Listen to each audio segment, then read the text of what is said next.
I was transported to a high martial world. I became a useless, middle-aged man whose only pride was his monstrously talented son, hailed as a once-in-a-millennium genius.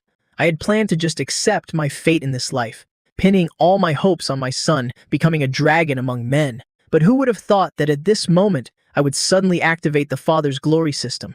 My power level will always be 4 major realms higher than my son's, and so I began to play the part of a destitute father. By day, I worked as a porter at the docks until my back ached and my knees grew weak. By night, I'd be at home, constantly coughing up blood. I was working myself to death just to push my son to train like a madman. Meanwhile, I could just sit back and reap all the benefits.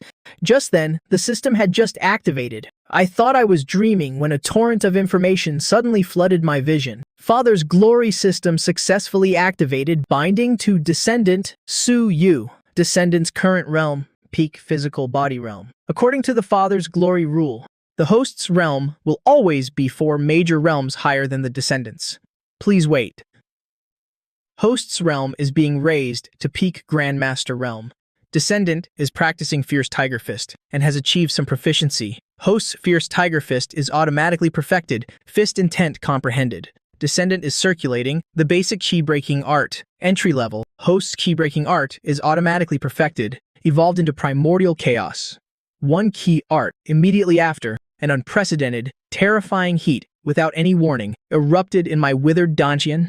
If my original body was a riverbed that had been dry for 20 years, then this was the entire galaxy pouring down, a cataclysmic flood. I gritted my teeth, a pained growl escaping my throat. But this pain was accompanied by a clearly discernible exhilaration. My dantian, shattered for 20 years, was regenerating at a speed visible to the naked eye. Healing, expanding. In an instant, it transformed into a golden sea of chi.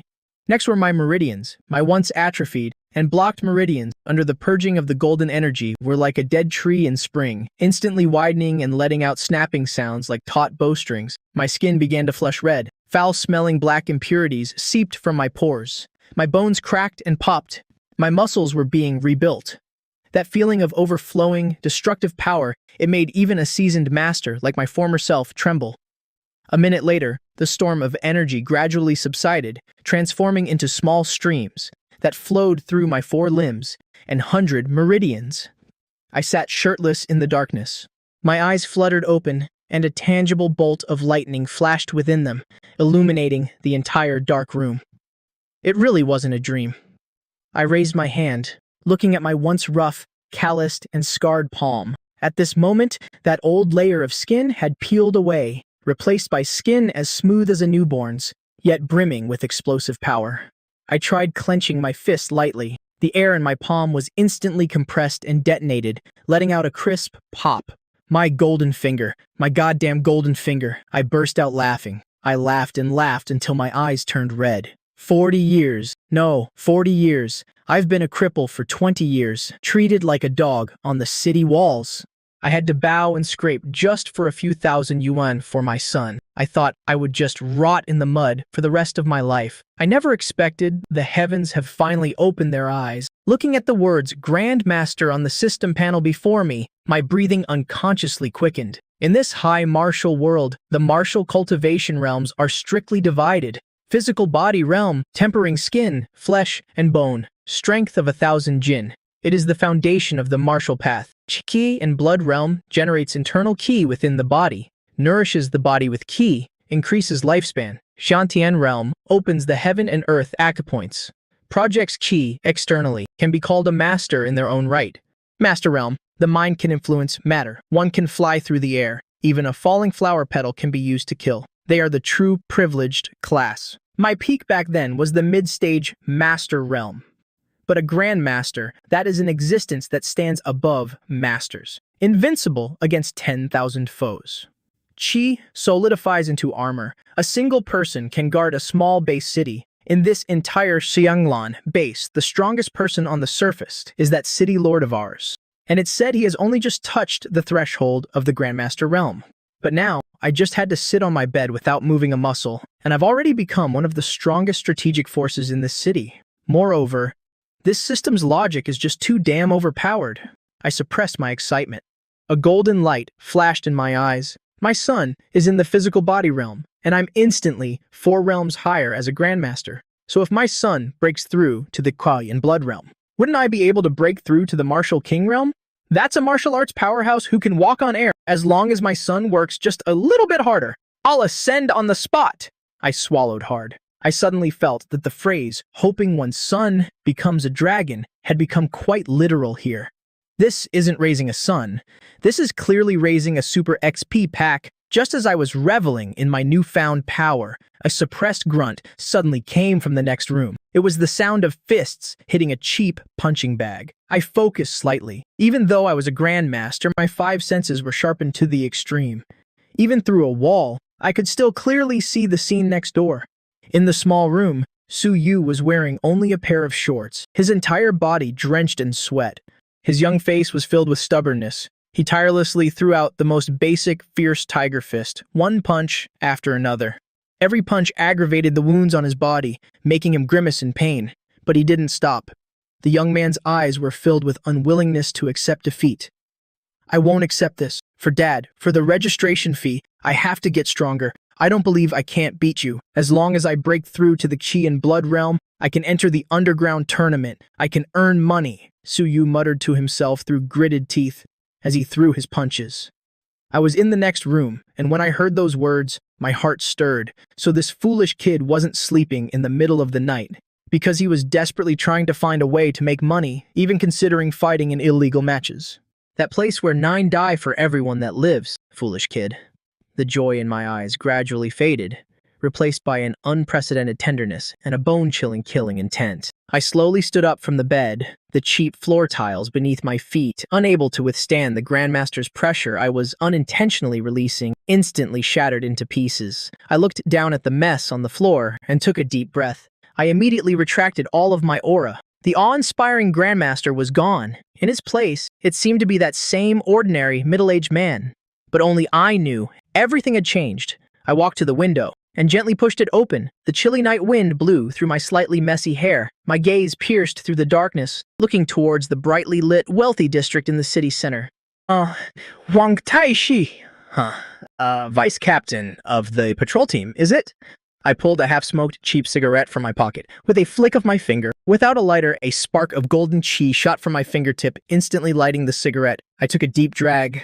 Through the swirling smoke, my once cloudy eyes were now as deep as a starry sky, and as terrifying as an abyss. I was meek before, because this old bag of bones was all I had, and I had to stay alive to raise my son. But if someone wants to break my son's legs, then I'll crush his bones first. I casually flicked the cigarette butt out the window. The small ember traced a red arc through the air. The moment it landed, it erupted with a terrifying burst of chi, silently piercing a small, bottomless hole in the hard concrete ground below. Time for bed. I turned and lay down on the bed, my mind calmer than ever before. When I wake up tomorrow morning, I'll go deal with that son of a bitch vice captain for my son, and clean up the mess while I'm at it. That day, Xianglan Base was as peaceful as ever. No one paid any mind to a small corner in the slums. 5:30 a.m. The slums in F district of Xianglan Base were still shrouded in a hazy mist. I sat at an old wooden table. In front of me was a bowl of thin congee and a plate of pickled vegetables. There were also a few eggs. Su Yu kept his head down, shoveling food into his mouth. The swelling from last night had gone down, but the bruises stood out even more in the morning light. It was a shocking sight. About your martial arts training, you don't need to worry. Just focus on your training. I'll take care of everything else. My voice was calm, but it carried an unshakable sense of stability. Su Yu paused his chopsticks, lifting his head to look at me. He felt that I was a little different today. My eyes, which were always tired and cloudy, were now as deep as an ancient well, impossible to see through. But he just thought I was trying to comfort him. He gave a quiet, "Mom," a flicker of determination mixed with helplessness in his eyes. "I'm heading out." I stood up and casually grabbed the faded gray uniform jacket. The moment I stepped over the threshold, my back was no longer stooped as it usually was. Even though I tried to suppress the aura of a grandmaster, every movement, every bone, exuded a rhythm as steady as a mountain. Right now, I have 2 goals. One is to be a shield for my son, so he can continue on the path of martial arts. The second is to use this newfound power to find my wife and child. The 6 o'clock subway let out a low roar as it weaved through the gaps of the steel jungle. When I stepped into the main gate of the F District Patrol Management Office, my keen senses immediately picked up on the strangeness in the air. The air was thick with tension and unease. Normally, at this time, everyone would be busy with shift changes or complaining about the cafeteria food. But today, many people were gathered in small groups in the shadows, whispering to each other. Their eyes were filled with terror. "Old Sue, you're finally here. Quick, come over here. Something's happened." A figure hurriedly squeezed out of the crowd. It was my old squad mate, Old Zhang. His face, weathered by years of wind and frost, was now filled with anxiety. He pulled me to a deserted corner of the wall and lowered his voice. "Something big has happened. Have you heard? What happened?" "Last night, near the section of the city wall we guard, a demonic beast snuck in. That damn thing got into the wealthy district and attacked the only son of a noble family. I hear he's related to some big shot in the inner city. Now the higher-ups are furious. They want to turn the entire patrol team upside down. Last night, my shift and that section of the wall was secure. Not a single brick was out of place." "It shouldn't have anything to do with us," I replied calmly. "My dear friend, you still don't get it, do you?" Old Zhang slapped his thigh, his voice trembling. "Last night, he asked you to cover his shift, but on paper, it was still his team on duty. Now that a noble has been seriously injured, Liang Qi's uncle, Liang Jiamin, will definitely protect his nephew. If they pin the blame on people like us who have no connections, saying we were derelict in our duties, that we concealed military intelligence, that's a capital crime." Before Old Zhang could finish, the PA system in the patrol hall crackled to life. "All on-duty members of the 3rd Platoon report to the interrogation room immediately for questioning. Latecomers will be dealt with according to military law." Old Zhang's face went pale with fright. He grabbed me, about to leave. "Old Su, we have to get our stories straight." I gently pushed Old Zhang's hand away, my eyes looking up towards the upper floors of the office building. "You go on ahead. I have some personal business to attend to." "Old Su, where are you going?" "That's the captain's office," Old Zhang called out in a hushed voice from behind me. I didn't even turn my head. Since the world has changed, this dead-end job, I quit. At that moment, inside the captain's office, even though the door was tightly shut, my ears could clearly hear the conversation within. I didn't knock, just pushed the door open and walked in. The two people in the office turned their heads in surprise. A middle-aged man, Liang Jianmin, was flipping through a duty roster with a grim expression, and Liang Qi was slumped in a chair, his face pale. He hadn't even changed out of his expensive nano-combat suit. The collar even reeked of alcohol from last night's party. Seeing me barge in, Liang Jianmin's face immediately darkened. He slammed his hand on the table. "Sui, who let you in? Get the hell out and do your job. I'm here to resign." "Resign? Sui, do you think this is a marketplace? You can come and go as you please? Is that it? Such a major incident happened at the city wall last night, and a beast snuck in. A noble was attacked. And you were the one covering the shift last night." When Liang Qi heard the word resign, he first panicked. Then, as if grasping a life-saving straw, he shot up from his seat. He pointed a finger at my nose and yelled, "That's right, uncle. Last night, I may have asked old Sue to cover for me for a bit, but that's because I trusted him. It must have been him. He must have let the beast in on purpose. He wanted to frame me. He wanted revenge because I'm usually strict with him. You're so vicious. To frame me, you disregard the safety of the entire city. You goddamn lowly commoner. You want to make my life hell? Is that it?"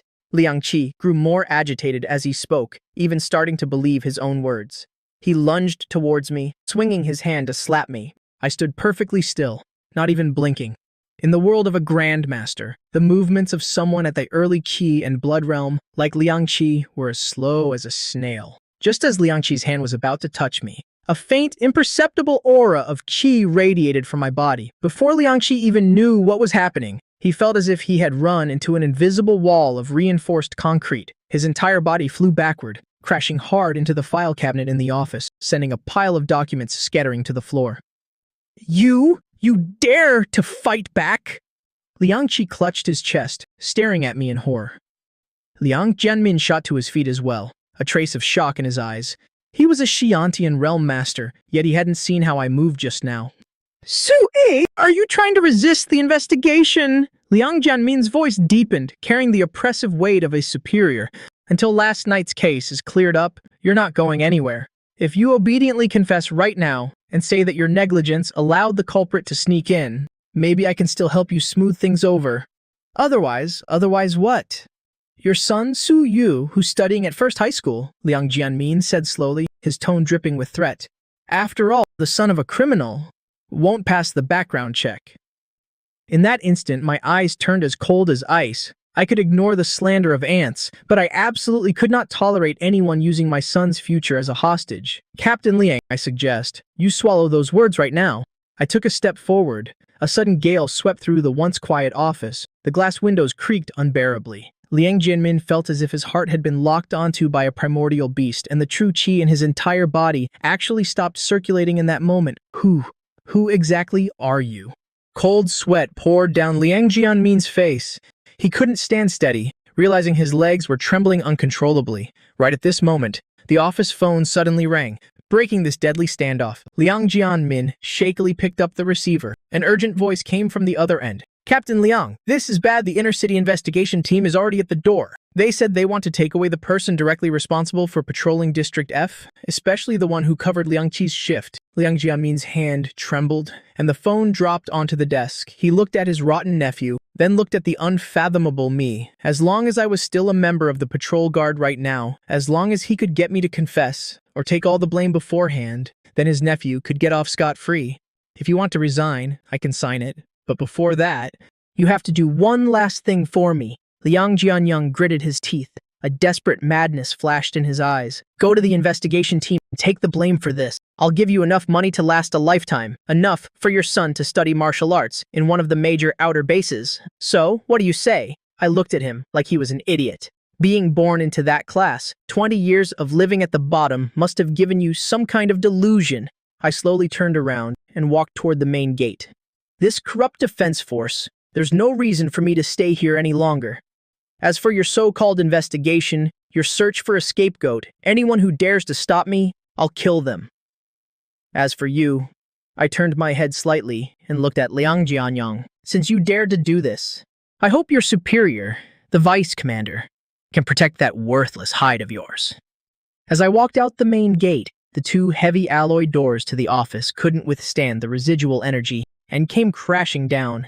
Liang Jianyang collapsed into his chair, drenched in sweat. Only when my presence had completely vanished did he finally gasp for air. His eyes filled with venomous hatred. You son of a bitch. So what if you're some hidden master? This is Kanglin and it belongs to the Wang family, not the Su family. You want to resign, do you? Fine, I'll let you go, but I'll make sure you're completely ruined. Hello? Is this the commander? A few minutes later, I was walking down a deserted street. Of course, I wasn't just wandering aimlessly. My destination was clear, the vice commander's mansion. If they want to block my son's future, then I'll go and settle the score myself. To me, right now, the untouchable nobles of Kanglan are nothing more than slightly larger ants, even a vice commander. At best, he's only just stepped into the Grandmaster realm, before his vital energy has been reforged. In front of a great Grandmaster, he's no different from someone in the physical body realm. My heart was as calm as still water. I'm not a man who enjoys killing. 20 years of hardship have worn away my impulsiveness, leaving only the deepest calm. As long as they know their place, I have no desire to start a massacre in this base. Just as I entered a bustling commercial street on the edge of the district, several presences behind me caught my attention. Captain, there's something off about this Suwu. A man and a woman in custom-fit combat gear were communicating rapidly over their earpieces. According to his file, his dantian was shattered. He should only have a little physical strength left. He doesn't look like someone with an unhealed injury at all. The cold young man they called Captain, and the others, stared intently at my back. He has this indescribable aura. It's like staring into an abyss. The higher-ups gave a kill order. Yang Jianyang reported, he's a problem. We can't let him escape. Find a deserted place and make our move. I walked on casually, even glancing with interest at a martial arts exam ad on a holographic screen by the road. In my eyes, their tracking skills were as clumsy as a game of hide-and-seek. I deliberately slowed down, leading these tales through a maze of alleys, finally stopping in front of an abandoned, heavy machinery plant. The place was littered with broken cranes and rusted steel beams. The wind howled through them, creating an eerie whistling sound. I stopped and slowly turned around. The setting sun stretched my shadow long behind me. You've been following me for 3 streets. Tired of hiding? Come on out and get some sun. As I finished speaking, from the silent blind spots around me, 3 men and 2 women slowly emerged in a pentagonal formation, cutting off all my escape routes. The cold young man in the lead, Han Feng, stared at me, the dark metal longsword in his hand glinting with a cold blue light. His eyes were filled with even more suspicion. Su Wu, the grandmaster of a generation 20 years ago, has fallen to this state. But I'm very curious. Your Dantian is crippled. How were you able to push back Liang Qi at the City Defense Bureau earlier? Other than the life-sacrificing arts of the Star Demon cult, I can't think of any other possibility. Such a predictable conclusion. I laughed. It was the indulgent look of an adult watching children. The Star Demon cult? That bunch of nobodies who sell their souls for power? They're not even worth a second glance from me. But you people, you believe whatever Liang Zhenyang says. Did your brains grow just to make you taller? How dare you look down on us? One of the women in the group scowled. She was known for her arrogance. With a shout, her body became a flash of green lightning. The 2 cicada-wing-thin daggers in her hand sliced through the air with a sharp whistle, aiming straight for my eyes and throat. This was the full power strike of a Xiantian realm expert. I stood my ground, not even raising a hand. Only when the dagger tips were less than an inch from me did my body strangely drift backward. In that instant, to the woman, it was as if I had become a weightless after-image. No matter how sharp her blades were, they couldn't touch me in the slightest. Trying to take a life without any proof, your team's methods are as consistent as ever. I sighed, a cold glint flashing in my eyes. All of you attack, get him, don't give him a chance to breathe. Han Feng had seen a clue. This is an extremely advanced movement technique, he exclaimed. Gritting his teeth, he unleashed a blade of true energy several meters long, slashing down from above. At the same time, the other members attacked. One threw a punch like a cannonball, another launched poison knockout darts. The combined assault of 5 Xiantian experts would be enough to give even a grandmaster a headache. But for me, it was like a walk in the park. I weaved through the dense net of attacks with ease. Whenever a strike was about to land, I would either sway my body slightly or flick my hand, and those mountain-heavy forces would be gently deflected aside. The team members' attacks ended up crashing into each other, or the abandoned machinery exploding in a shower of sparks, and from start to finish, one of my hands remained in my pocket. My expression was so casual, it was chilling. Stop, Han Feng hurriedly retracted his blade. Drenched in sweat, he signaled for everyone to stand down. His chest heaved violently. The look he gave me was no longer one of suspicion, but of absolute terror. He finally realized it. I wasn't using some secret art at all. It was purely the overwhelming superiority of my martial realm. If I were really a remnant of the Star Demon cult, with the speed I just displayed, all of your necks would have been snapped long ago. Han Feng's voice began to tremble.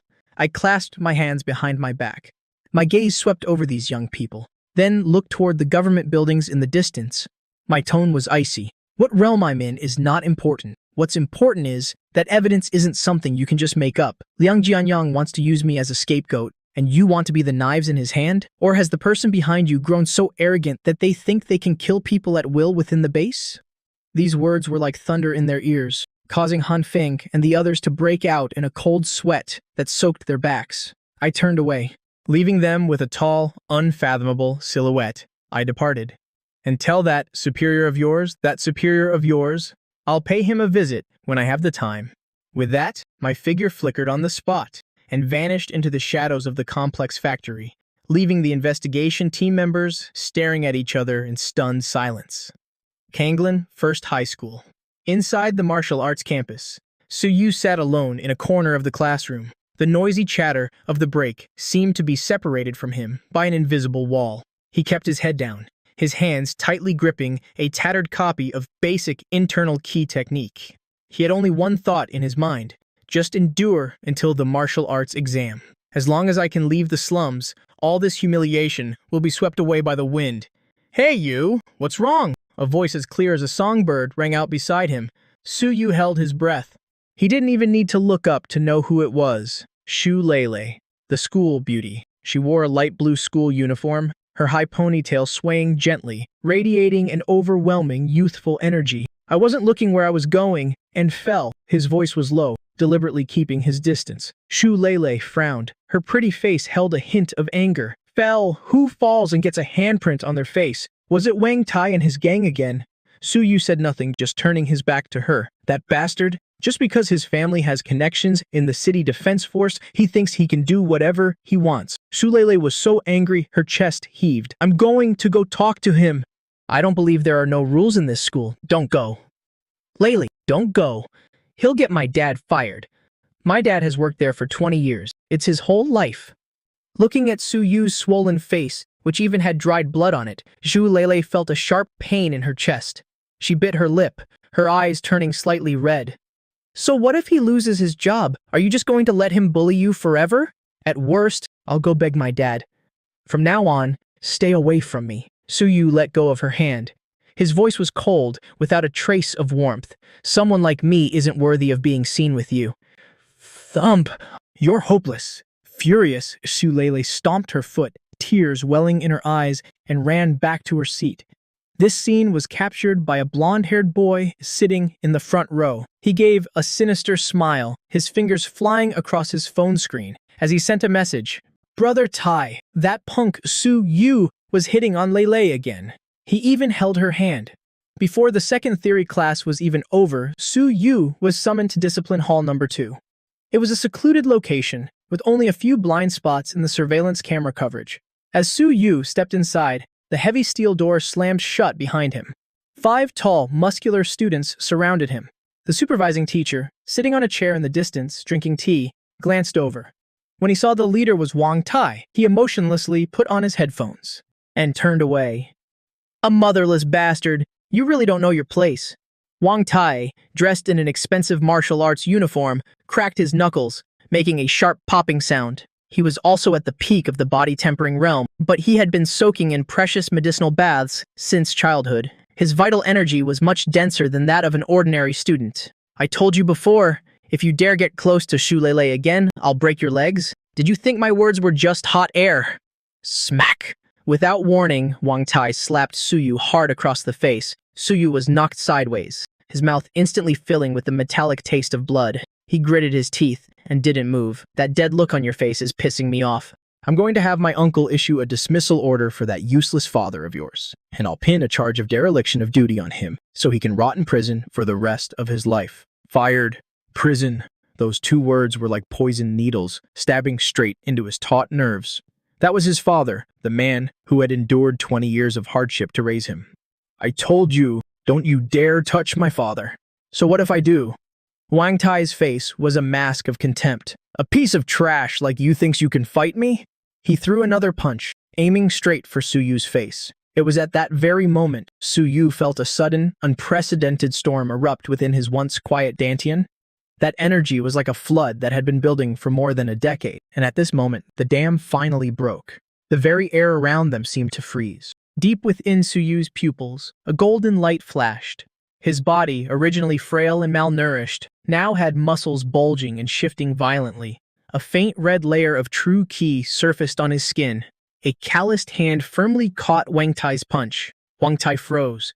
He realized his fist felt like it was trapped in millennial ice. No matter how hard he struggled, he couldn't budge it even an inch. To Wang Tai's horror, Suyu's aura was skyrocketing at a terrifying speed, directly breaking through the barrier of the body-tempering realm. The intense pressure made it hard for him to breathe. Ki and blood realm? Impossible! I told you! Don't touch my dad! You! Suyu's voice became incredibly hoarse, sounding like a wild beast as he took a half-step forward. His back arched like a drawn bow, his waist and hips twisting as he unleashed a basic but explosive punch. A faint, deep dragon roar echoed in the air. Wang Tai was sent flying like a cannonball, smashing hard into the reinforced wall in the distance. Before he could even scream, his eyes rolled back, and he slumped to the ground like a pile of mud. Unknown if he was dead or alive. Boss Tai, how is this possible? Monster, the remaining lackeys were scared out of their wits. Seeing the almost tangible aura swirling around Suyu, they lost all courage to fight. They scrambled and crawled away to escape. The manager watching from afar was so terrified he dropped his teacup, shattering it. He hurriedly took off his earpiece, pointed at Suyu, and yelled, "What the hell are you doing? Are you trying to start a rebellion? You injured Wang Tai. Even with 10 lives, you couldn't pay for this." Suyu stood in the middle of the martial arts hall, staring blankly at his own hands. In that moment, he felt his body surging with endless power, but as reason returned, a deep sense of dread welled up inside him. He had broken through, but he had also crippled the vice commander's son. "I've caused a disaster," Suyu muttered. At the same time, far away in the base, my footsteps suddenly halted. Ding! Detected that Descendant Suyu has achieved a breakthrough in battle. Advanced to the early stage Qi and Blood realm, Father-Son synchronization system evaluating. Descendant's realm has increased. Host's realm will synchronize and increase. Descendant's current realm, second stage Qi and Blood realm, Host's realm increase to sixth stage Martial King realm. What's wrong? Why are you as pale as a ghost? Look over there. Suyu's seat is empty. He was just called away by Wang Tai's gang. Suluo Luo sat in her chair, her nails digging deep into her palms. Her unease peaked because she knew Wang Tai too well. That arrogant rich kid threw his weight around just because his uncle was the vice commander. There was nothing he wouldn't dare to do. She abruptly stood up and sprinted toward Martial Arts Hall number 2. When she pushed open the heavy alloy doors, the sight before her made her hold her breath. Wang Tai was lying unconscious on the ground like a dead dog, his fate unknown. The once arrogant lackeys were now trembling like leaves, cowering in the corner, not even daring to breathe loudly. As for Suyu, the usually quiet boy, who always kept his head down, was now standing blankly in the center of the hall. "Suyu!" Shuluoluo cried out and rushed over. You dare assault someone on school grounds?" The discipline master hurried over. Seeing Wang Tai on the ground, he was scared out of his wits, his finger trembling as he pointed at Suyu. "Do you know who Wang Tai is? You've caused a massive disaster, Suyu! What exactly happened?" The homeroom teacher also looked horrified and anxious. Suyu slowly turned his head, his empty eyes carrying a heartbreaking stubbornness. His voice was terrifyingly hoarse. "He said he was going to throw my dad in jail. He wanted to hurt my dad. I couldn't let him do that. I couldn't." The discipline master stomped his foot in anger, his words full of snobbery. "So what if he said that? By hitting him, your useless old man will only die faster. Vice Commander Wang can crush you and your father as easily as 2 bugs." Just as he finished speaking, the screeching of tires and the rapid thud of leather boots echoed from outside. A middle-aged couple stormed in, radiating overwhelming murderous intent. Tyer, the middle-aged woman, shrieked miserably, throwing herself to Wang Tai's side. The man, dressed in an elite black combat suit, had eyes as sinister as a venomous snake. He was Wang Tai's father, Wang Heng of the Wang family. Seeing his only son in such a tragic state, the air around Wang Heng seemed to freeze. "Who did this?" Wang Heng's voice was low, like a growl from deep within his throat. Every word carried the sharp fluctuation of his ki and blood. The discipline master trotted over like a fawning dog, bowing and pointing at Suyu. "Mr. Wang, it was this brat from the slums. I don't know what kind of drugs he took, but he suddenly went crazy and attacked young Master Wang Tai. We couldn't even stop him in time. Very well." Wang Heng laughed out of extreme anger. The powerful aura of a mid-stage Qi and Blood realm expert erupted, suppressing the surrounding students so much they couldn't breathe. "In this Kanglin city, no one has ever dared to beat my Wang Heng's son into this state, you little brat. Today, I'm going to break every bone in your body. Don't touch him." Xuluoluo spread her arms wide, shielding Suyu behind her. With red eyes, she shouted, "Wang Tai brought people to corner him first. They attacked first. You can't just ignore reason." "Reason?" Wang Heng scoffed disdainfully. His gaze toward Shu Luoluo was utterly indifferent, treating everyone like trash. "In Kanglin City, my Wang family is the reason." With a wave of his hand, a powerful hidden force turned into a visible current of air, directly blasting the frail Shu Luoluo away. "Luoluo!" Su Yu shouted in horror. His body darted out like lightning, steadily catching Xu Luoluo mid-air. At that moment, the golden light in Su Yu's eyes completely erupted. His qi and blood, which had been mostly depleted from his breakthrough, now surged like a withered tree meeting spring, roaring wildly. A faint pressure radiated from his slender body. He gently set Luoluo down and slowly turned to face the mid-stage qi and blood realm expert. "You want to hit me? And you dared to touch her?" Su Yu's voice became incredibly calm. So calm, it made people's hair stand on end. "You reckless fool! Kneel before me!" Wang Heng roared, his whole body lunging like a fierce tiger descending a mountain. His right claw carried an ear-piercing supersonic boom, aiming straight for Su Yu's throat. He had murderous intent. He didn't care at all that his opponent was just a student. The surrounding teachers closed their eyes in terror. However, at this moment, Sukyu's senses had entered a miraculous state. Wang Heng's lightning-fast movements appeared full of flaws in his eyes. Suyu let out a low shout. Instead of choosing to block, his body bent down in a bizarre angle, almost sliding across the ground. To dodge that fatal strike, he instantly closed in on Wang Heng's lower body. What? Wang Heng's pupils shrank. He sensed an imminent danger as Suyu's full-body strength erupted from the soles of his feet, traveling up his spine and channeling into his right palm. That palm strike, enveloped in an intertwined red and golden hue, was the combustion of ki and blood pure to the extreme. That palm strike slammed directly into Wang Heng's lower abdomen. A dull thud echoed throughout the martial arts hall. It didn't sound like flesh colliding, but rather like two 10,000-pound iron blocks smashing into each other. Wang Heng's ferocious expression completely froze.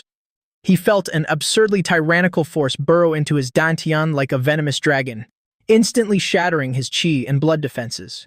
This mid-stage chi and blood realm expert was sent flying backward like a torn sack, crashing through an entire row of testing equipment. Finally, he dropped to one knee, coughing up a mouthful of fresh blood mixed with visceral fragments. The entire hall fell dead silent. The discipline master's jaw dropped wide enough to fit an egg. How is this possible? Wang Heng clutched his stomach, fear finally showing in his eyes. He's clearly just a brat who just broke through. How could he injure me? Suyu panted heavily, the sweat on his body evaporating into white steam under the high heat. Although he had repelled his opponent, this kind of cross-realm battle had pushed his body to its absolute limit.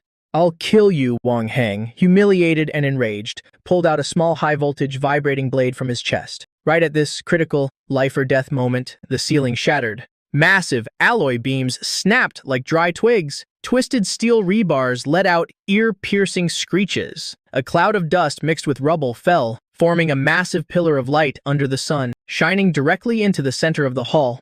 And right in the middle of that pillar of light, a figure was stepping on thin air. I was wearing my familiar combat suit. The silver-gray uniform looked more majestic than a dragon robe in this moment. Purple gold chi and blood flowed like tangible silk, swirling around my body. Martial King Realm, walking on air, levitating effortlessly, this was the sign of transcending mortality and truly stepping into the higher echelons of life evolution. An indescribably terrifying pressure, like 10,000 massive mountains crashing down at once, instantly filled the entire martial arts hall. Except for Suyu, who was enveloped by a gentle aura, everyone else present, whether it was the discipline master, the homeroom teacher, or the students from earlier, all went weak in the knees. They simultaneously collapsed to the ground. It wasn't that they wanted to kneel, but a genetic trembling in the face of a higher life form. That forced them to their knees, and the main target of this pressure was Wang Heng, who had just tried to kill Suyu. Wang Heng now had none of the demeanor of a chi and blood realm expert. He was like a dead toad pinned to a chopping block, his body spread-eagled, plastered flat against the cracked floor. His bones cracked and popped, his face distorted from the pressure. His bulging eyes stared fixedly at the godlike figure in the air. He, walking on air, Wang Heng wheezed like a broken bellows. The malice in his eyes instantly turned into endless terror. A martial king? Future base. Since when did we have a martial king? In this base, where even a Grand Master was considered a big shot, a martial king was a legend. They were the sky itself. Hovering in the air, I slowly lowered my head. In those purple-gold eyes, there was only the indifference of a superior looking down at an ant. In this deadly moment, Suyu looked up, looking at that familiar yet foreign figure. His eyes instantly turned red, and with a trembling voice, he called out, "Dad!" Like a bolt of lightning, it struck the minds of everyone present. Zhu Luo, kneeling on the ground, struggled to look up, her beautiful eyes wide open. Suyu's father? That man, the father who guarded the city walls? The discipline master was so terrified his entire body shook. His previous words, calling Suyu a piece of trash, echoed in his mind. He felt his vision go dark, wishing he could just pass out on the spot. Oh my god, he had just mocked the son of a martial king for not being able to afford the registration fee. You dare touch my son? My figure slowly descended, hovering 3 inches above the ground. I looked at Wang Heng on the ground, my tone so calm it sent chills down their spines. You people really have guts. Senior, it's a misunderstanding. This is all a misunderstanding. Wang Heng felt the tangible killing intent, his courage completely shattered, as he desperately begged for his life. I didn't know he was your son. If I had known, even with 10,000 times the courage, I wouldn't have dared. I'm from the Wang family. My brother-in-law is the vice commander of the city defense force. Please, spare me on his behalf. I couldn't even be bothered to listen to the rest of his nonsense. I gently lifted my right foot, and then, like putting out a cigarette, I seemingly lightly stepped down. There were no flashy moves, nor any earth-shattering explosions. Just like the sound of a watermelon being smashed by a sledgehammer, Wang Heng's head, along with his pleas for mercy, instantly exploded into a bloody mess beneath my foot. The headless corpse twitched twice, then went completely still. Fresh blood splattered onto the face of the middle-aged woman nearby, Wang Tai's mother. The warm, metallic sensation snapped her out of her daze. The middle-aged woman stared at her husband's headless corpse, and her entire world instantly collapsed. She slumped to the ground, scrambling backward on her hands and knees, her expensive dress stained with filthy blood. "You killed him. You actually killed him?" Expressionless, I turned around. My blood-stained leather boots stepped on the shattered tiles, making a squelching sound. Step by step, I walked toward the woman. "No, don't come any closer." The middle-aged woman's hair was a mess. Her makeup smeared across her face in absolute terror. She desperately clung to her last lifeline. "My biological brother is Wang Meng. He's the vice commander of the city defense force. You killed someone from the Wang family. He won't let you get away with this. The city lord won't let you off either." She shrieked hoarsely, trying to use these connections to ward off the shadow of death looming over her. However, my footsteps didn't pause for even half a second. Is the vice commander of the city defense force supposed to be impressive? The rhetorical question was filled with extreme contempt. You relied on your brother's power to enable your son to bully his classmates. Ending up like this today is your retribution.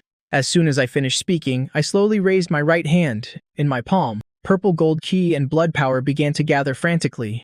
The surrounding air distorted from the intense heat. "No, don't!" The middle-aged woman felt the suffocating grip of death. She closed her eyes in despair and screamed. Right at this hair-raising moment, a furious roar echoed from afar, accompanied by the rapid sound of tearing wind. The already unstable main doors of the martial arts hall were blasted away by a tremendous force. A figure wearing silver commander armor charged in with an imposing aura like a cannonball. The newcomer had a majestic face, his chi and blood surging like a furnace. It was the vice commander of the city defense force who had rushed over after receiving the news. Wang Meng. As soon as he entered, he saw his brother-in-law's headless corpse and his sister trapped under the palm of my hand. "You bastard!" Wang Meng's eyes spat fire. He couldn't see through my cultivation realm, but he instinctively assumed that in the future base, no one would dare kill someone right in front of him. "I don't care who you are, daring to publicly commit murder in a school and slaughtering nobles, you are provoking the entire law of Kanglan City. Surrender." Wang Meng drew the alloy combat saber at his waist, pointing the blade straight at me. The pressure of a Grandmaster realm expert erupted, attempting to suppress his opponent. "Kneel down and surrender immediately! Otherwise?"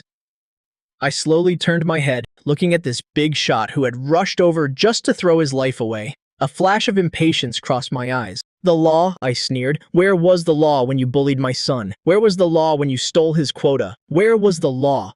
And now you want to talk to me about the law?" My figure suddenly vanished from the spot. Wang Meng only felt his vision blur. The man who was just 10 meters away was suddenly right in front of his nose in the blink of an eye. The terrifying aura of a martial king froze his very soul. In that moment, it erupted without holding anything back.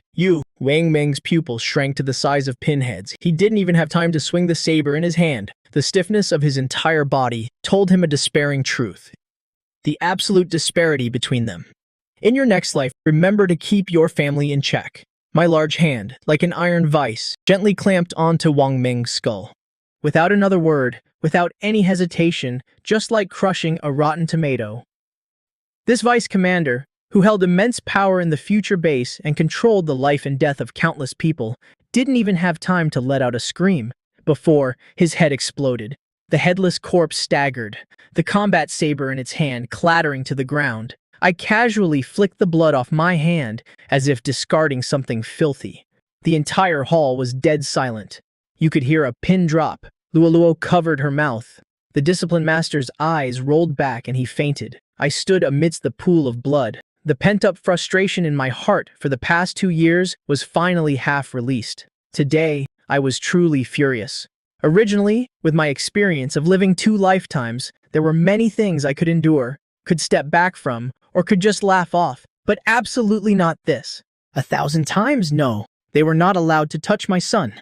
I slowly turned around, looking at Wang Tai's mother, who had already fainted from terror. The killing intent in my eyes had yet to fade. Then, my gaze swept over the discipline master, who was trembling in the corner. "Senior, please show mercy." Before the person even arrived, a deep, resonant voice washed into the ruined martial arts hall #2 like a tidal wave. My hand, which was about to strike, paused slightly in mid-air. I slowly turned my head, my purple-gold eyes looking coldly toward the door.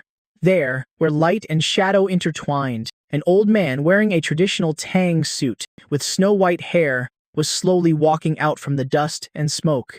His steps seemed heavy, but with every step he took, the rubble beneath his feet silently turned to ash. Great Grandmaster Realm. He is the highest authority of the Kanglan base. City Lord, Fan Hong. Normally, Fan Hong is a figure who stands above the clouds, looking down on the masses. The guardian deity of this steel jungle. But right now, a layer of cold sweat has formed on this old man's forehead. His usually straight back can't help but bend slightly under my tangible martial king pressure.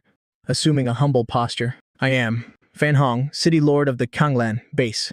Fan Hong took a few steps forward, but stopped exactly 10 meters away from me. That was the death zone his instincts warned him about. He glanced at the 2 headless corpses on the ground, his eyes twitching wildly. Then, he took a deep breath, clasped his hands, and bowed deeply to me, his voice carrying a hint of reverence. "Senior, regarding today's matter, I know a little about it. It's truly a misunderstanding." Misunderstanding? A cryptic smile curled on my lips as I rolled the word over my tongue. Full of mockery, Fan Hong stubbornly continued, "The people of the Wang family usually rely on their merits and influence and are indeed somewhat arrogant and overbearing.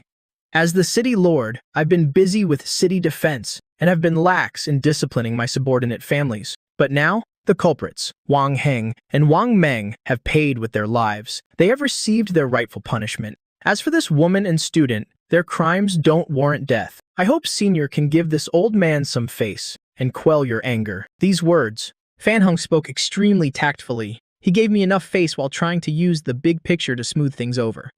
However, I suddenly threw my head back and laughed out loud. What a great misunderstanding. What a great lax discipline. What a great crimes don't warrant death. My laughter abruptly stopped as I snapped my head down. With fingers like a sword, I pointed straight at Su Yu, who was watching from afar. "Fan Hong, open your damn eyes and look if I didn't have the strength of a martial king. When Wang Heng tried to kill my son, when Wang Meng raised his blade to execute me on the spot, where the hell? It was your misunderstanding then." My voice grew louder and colder. Every word was like a heavy hammer, smashing ruthlessly into Fan Hong's heart. "If my son and I were the ones who died today, would you stand up and call it a misunderstanding? I bet you'd just sign off on the incident report, labeling us as rioting commoners. Who deserved to die?" Fan Hong's face turned pale. He opened his mouth, but couldn't utter a single word, because everything I said was the truth. This is the unspoken rule of this high-level martial arts world. The weak are prey to the strong. The strong are kings. Since you all set the rules this way, don't blame me for not playing by them. A golden purple light erupted in my eyes. Now that I've only killed a few attempted murderers, you clowns jump out one by one to reason with me? To preach mercy to me? Bullshit. As soon as the words left my mouth, not only did I not hold back, but I also intensified my pressure. This time, it wasn't aimed at the entire hall, but precisely targeted the 3 survivors, Wang Tai's mother, Wang Tai, and the dean, who was already scared out of his wits. Agonizing screams echoed through the space. The middle-aged woman, who was already slumped weakly on the ground, instantly felt as if an ancient divine mountain was crushing her back. Crack! That was the sound of all the bones in her body shattering under the immense pressure. Her well-maintained face instantly turned purple like pig liver, and fresh blood gushed from her nose and mouth like a broken fountain. Her entire body was plastered to the ground like a pile of mush. Her eyes rolled back, clearly exhaling more than she was inhaling. As for Wang Tai, this once unrivaled school bully was in an even more pathetic state. Under the crushing pressure, his internal organs, already injured by Su Yu, completely ruptured. He convulsed violently in a pool of blood, his facial features twisted together in excruciating pain. A hoarse, dying rattle escaped his throat. The look in his eyes as he stared at me held no more resentment, only despair and a plea for a quick death. As for the dean, his forehead was already a bloody mess from kowtowing. "Spare me, senior. Please spare my life. I have elderly parents at home and young children to feed. Please treat me like a fart and just let me go seeing this scene." City Lord Fan Hong's face turned extremely ugly. As a Grand Master, when had he ever been ignored like this? Looking at my unrestrained golden-purple true chi, he didn't dare to make a move. He knew perfectly well the gap between a martial king and a Grand Master. It was the difference between heaven and earth. If I really wanted to kill him, it probably wouldn't even take 10 moves. Fan Hong took a deep breath, trying to suppress the humiliating anger in his heart. His tone became urgent and heavy. "Senior, wait, I don't mean to stop you from taking revenge. It's just that this Wang family—" "You can't." Fan Hong took a step forward, his voice lowering, carrying a mix of warning and pleading. "Although the Wang family is just a local clan in Konglan City, their main branch is located in the Jiangnan main base. I heard their family patriarch holds a high position in the military, and even has ties with some war god-level powerhouses. Now that Wang Heng and Wang Meng are dead, the Wang family will definitely be furious. If you slaughter this widowed mother and son today, then it will be a fight to the bitter end. By then, it might draw out terrifying powerhouses, or even a Federation arrest warrant at this point." Fan Hong paused for a moment, observing my expression, before continuing, "Senior, your martial prowess is unmatched, so naturally, you aren't afraid. But what about Su Yu? He's still young. If he has to live a life on the run from now on, wandering the world, unable to even enter a martial arts university, is that really what Senior wants to see?" These words finally caused a flicker of hesitation in my eyes. I wasn't afraid of death. I wasn't afraid of a fight, but I was afraid for my son. I risked my life to become stronger. Wasn't it so, Su? You could live with dignity under the sun like a normal person? I let out a cold snort, my gaze shooting toward Fan Hong like a blade. Using the Federation to pressure me. Using the Wang family to lecture me. Fan Hong, do you think I'd be scared? But I, Su Wu, am not an unreasonable man. I changed my tone, and the pressure that was about to crush the last breath out of those three paused slightly. "You want me to spare these miserable lives? Fine." I pointed at the Wang mother and son, lying on the ground like dead dogs, and then pointed at Fan Hong. "Since you said you want to protect them, then pay for their lives. You're in such a rush to protect them, simply because you're afraid the Wang family's main branch will blame you, affecting your reputation and your official position. So shouldn't you bleed a little on their behalf?" Fan Hong froze, then rejoiced inwardly. As long as we could negotiate, I might seem crazy, but I clearly still had my reason. To a powerhouse, killing a few ants wouldn't really vent their anger. But if it could be exchanged for practical resources, that was maximizing the benefits. "Rest assured, Senior," Fan Hong said hurriedly, afraid I would change my mind. "I am willing to be the guarantor. As long as Senior spares their lives, I, representing the City Lord's mansion, and the Wang family, will offer you a compensation of 100 million Federation credits plus an independent manor in the city center. Furthermore," Fan Hong gritted his teeth and said with a pained expression, "I'll add 3 bottles of B-rank vitality serum and a high-level martial art manual." Hearing these terms, the bystanders who hadn't fainted yet all gasped. 100 million Federation credits. That was enough for a wealthy family in the Kanglan base to spend for several lifetimes. The vitality serum was practically priceless in the Kanglan base, and a high-level martial art manual was a secret technique that only core disciples of major families could practice. This wasn't just compensation. This was practically emptying their entire fortune. I stayed silent for a moment. I didn't care about money. With the system in my hands, the things I lacked the least were cultivation methods and realms. But Su Yu needed them. Only when Su Yu leveled up could I become stronger. "Is that all?" I asked back coldly. Fan Hong's forehead was dripping with cold sweat. This is already the limit of the liquid funds the Wang family can mobilize in Kanglan City. In addition, the repair costs for Martial Arts Hall Number 2, and a guaranteed admission quota to a martial arts university for student Su Yu. I will personally approve it. Hearing this last sentence, the killing intent in my eyes finally began to dissipate. Fine. The guaranteed admission quota is unnecessary. My son can get into the best martial arts university on his own. I waved my hand dismissively, like shooing away flies. I'll spare your miserable lives this time. However, I shifted my gaze to the dean, who had long since wet his pants in fear, and lightly flicked my finger. A streak of golden-purple finger wind instantly pierced through the dean's dantian. The dean let out a scream of absolute despair. You can avoid the death penalty, but you won't escape punishment. A snobbish scumbag like you doesn't deserve to be a teacher. Your cultivation is hereby crippled. Get out of the education sector. Having done all this, I didn't even spare Fan Hong another glance. The terrifying martial king pressure radiating from my body receded like the tide. I turned around, the murderous expression from moments ago vanishing in an instant. Replaced by a look of care and gentleness, I quickly walked over to Su Yu, looking at the bruises and bloodstains on my son's body. My eyes were filled with concern. Are you okay? I reached out my hand and a gentle stream of golden-purple true chi flowed into Su Yu's body, instantly helping him stabilize his boiling vitality. Su Yu felt the warm current within his body. Looking at the father before him, who felt both familiar and towering, his eyes grew hot. He shook his head, an unprecedented, resolute light flashing in his eyes.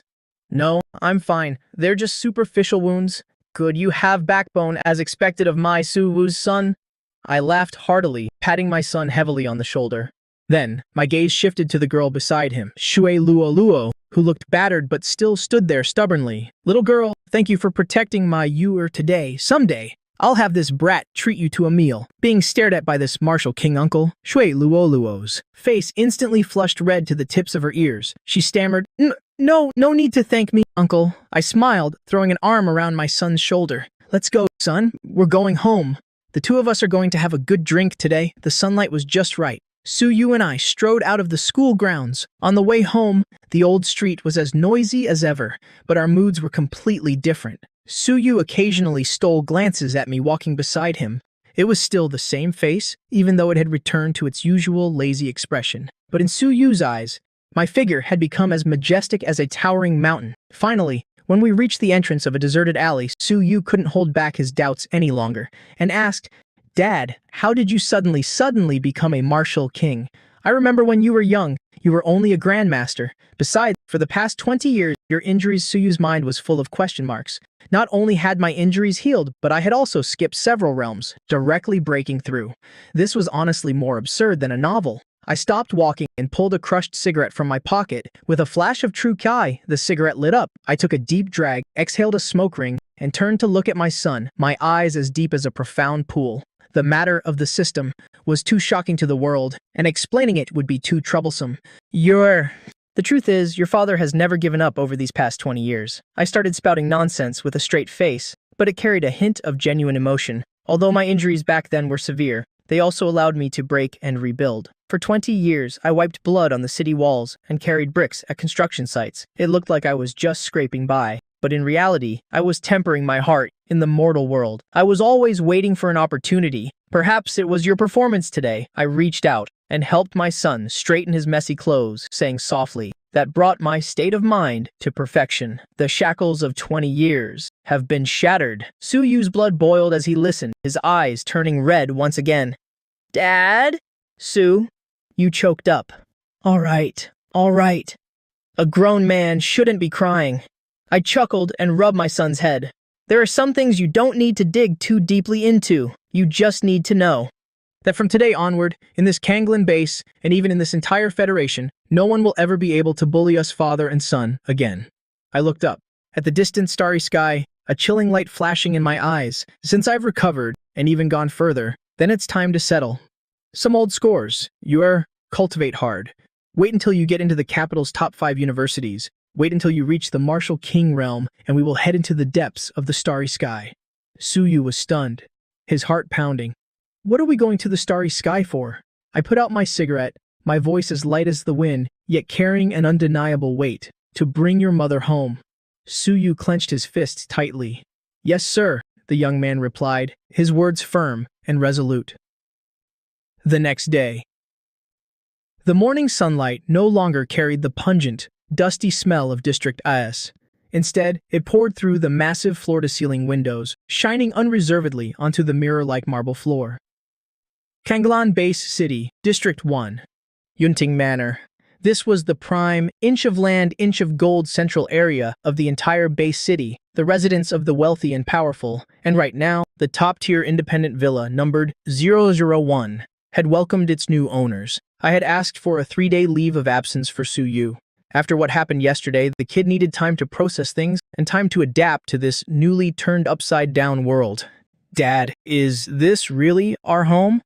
Suyu held a battered picture frame in his hands, standing in the middle of the massive 200-square-meter living room, looking completely lost and uneasy. Beneath his feet was a carpet woven from the fur of some unknown beast. Above his head was a crystal chandelier. The panoramic smart home system around him was automatically adjusting the room's temperature and humidity, compared to the leaky 30-square-meter communal apartment. With peeling walls they lived in yesterday, it was literally worlds apart. You silly kid, are you already intimidated by this? I was wearing a loose training suit, toying with the manor's keycard that City Lord Fan Hong had sent over. I casually tossed the magnetic card, which symbolized the highest authority in this district, onto the coffee table. Smiled and walked over. This is just the beginning. In the future, we'll live in a place 10 times, 100 times bigger than this. We might even live in the starry sky. Suyu stared blankly, then nodded vigorously. If it were before, he would have thought I was just bragging. But after witnessing the scene at the martial arts hall yesterday, where I descended like a god, even if I said I molded the sun with my bare hands, Suyu would believe it. We didn't bring much luggage. That house in District S, aside from memories, there really wasn't anything material worth keeping. We only brought some old clothes, and most importantly, the old iron box filled with photos of his mother. After a busy morning, the two of us personally placed the memory-filled photo frames in various corners of the new house. Seeing his mother's gentle smile in the photos, still radiating warmth against the luxurious backdrop, this cold, extravagant villa finally gained a touch of the warmth of life. Suyu wiped the sweat from his forehead and sprawled out on the genuine leather sofa. He casually grabbed a bottle of special green-glowing nutrient fluid from the table and took a sip. This kind of luxury item cost 500,000 Federation credits a bottle. He had only ever seen it in commercials before, but now it had become their everyday drinking water at home. Dad. Suyu suddenly set the bottle down, his expression turning somewhat serious and confused. What's wrong? I was adjusting the gravity training room in the house and walked out upon hearing him. Actually, yesterday at the martial arts hall, I kept feeling like there was something weird about my condition. Suyu looked at his hands, his brows furrowed tightly. Even though I broke through to the Vitality Realm, I read in books before that for someone who just entered the Vitality Realm, their vitality should be chaotic like mist. But Wong Heng was at the mid-stage of the Vitality Realm. His vitality should have already condensed like water. Logically speaking, even if my punch landed on him, it should have only caused him pain. It shouldn't have directly shattered his protective True Kai and sent him flying that far. Furthermore, in that moment, I felt like there was a vortex in my body, sucking in all the surrounding air. The more Suyu spoke, the more unbelievable he found it. Hearing this, my eyes narrowed slightly. Truth be told, I also found this strange. Even though they say a tiger father begets a tiger son, Suyu's performance yesterday wasn't just a simple matter of fighting above his level. It was an almost overwhelming burst of power. Come over here and sit down. Focus your mind and don't resist. I walked up to my son, my expression serious. Suyu obediently sat cross-legged on the carpet and closed his eyes. I extended my right hand and gently placed it on the acupoint on my son's back. As soon as I made contact, a gentle, yet incredibly pure stream of martial king vitality flowed into Suyu's meridians. Through internal vision, the scene inside Suyu's body appeared clearly in my mind. The moment I saw it clearly, I was shocked. For a normal early-stage Vitality Realm martial artist, the vitality in their body should be like a babbling brook, thin and slow. But the vitality inside Suyu's body was a thick, dark red substance, heavy as mercury. Although the total amount was indeed only at the early stage, this density and quality was simply more terrifying than even the late-stage Vitality Realm. His meridians were wide, and his bones gleamed with a jade-like luster. This kid's foundation, how did it suddenly become so solid? I wondered inwardly. Just as I was controlling that stream of vitality, preparing to delve deeper into Suyu's dantian to investigate thoroughly, a sudden change occurred. The mass of dark red vitality that had been resting quietly in Suyu's dantian seemed to sense the intrusion of foreign energy and instantly came alive. Suyu's dantian spun violently, turning into a bottomless black vortex. What? My expression changed drastically. I felt the stream of vitality I had sent in slip out of my control, being frantically dragged and pulled by that vortex and swallowed whole. This suction force even traveled up my palm. It was trying to drain the chi and blood from my body. Not good. I reacted instantly, unleashing my martial king realm cultivation. I forcibly severed the connection with that stream of chi and blood, and snatched my hand back just as quickly. Even so, that strange backlash still made me, who was completely unprepared, stumble back half a step. Meanwhile, Suyu's whole body trembled. His eyes shot open. Not only was he unharmed, but in that brief moment, he felt a warm current surge through his body, instantly healing the soreness in his muscles from moving. The ki and blood in his body even grew a little stronger. Dad, what's wrong? Suyu saw me step back and was startled. Is there something wrong with my body? I didn't answer right away because, at that moment, deep within my mind, the system notifications, which had been silent for so long, were now thundering like a storm. Detected a qualitative change in the ki and blood of Descendant Suyu. Congratulations, host Descendant Suyu has successfully awakened a hidden physique. The Primal Chaos Physique, one of the top physiques in the world. Those who possess this physique have ki and blood unbound by any attribute. They can devour the energy of all things for their own use, breaking through realms as easily as drinking water. Their starting ki and blood concentration is 10 times that of an ordinary person. According to the rule of father benefits from son, the host will receive an enhanced version of the awakened physique. Congratulations, host. You've obtained the supreme primal chaos physique. In that very instant, I felt a world-shaking explosion erupt within my body. The golden ki and blood that had been flowing through me suddenly collapsed in that moment, and then it finally transformed into an indescribable color. It was the color of chaos, a murky gray. If Suyu's primal chaos physique was a powerful vacuum cleaner that could suck up surrounding energy, then my supreme primal chaos physique was a nascent black hole. I clenched my fist, feeling the terrifying power that now dominated everything. I was utterly shocked. This system is just too overpowered. Dad? Dad? Dad, are you okay? Suyu saw me standing there, stunned. I took a deep breath. I immediately concealed my entire aura. Looking at my son's worried face, the corner of my mouth curved into a mysterious smile. I feigned a cough and said, "What's wrong? I'm fine. I just discovered a shocking secret." A secret? Suyu stared blankly. The reason you felt strange just now is because you've awakened an extremely rare, special physique. I clasped my hands behind my back and began to explain seriously. This physique allows you to have a concentration of ki and blood far beyond that of ordinary people. It can also absorb the ki and blood of your enemies in battle to heal yourself. That's also why you were able to send Wang Heng flying with a single punch. Suyu's eyes widened in disbelief. An overwhelming joy surged in his heart. A special physique that absorbs the power of others. The light in the young man's eyes shone brighter than the sun outside the window. Oh my God, doesn't that mean I'm a 1 in a million genius? You could say that. I smiled and nodded, my eyes filled with affection. As long as you work hard, your future achievements will be immeasurable. Hearing my affirmation, Suyu jumped up in excitement, pumping his fists. Suddenly, he stopped. He turned around, his eyes, burning bright, fixed on me. His face was filled with the fiery spirit of youth. Dad, if I'm a peerless genius, then I've made a decision. What is it? I prompted. Suyu took a deep breath. He pointed to the vast sky outside the window. Within 5 years. No. In 3 years, I'll surpass you. I'll become an expert even stronger than a martial king. When that time comes, it'll be my turn to protect you. I'll bring Mom back. Looking at my son's serious and passionate expression, I was stunned. Then, I lowered my head. My shoulders trembled slightly, as if I was trying to suppress a laugh. Surpass me, silly boy. For every step you take, I'll automatically take 4, and I'll even pave your path into a superhighway.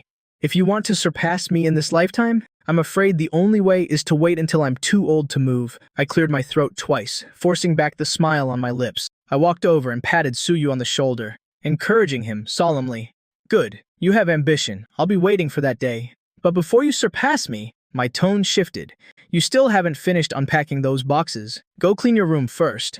Whether you're a grandmaster or a martial king, if you can't even clean a room, how can you hope to sweep the world? Get to it. Yes, sir. Su Yu gave a playful military salute. Full of energy, he grabbed a box and ran to his room. Watching my son's vibrant figure, the smile on my face gradually softened. Then it transformed into firm resolve. If my son is this talented, I can't let him stay cooped up in the greenhouse of a school. I need to find him a real whetstone to sharpen his blade. The afternoon sun streamed through the massive floor-to-ceiling windows of the Cloud Pavilion Manor. Casting its light across the floor, I had just put down my bowl and chopsticks and was now leaning back on the genuine leather sofa, picking my teeth. Meanwhile, Su Yu was diligently clearing the table. Ever since moving into this grand villa, the boy still hadn't fully adapted to a life of luxury. He was always looking for something to do, as if only that could put his mind at ease. Ding dong! The clear, pleasant chime of the doorbell broke the afternoon silence. I paused, a knowing glint flashed in my eyes. Looks like that old fox Pan Hong is pretty efficient. I'll get it. I stood up and walked to the 3-meter-high, intricately carved main door. As I opened it, standing outside were 2 men in custom-tailored black suits. They weren't ordinary delivery men, but the most elite guards from the city lord's mansion. Each of them exuded the aura of a Xiantian realm martial artist. But right now, these 2 experts, who could walk unchallenged outside when facing me, had to be careful with every breath they took. Senior Su. One of the men in black held an antique sandalwood box with both hands. His voice trembled slightly. The city lord ordered us to deliver this urgently. The city lord said, "This is the first batch of apology gifts. If you are not satisfied, he will personally search the warehouse again." I glanced at the box. With just that one look, the 2 men in black felt a chill run down their spines, as if they were being stared down by a primeval beast. "All right, leave it here, and tell Pan Hong for me, this matter is settled." I casually took the box, as if I were accepting a takeout order. "Thank you, Senior. Thank you, Senior." The 2 men looked as if they had been granted amnesty. They bowed deeply to me, then hastily left the Cloud Pavilion Manor. I closed the door and turned back to the living room. I placed the box on the marble coffee table. "Dad, who was that?" Su Yu asked, wiping his hands as he walked over. He looked curiously at the exquisite wooden box. "Delivery guy," I said casually. Then, with a light tap of my finger, I opened the combination lock on the box. The box opened. A rich medicinal aroma immediately filled the living room. Whoosh! Inside, the box was lined with thick golden velvet. In the center lay 3 thumb-sized test tubes. The tubes contained a vibrant green liquid. It looked like liquid jade, with small bubbles occasionally rising to the surface, seemingly brimming with abundant life force. Next to the tubes was a thread-bound, ancient book. On the cover were 3 powerful characters. Thump, void-shattering saber, B-rank chi and blood elixir, azure sea dragon saliva. I recognized these items at a glance. Tiski. Even in my youth, I had only ever seen things like these. Pan Hong was truly sincere this time. Each of these 3 elixirs could sell for over 50 million Federation credits on the black market. And that's, if you can even find them. This is for you. I pushed the box toward my son. For me? Su Yu was stunned. He instinctively waved his hands. "Dad, this is too valuable. Besides, you're a martial king now. Wouldn't these be better for you? You silly kid." I chuckled. I picked up one of the elixirs and swirled it gently under the light. At the martial king realm, a B-rank elixir like this is no different from drinking water. It won't increase my cultivation one bit. But for you, this is a divine medicine that can completely transform you. With that, I pushed the box into Su Yu's arms.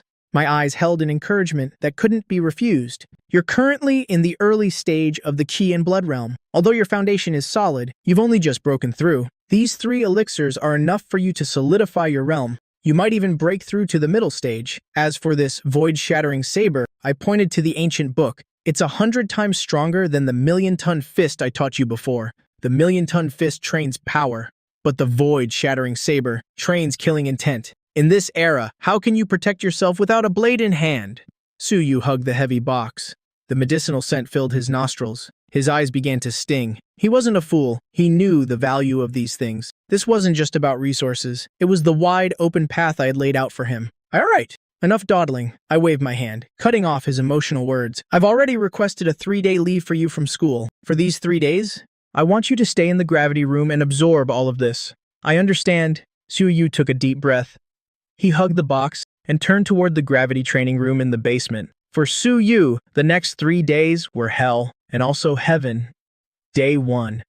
Su Yu sat cross-legged on the special alloy floor. With great resolve, he drank the entire first bottle of Azure Sea Dragon saliva. If it were an ordinary martial artist, even one in the late Ki and Blood realm, they would have to dilute such a potent elixir with water and drink it in 3 separate doses.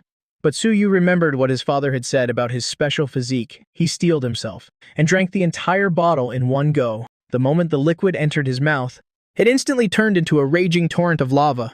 Rushing through his limbs and meridians, the excruciating pain felt as if every blood vessel in his body was about to explode.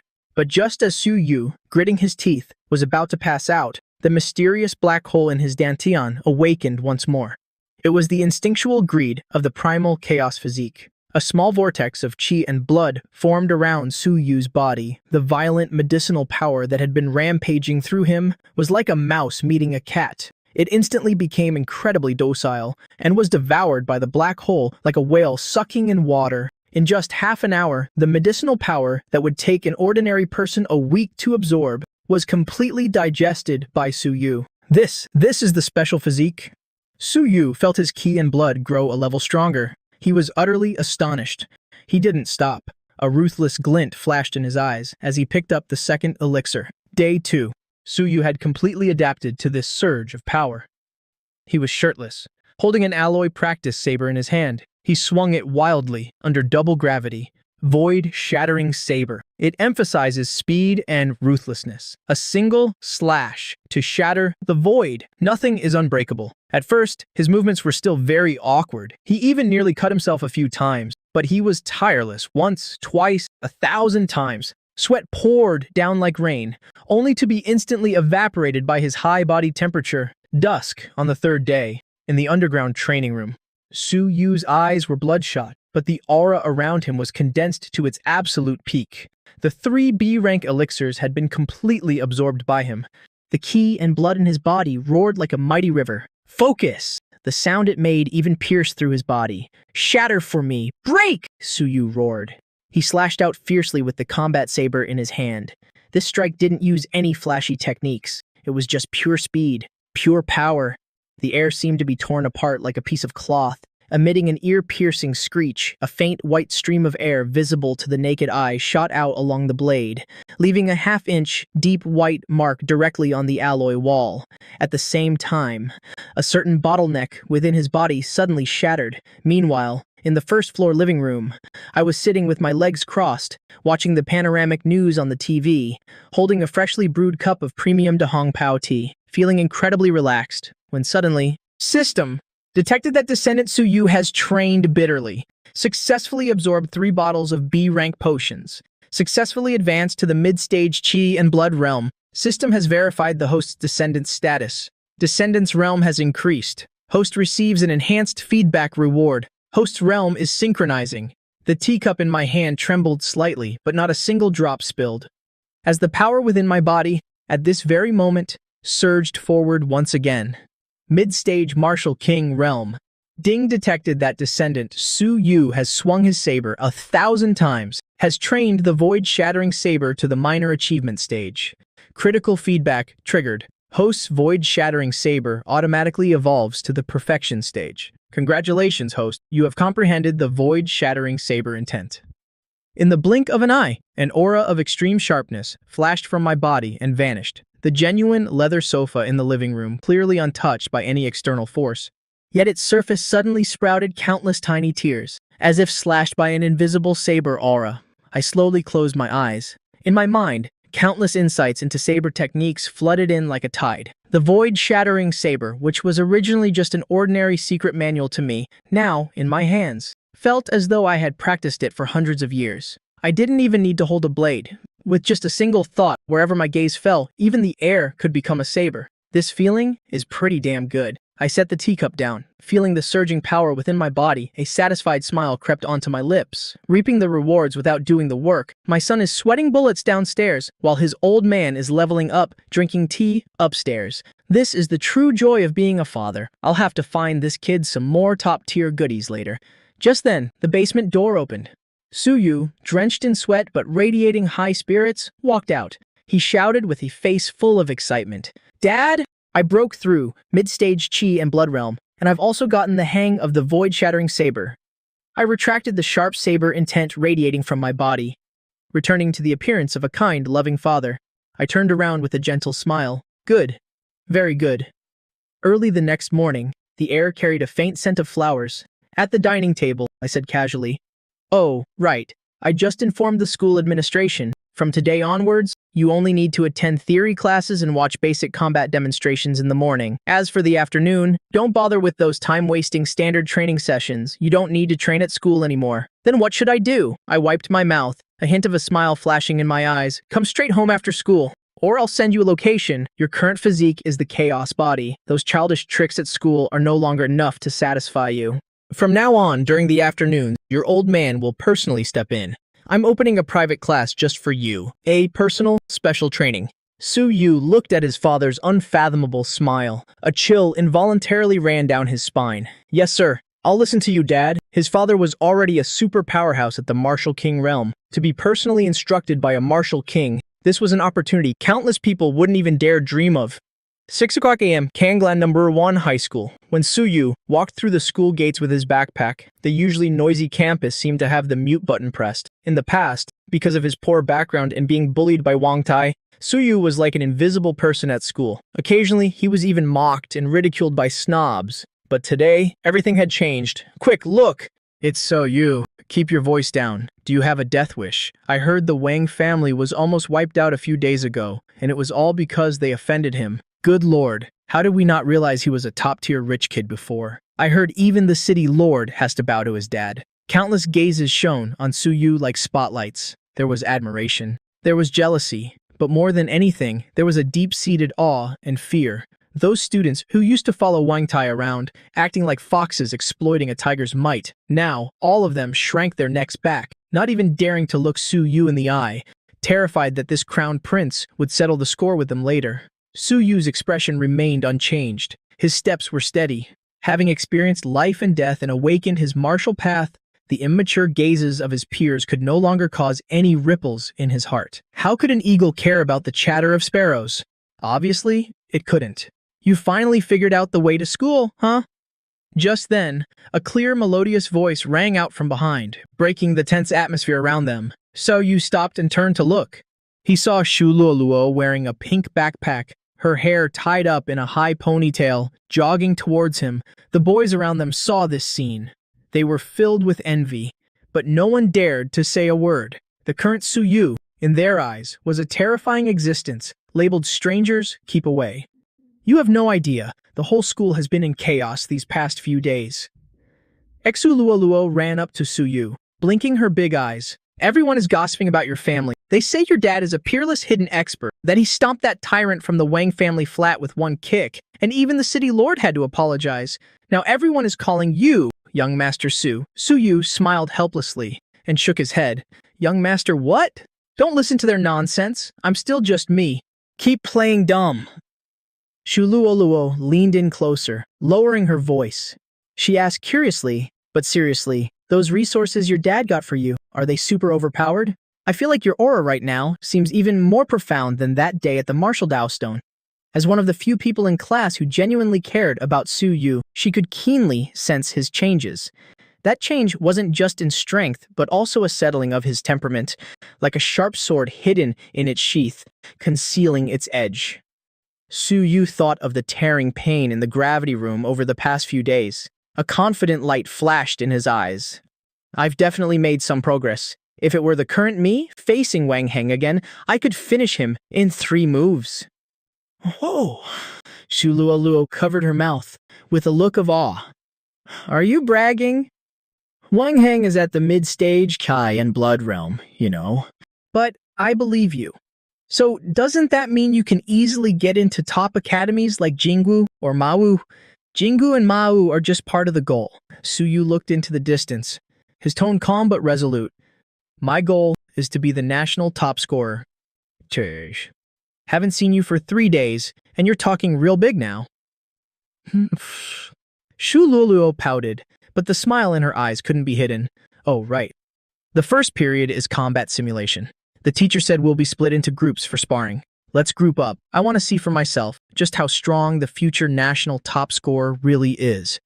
Sure, as long as you're not afraid of losing too badly. We'll see who wins and who loses. I haven't been slacking off these past few days either.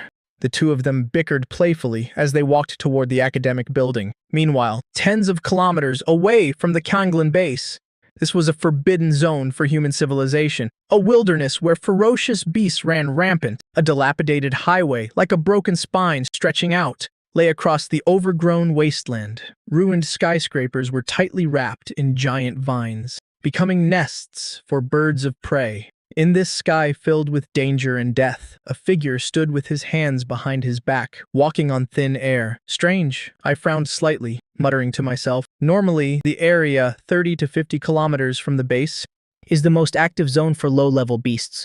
In the past, there should be wild wolves roaming around, herds of mutated wild boars, and occasionally you'd even see F-rank and E-rank beasts slaughtering each other over territory. Although humanity had already reached the cosmos, they didn't apply an extermination policy to Earth's native ecosystem.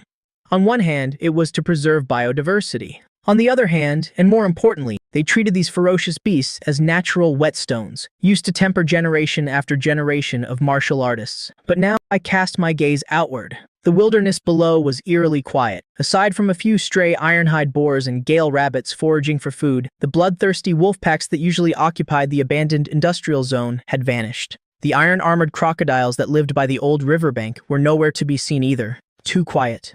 My body slowly descended, landing on a massive broken bridge. I could sense a faint, unsettling aura lingering in the air. It wasn't the scent of ordinary beasts, but a higher-level pressure. More organized, moving together.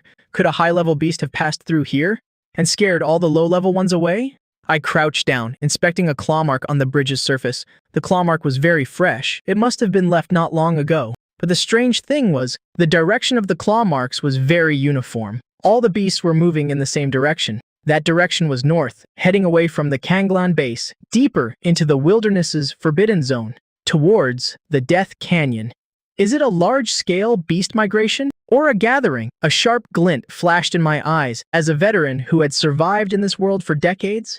Combined with my knowledge from my past life, I instinctively smelled a conspiracy. Normally, beasts only exhibited such abnormal behavior in two scenarios. One, an impending natural disaster like an earthquake or a tsunami. Two, a beast king capable of commanding the hordes had been born and was rallying its troops. If it was the latter, then Kanglan City is about to lose its peace. I stood up, dusting off my hands. I didn't feel the fear an ordinary person would. My martial king realm strength gave me absolute confidence. My purpose for coming here was originally to find live combat targets for Su Yu.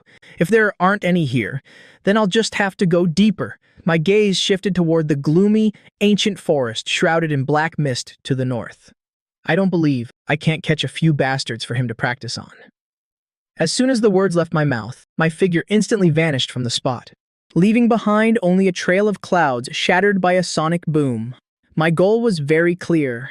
Catch a few peak E-rank or even early D-rank beasts, throw them into the back mountain of Yunting Manor, and give Su Yu a real taste of wilderness survival.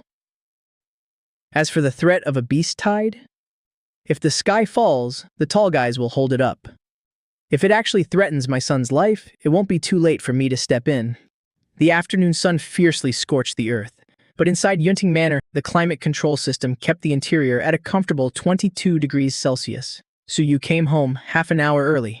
Just as he stepped into the front garden, before he could even change his shoes, a low, wild roar pierced through the villa's walls and faintly reached his ears. Within that roar was sheer brutality, bloodlust, and the violent clashing of iron chains. It was enough to make one's scalp tingle. Su Yu was slightly startled, but then immediately understood. This must be the special training his dad had mentioned. He just didn't expect the commotion to be so loud, it felt like having a zoo at home. "Dad, what's making that noise in the back mountain?" Su Yu walked into the kitchen. His dad was wearing an apron, skillfully prepping ingredients. He asked as he approached, "You're back?" Dad didn't turn his head. The kitchen knife in his hand danced rapidly. His tone was casual.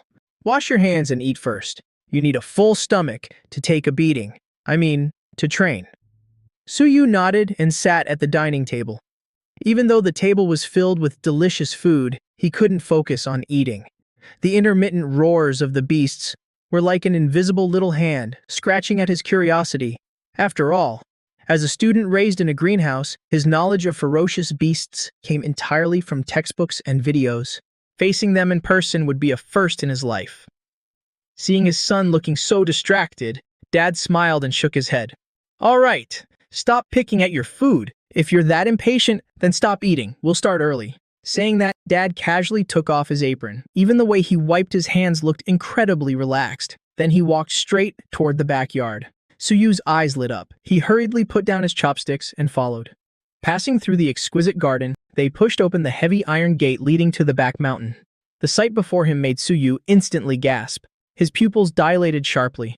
The manor's back mountain, which used to be lush and green, with picturesque scenery, had now been violently cleared into a dirt arena the size of a football field. And in that clearing stood over a dozen massive alloy pillars. Each pillar had wrist-thick, specially made shackles, chaining down a bizarrely shaped ferocious beast, emitting a thick, foul stench.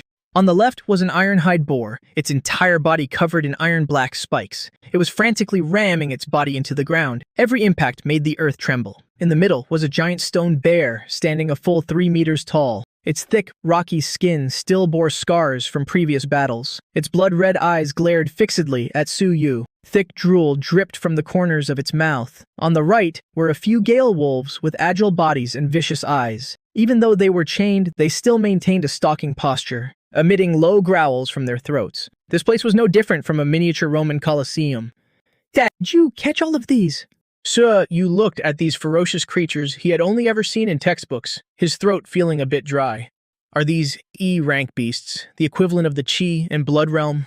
That overwhelming, suffocating presence, that undisguised killing intent, was completely incomparable to his classmates in their protective gear at school. I nodded slightly, crossing my arms over my chest, leaning against a snapped giant tree, looking as casual as if I were watching my own pets. "That's right, starting today, they are your sparring partners." "Sparring?" Suyu's mouth twitched. Any one of these beasts could cause chaos in a B-tier city if let loose. Yet his dad had brought them back to be sparring partners? "Dad, you mean I have to fight them right now?" Suyu pointed at the most aggressive iron-hide boar. "What else? Save them for New Year's dinner?" A wicked smile curled on my lips. Suddenly, my figure blurred, instantly appearing in front of the iron-hide boar's iron cage. This is an early-stage E-rank iron-hide boar, equivalent to a human's early-stage Chi and Blood Realm. You are currently at the mid-stage. Logically speaking, you should be able to crush it.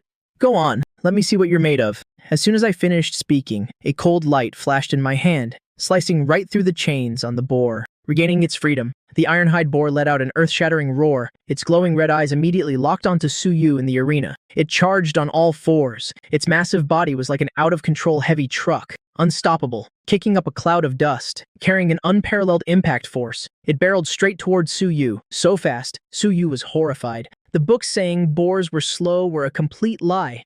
This explosive power is terrifying. Catch! I casually tossed an unsharpened alloy training saber. It drew an arc through the air. Suyu hurriedly caught the saber. At this moment, the boar's sharp tusks were already within 3 meters of him. Suyu reacted on instinct. His footwork was a bit messy as he dodged to the left. The boar's spike-covered body brushed past Suyu's clothes. The strong gust of wind stung his cheeks. Before Suyu could even regain his footing, the boar displayed an agility completely disproportionate to its massive size.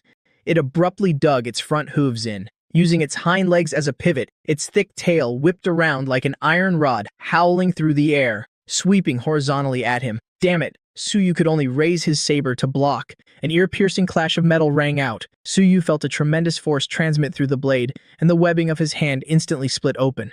The force sent him staggering back 7 or 8 steps before he finally steadied himself. His hands were numb. This is real combat. Cold sweat beaded on Suyu's forehead.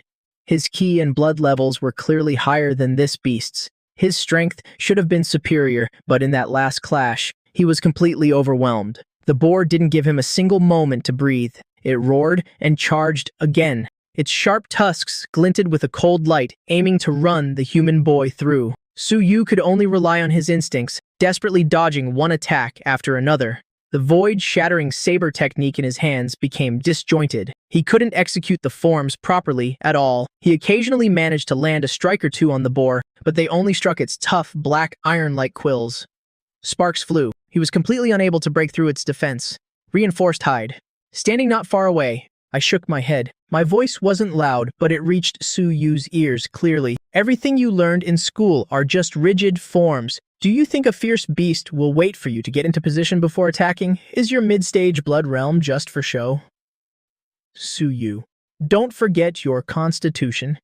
My gaze suddenly sharpened. I shouted, the primal chaos physique. It's not meant for you to use as a punching bag. Try it. In the instant of contact, absorb its ki and blood, drain it. As he was struggling to dodge, Su Yu's heart suddenly jolted. The boar charged again.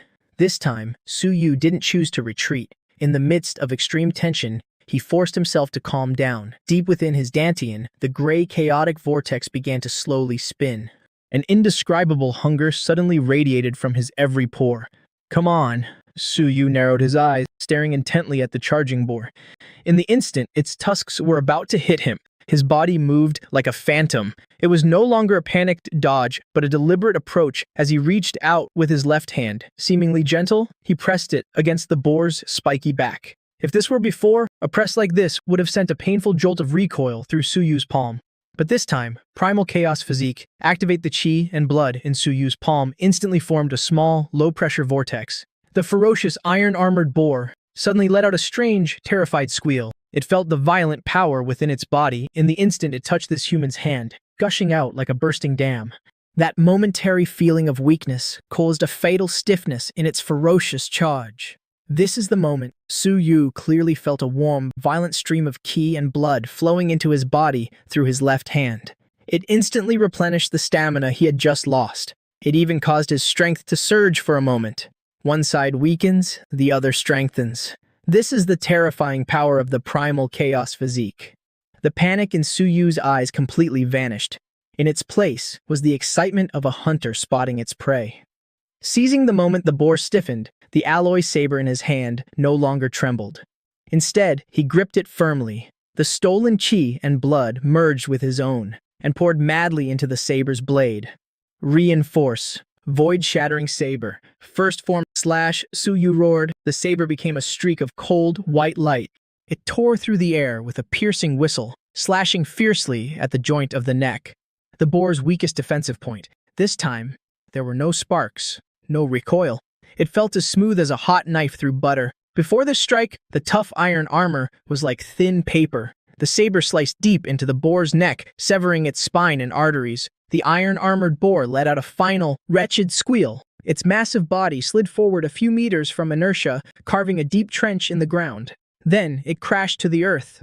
Its forelegs twitched a few times and then went still as a large amount of fresh blood gushed out, staining the ground red beneath it. Su Yu held his swinging posture, panting heavily. Although his body was exhausted, his spirit was more exhilarated than ever. He looked at the giant beast at his feet, then back at his own left hand.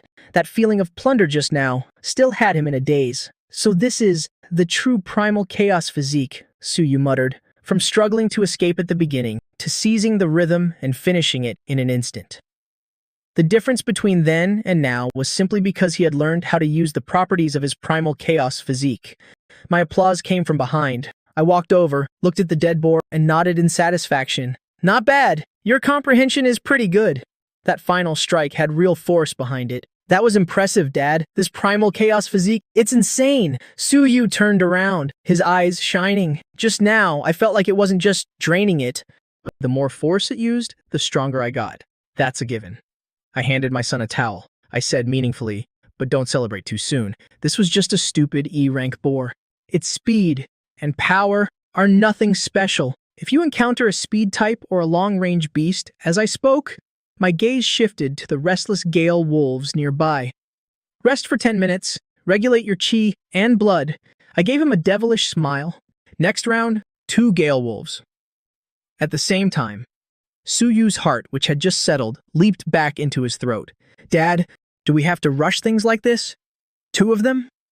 If you want to survive in this dog-eat-dog world, if you want to protect the people you care about, I pointed to myself, then to the starry sky in the distance. You must never stop getting stronger. Looking at my stern gaze, he tightened his grip on his saber.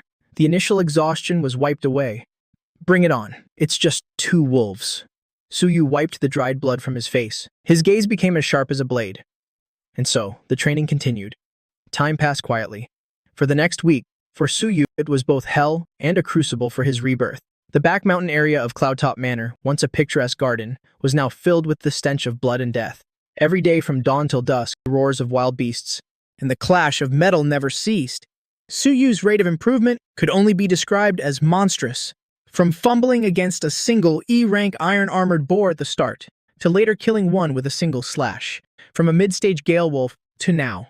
The sunset was the color of blood, dyeing the clearing on the back mountain crimson. Suyu was bare-chested. His once fair skin now had a healthy bronze tan. His muscles weren't as exaggerated as a bodybuilder's, but every fiber seemed to contain explosive power. His body was covered in scars, big and small. They were medals of his growth, and across from him, a fierce beast with a blazing crimson coat was crouched low, a threatening growl rumbling in its throat. The Crimson Flame Demon Fox. This was a terrifying beast, nearly at the Earth rank. Not only did it possess monstrous speed, but its cunning eyes even held a glimmer of human-like intelligence. Come on! Suyu held the chipped alloy battle saber, his eyes as cold as ice. After a week of hellish training, the scholarly air about him had completely vanished. In its place was a terrifying, sharp killing intent. The demon fox moved. It didn't charge straight ahead. Instead, its hind legs suddenly pushed off with great force. Its body became a red blur, leaving afterimages in the air. It used the terrain, continuously launching itself off tree trunks and boulders. Its movements were erratic and unpredictable. It was as if 3 foxes were attacking from different angles at once. So fast, Suyu's pupils contracted. This fox's speed was double that of the Gale Wolf from before. A foul wind rushed to his face. A claw, sharp as a dagger, silently appeared at the left side of Suyu's throat. If this were a week ago, Suyu would have already had his throat slit. But now, Suyu didn't even turn his head. The chaotic vortex in his dantian suddenly spun. The flow of the surrounding air, the change in temperature, even the fluctuations of killing intent from the fox, all of it appeared clearly in his mind. His upper body bent backward at an incredibly bizarre angle. The sharp claw grazed the tip of his nose, severing a few strands of hair. In this life-or-death moment, Suyu didn't retreat. Instead, he seized the instant the Crimson Fox had spent its old momentum, before new strength could be generated. Got you! A cold smile touched the corner of Suyu's lips. His bent-back body suddenly sprang up like a coil. His left hand formed a claw. He didn't attack directly, but grabbed at the empty space in front of the Crimson Fox's belly. Vroom! An invisible black hole seemed to appear in the air. The Crimson Fox, which was about to change direction and flee, suddenly felt the ki and blood in its body stagnate, its movements unavoidably slowed by half a beat. It let out a terrified shriek.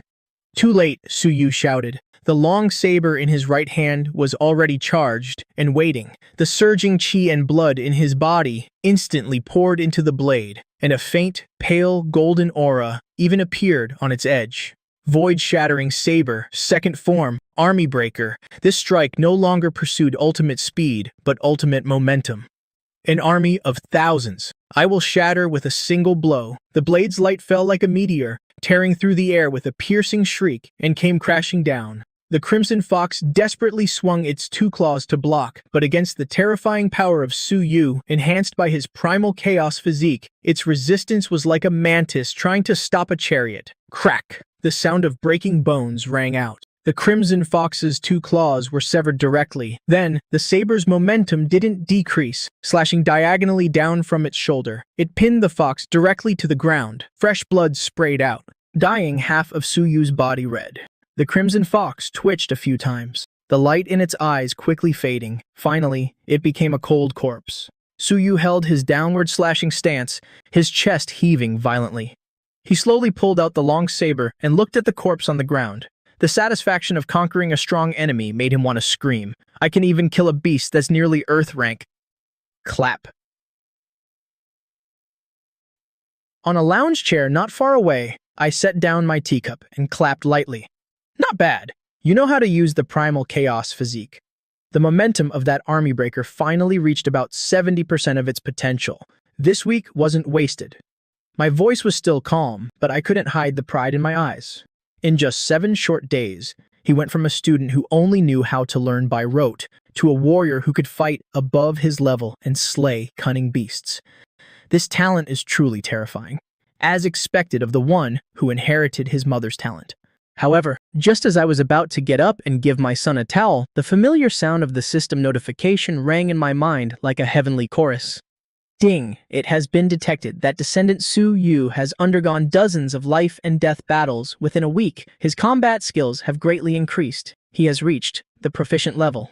The system has determined the Descendant's skills have improved. The host has received a critical feedback reward. Congratulations, host. Your combat skill realm has broken through.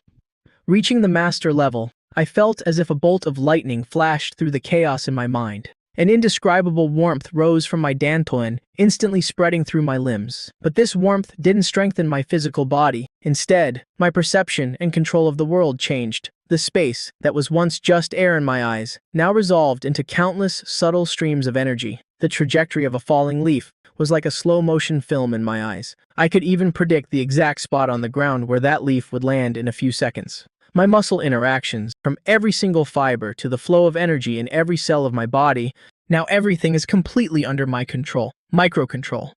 This is a realm that countless martial artists could never reach in their entire lives. The so-called microcontrol means that the mastery of power has reached a microscopic level. One part of strength can be used as 10. Before the enemy even moves, I already know. Passing through a myriad of flowers, without a single leaf touching me, I unconsciously reached out my hand. My 2 fingers gently caught a speck of dust floating in the air.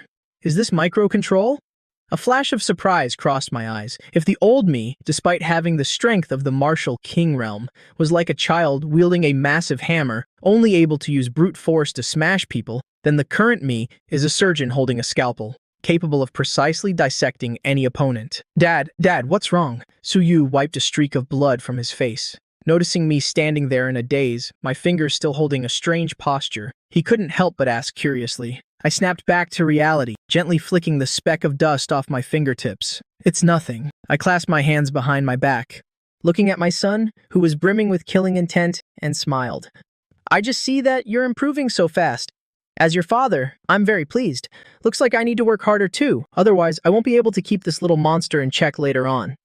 Dad, stop being so modest. The stronger I get, the more I realize just how massive the gap is between us. Su Yu scratched his head. Even though he might be incredibly strong now, standing before me, he still felt like he was facing an insurmountable mountain. All right, stop flattering me. I tossed him a bottle of recovery potion. Drink up. Meanwhile, in the city center of the Kanglan base, the City Lord's mansion. The usually majestic and solemn City Lord's office was now filled with a suffocatingly low pressure as the highest authority of Kanglan City, Great Grandmaster Pan Hong, currently looked like an elementary school student who had made a mistake, trembling as he stood beside the desk, his forehead drenched in cold sweat. And on the genuine leather chair that symbolized his power, sat a middle-aged man dressed in a classic white robe. The man had a handsome face and slender fingers, slowly toying with Pan Hong's favorite jade paperweight. He was the special envoy from the Jiangnan main city, Liu Yun. Peak Martial King, Realm. Lord Envoy. That is exactly what happened. Pan Hong swallowed hard, his voice hoarse, as he recounted the events at First High School that day in detail, including how Su Wu arrived by walking on air, how he crushed Wang Hink, how he crushed Vice Commander Wang Meng to death, and how he himself had to swallow his pride and pay compensation. He didn't dare hide a single word, much less exaggerate, because he knew that the special envoy from Jiangnan main city, sitting before him, could crush him even easier than Su Wu could. Hearing Pan Hong's report, Liu Yun's hand stopped moving. Crack! That precious jade paperweight shattered into fine powder in his hand without any warning, slipping through his fingers. Pan Hong's heart skipped a beat. A martial king. Liu Yun looked up, his narrow eyes flashing with an intrigued light, the corners of his mouth curling into a meaningful smile. Quite interesting to think this desolate little base is hiding a hidden dragon. Su Wu, the genius grandmaster who was crippled 20 years ago? It seems he stumbled upon some incredible fortune. Not only did he recover from his injuries, but he also found a blessing in disguise and broke through to the martial king realm, Liu Yun said softly, yet his words carried a chilling killing intent. Lord Envoy, Pan Hong carefully probed, that Su Wu is indeed a bit bizarre. Moreover, he's extremely protective of his own. The Wang family this time truly kicked an iron plate. What do you think? Should we just let this go? Liu Yun shot Pan Hong a glance. That look made Pan Hong feel like he had been plunged into an ice cellar. City Lord Pan, have you been in this tiny place for so long that your brain has rusted? Liu Yun stood up, walking over to the floor-to-ceiling window, looking down at this city of steel, his tone as cold as ice. Wang Heng and Wang Meng, those two pieces of trash are dead, and that's that.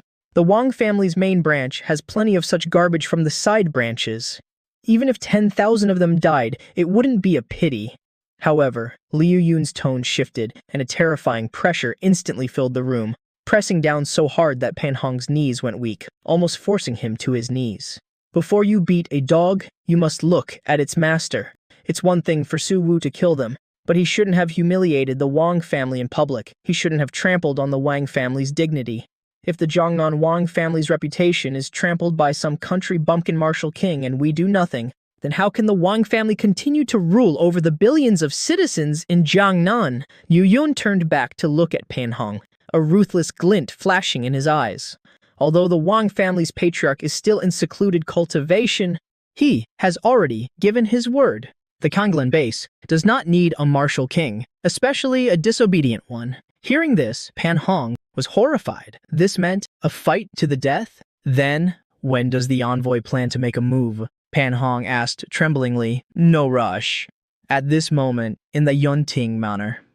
Su Yu was shirtless, sweat trailing down his well-defined muscles. His entire body was enveloped in a faint gray air flow. It was the phenomenon of his blood qi circulating to its absolute limit. With every breath, the spiritual energy floating in the air rushed toward him like moths to a flame, pouring into his body, nourishing his meridians. A day of intense combat training had left him covered in injuries, but it also helped him touch the threshold of the late-stage blood qi realm. On the second-floor balcony, I stood with my hands clasped behind my back, my gaze piercing through the tempered glass, quietly watching my son downstairs.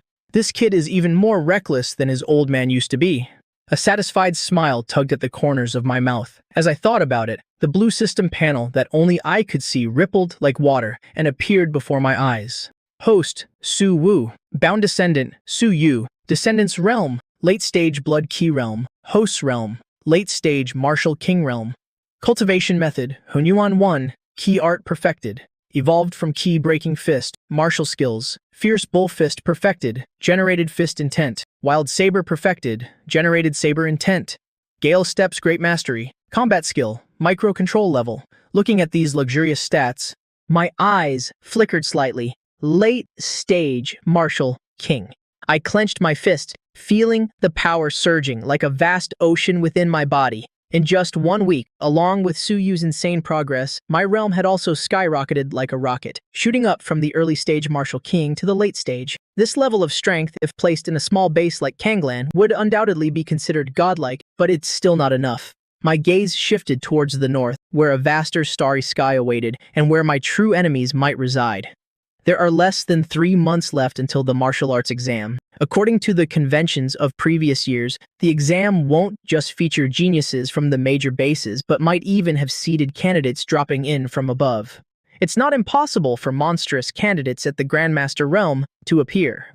Although Yor has the chaos physique, he started too late. If he wants to sweep the entire country and claim the title of top scholar in 3 months, relying solely on bitter training won't be enough. The poor study literature, the rich study martial arts. The chaos physique is a gold-swallowing monster. It requires a massive amount of resources to feed. Thinking of this, a flash of determination crossed my eyes. The B-grade potions from before have already been completely consumed by Su Yu. I need to restock on new fuel. The next morning, sunlight pierced through the clouds, awakening the city of steel. Su Yu had already left for school. Early on. Before leaving, he even wolfed down 3 bowls of mutant meat porridge. Watching my son's energetic back, I tidied up a bit, changed into an inconspicuous gray tracksuit and headed out. If District F is the slums and District A is the backyard of the rich and powerful, then District B is the economic heart of the entire base. Here, every inch of land is worth its weight in gold. High-rise buildings stand close together. Massive, holographic advertisements intertwine in the air, displaying various alloy combat sabers, genetic potions, and the latest models of protective combat suits. Vehicles shuttle back and forth on the streets. Most pedestrians are dressed lavishly, and even the roadside patrol teams have equipment that is more than a notch above those in District F. With my hands in my pockets, I strolled leisurely down the bustling street. My simple gray tracksuit, amidst this crowd of people in fine clothes, looked a bit out of place, but I didn't care at all. At my realm, worldly possessions are nothing but fleeting clouds.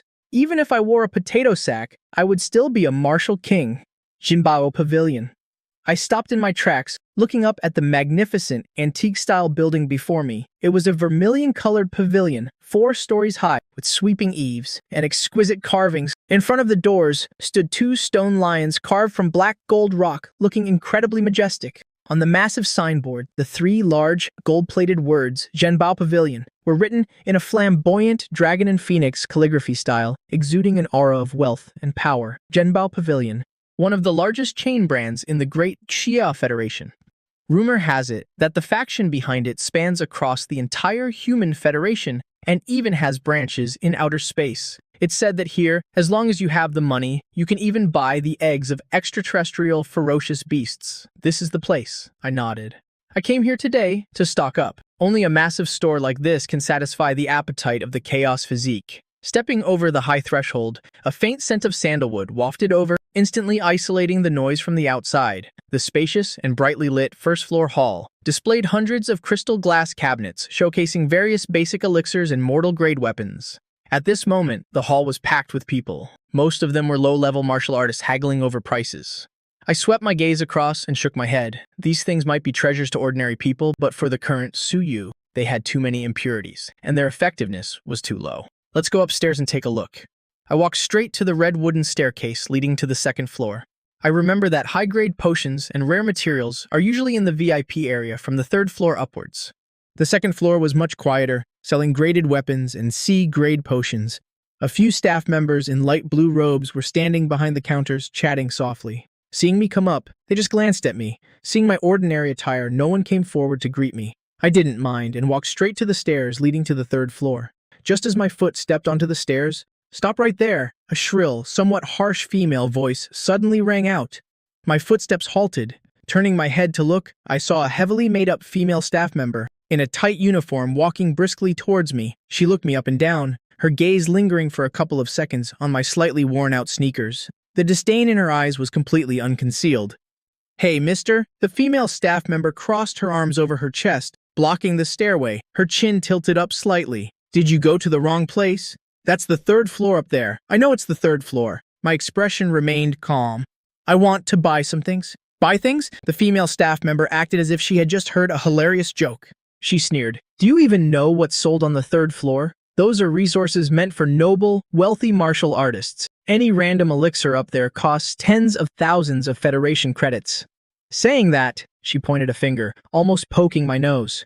"Furthermore, can't you clearly see the sign next to you? The 3rd floor is a VIP area. Non-members are not allowed to enter. Do you have a membership card?" "Membership?" I frowned slightly. In my youth, I visited Zhenbao Pavilion quite a few times. Although that was 20 years ago, I had never heard of this rule. Since when did Zhenbao Pavilion have this rule? The laws of the Great Xia Federation state that commercial guilds open for business cannot set up unreasonable barriers. When I came here before, I never heard anything about needing a membership, I said coldly. "Before? That's ancient history." The female staff member rolled her eyes, her tone becoming even more caustic. "You country bumpkin, our Kanglin branch, since changing to a new manager half a year ago, has established this rule. If you want to go up to the 3rd floor, you first need to deposit 500,000 to become a member. Look at your dirt poor appearance. Even if we sold you, you wouldn't be worth 500,000. Hurry up and get lost. Don't block the way for the other VIP guests. If you dirty this place, can you afford to pay for it?" the female staff member said as she waved her hand in disgust, as if shooing away a fly. A few customers on the 2nd floor were also attracted by the commotion. Their gazes gathered over. Who is this guy, dressed like that, and he dares to barge onto the third floor? Probably just some poor bastard wanting to go up and have a look. Heh. The new manager of Zhenbao Pavilion is famous for only recognizing money, not people. This guy is in for some trouble. Hearing the chatter around me, my originally calm eyes gradually turned cold. I didn't want to cause trouble, but I hate being bitten by dogs even more. A rule set by the new manager, huh? The corners of my mouth curled into an icy smile. How very arrogant. Shut up, you old geezer. You dare to criticize our manager? Seeing that not only did I not get lost, but I even dared to talk back, she instantly flew into a rage. Usually relying on the backing of Zhenbao Pavilion, she didn't even put some minor squad captains in her eyes. How could she tolerate the insolence of a poor bastard? Security? Where the hell is security? Throw this troublemaker out for me! The female staff member screamed, even reaching out her hand to push me. However, just as her hand was about to touch my shoulder, smack, a crisp slap rang out, plunging the entire second floor into a dead silence. The female staff member's whole body was like it had been hit by a speeding truck. She flew straight into the air, spun 3 times, and crashed heavily into a display cabinet 5 meters away. The glass shattered into pieces. The female staff member lay on the ground, one side of her face instantly swelling up like a steamed bun as she spat out 2 bloody teeth. She was completely dazed from the slap.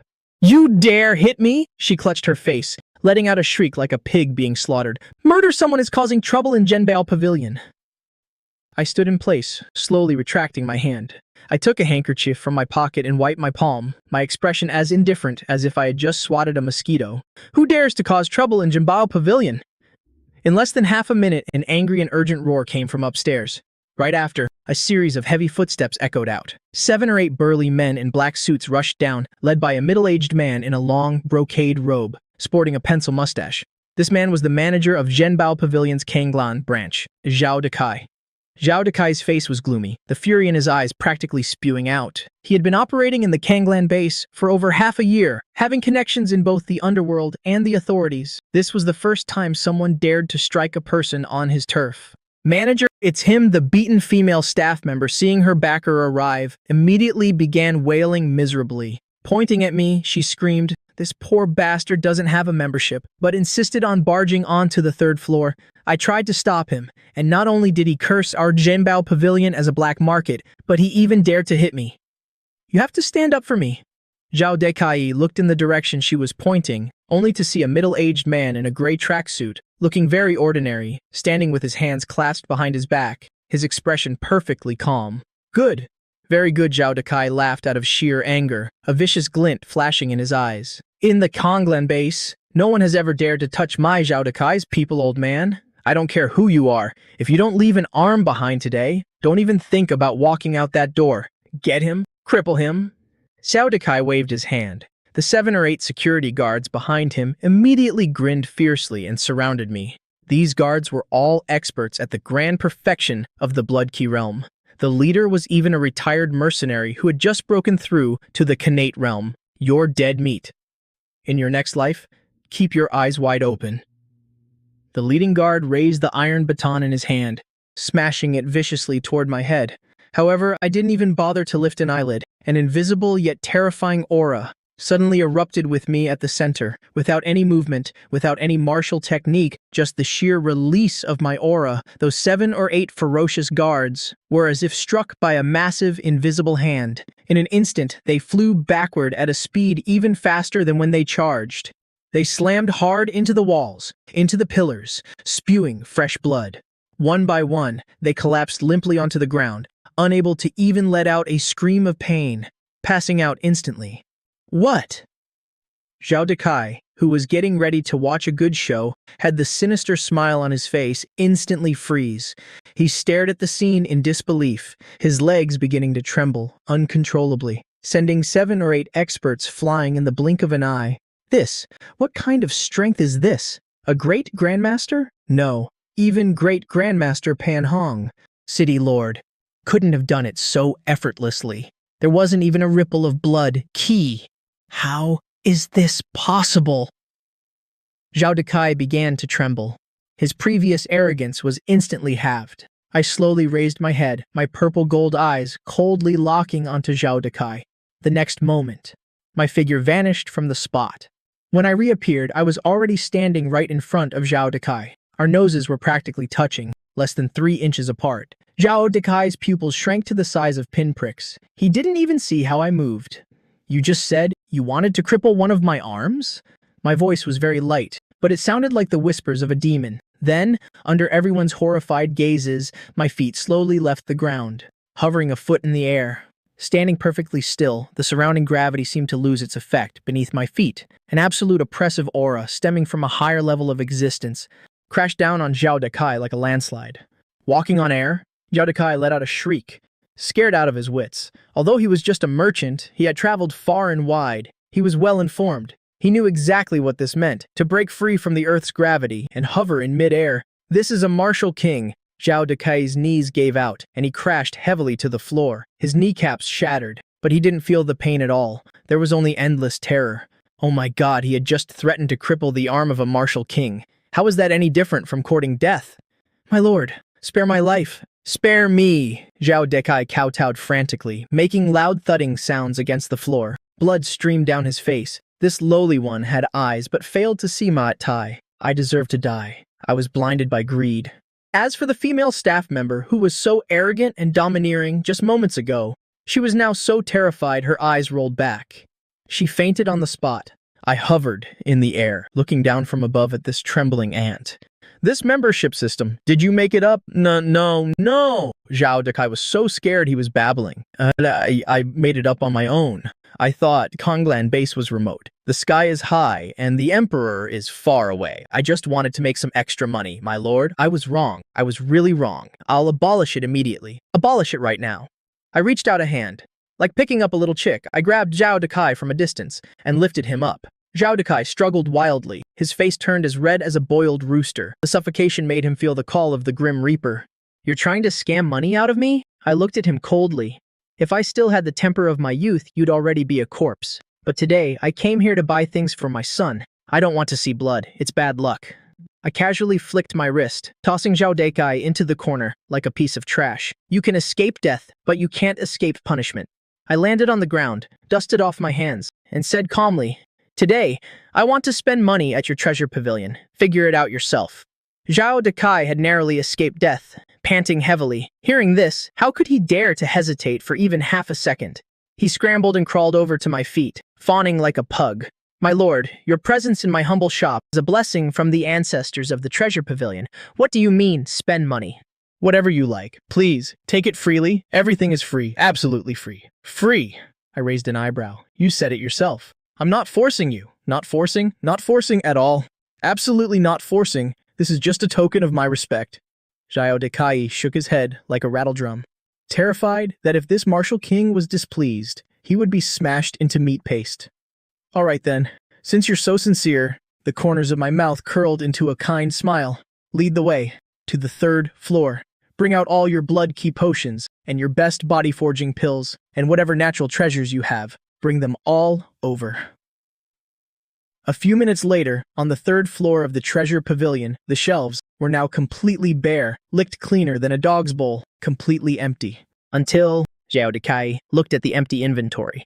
His heart was bleeding, but he still had to force a smile on his face. "My lord, this is our entire store's inventory. 3 vials of B-grade dragon blood, grass extract, and 10 bottles of purple gold body-forging pills.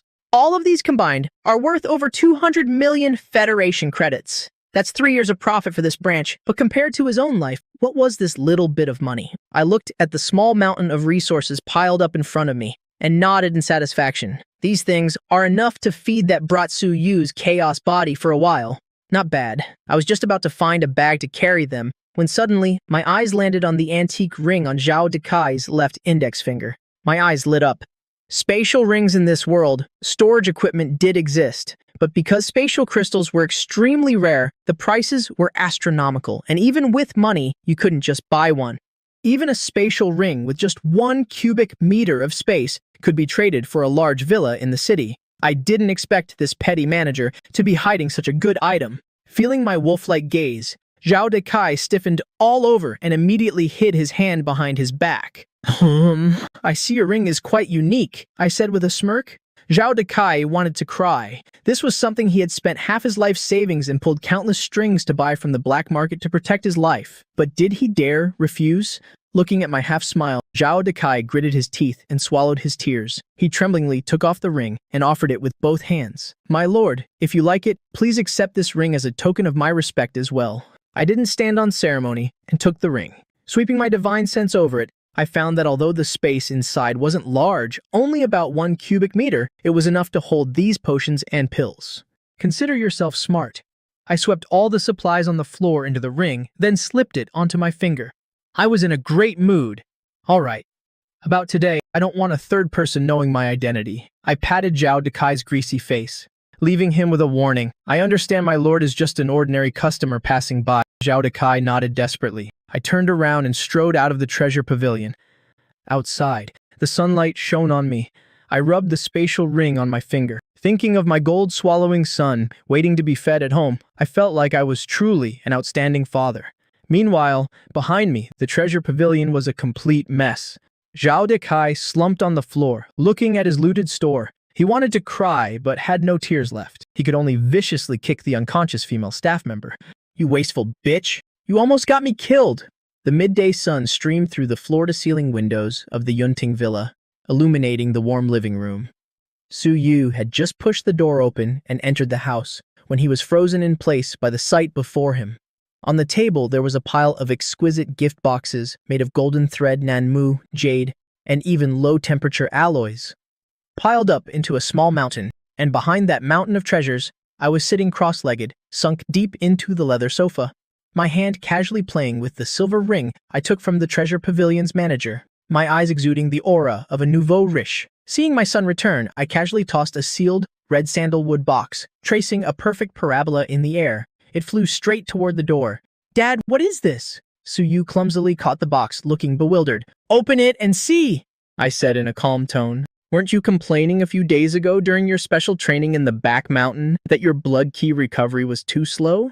Today, I went out for a walk and casually picked up some supplements for you. It should last you a while." Su Yu gulped. He tremblingly opened the wooden box. A medicinal fragrance so rich it was almost tangible wafted out. Just taking one breath, Su Yu felt the exhausted blood key in his body instantly become active again. He saw inside the box quietly lay 3 vials radiating a golden blood light. Printed clearly on them was the anti-counterfeit logo of the treasure pavilion. B-grade dragon blood grass extract. Su Yu gasped. His hands shook, almost dropping the box. This B-grade potion, just 1 vial, cost tens of millions of Federation credits. How was this just some supplements? "Dad, how much did this cost?" Su Yu's voice trembled. "Even though our family has some money now, we can't just squander it like this." I glanced at my son, a meaningful smile tugging at the corner of my mouth. I said calmly, "Money? Talking about money ruins the mood. I didn't spend a single cent today." "Didn't spend a cent?" Su Yu's eyes widened. His face clearly said, "Are you kidding me, Dad? Who would be so generous to just give us hundreds of millions?" "I met a very enthusiastic treasure pavilion manager," I said with a straight face. He said he was amazed by my extraordinary bearing. He insisted on giving me these things to make friends. It was hard to refuse such hospitality, so I reluctantly accepted. Su Yu was speechless. Even though he knew his dad was talking nonsense, looking at those genuine, top-tier resources, the emotion welling up in his heart couldn't be faked. He knew his father was doing everything possible to lay the foundation for his martial arts path. "All right, don't just stand there spacing out." I stood up and patted my son's shoulder. My gaze turned serious. "There are less than 3 months left until the martial arts exam. Now that you have enough resources, don't hold back on my account." "Yes, sir. I guarantee I'll complete the mission." Su Yu hugged the box tightly, a blazing fire igniting in his eyes. Over the next few days, the underground training room of Yunting Villa became Su Yu's secluded cultivation spot. With the chaos body acting like a cheat code, Su Yu didn't have to worry at all about his body being too weak to absorb the energy. Unlike ordinary martial artists, B-grade dragon blood grass, swallowing purple-gold body-forging pills, absorbing high-intensity energy, massive amounts of resources were thrown in. Combined with the essence of the void-breaking saber and the ultimate realm of the 6-fold bullhorse fist that I personally guided him on, Su Yu's cultivation skyrocketed like a rocket. Day 5. Peak of the late-stage Blood Chi realm. Day 7. A low boom echoed from the basement. Su Yu's entire body surged with blood. Ka, forming a lifelike crimson armor around his body. Blood. Kai. Realm. Great perfection. This wasn't just an advancement, it was a qualitative leap. Su Yu right now, just in terms of total blood ki, had even surpassed newly advanced Xiantian realm martial artists. Morning. Another new morning. Su Yu headed to school in high spirits. As for me, I sat on the second-floor balcony drinking tea as usual. But today, the teacup in my hand never reached my lips. Something's wrong. I furrowed my brows. As a martial king powerhouse, I was extremely sensitive to danger. Since this morning, my eyelids had been twitching non-stop. A dark cloud of unease lingered in my heart, refusing to dissipate. Right at that moment, a somewhat wretched figure stumbled into the grounds of Yunting Villa. My eyes narrowed. Before the person even hit the ground, I had already appeared in front of him. Pan Hong. The newcomer was none other than the city lord of Kanglan Base, Grandmaster Pan Hong. Except Pan Hong right now had none of the dignity of a city lord. His hair was a mess. His face was deathly pale. The tang suit he wore was drenched in cold sweat. "Senior, hurry and save your son." Pan Hong grabbed my arm, gasping for breath, and screamed hoarsely, "Special Envoy Liu Yun from Jiangnan! That bastard!" He went to intercept and kill Su Yu. Hearing the words, "intercept and kill Su Yu," my usually calm eyes instantly turned blood red.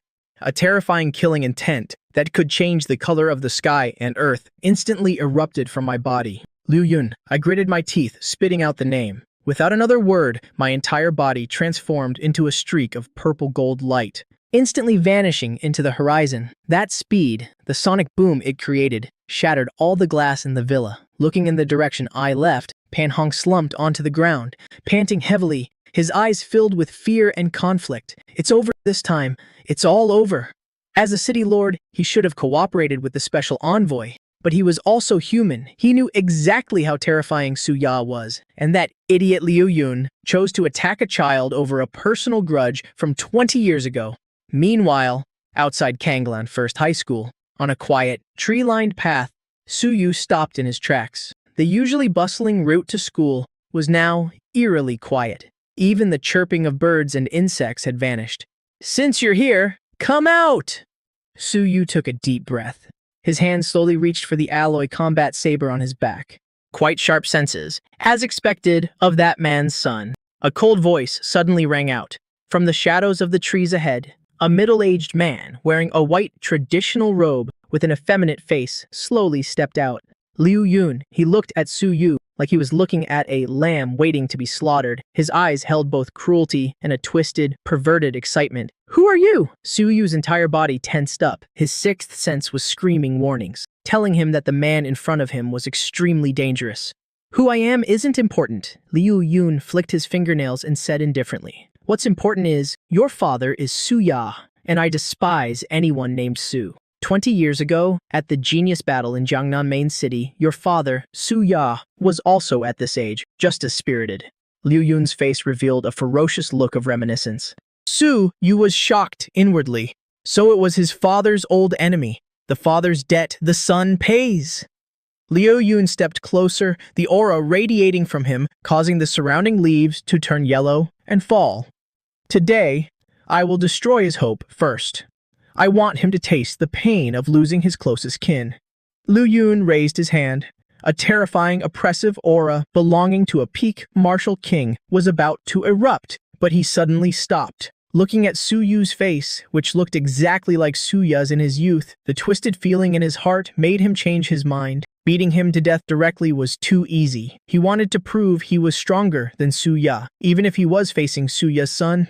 "To kill you, I won't even need my martial king strength." Liu Yun sneered, and the aura on his body began to drop rapidly. Grandmaster, Xiantian, Blood Key Realm. Finally, his realm stabilized and stopped at Blood Key Realm Great Perfection. Back then, Su Ya used Blood Key Realm Great Perfection to defeat me. Today, I will use the exact same realm to crush you, you little bastard. I want to prove that I, Liu Yun, am invincible at the same level. A crazed light flashed in Liu Yun's eyes. He drew a soft sword from his waist. The blade flickered like a venomous snake's tongue. "Kid, draw your saber. I'll let you die knowing why." Feeling the change in his opponent's aura, Su Yu's tense nerves relaxed slightly. Immediately after, an unprecedented battle intent erupted in his eyes. A same-level fight?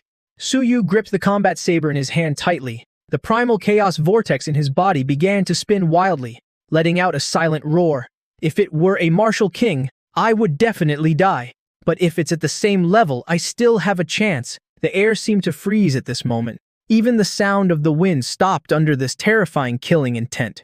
Liu Yun moved. Although he had suppressed his realm to Blood Key Realm, great perfection, he was still a peak martial king who had honed his skills for years. His movements were as natural as breathing.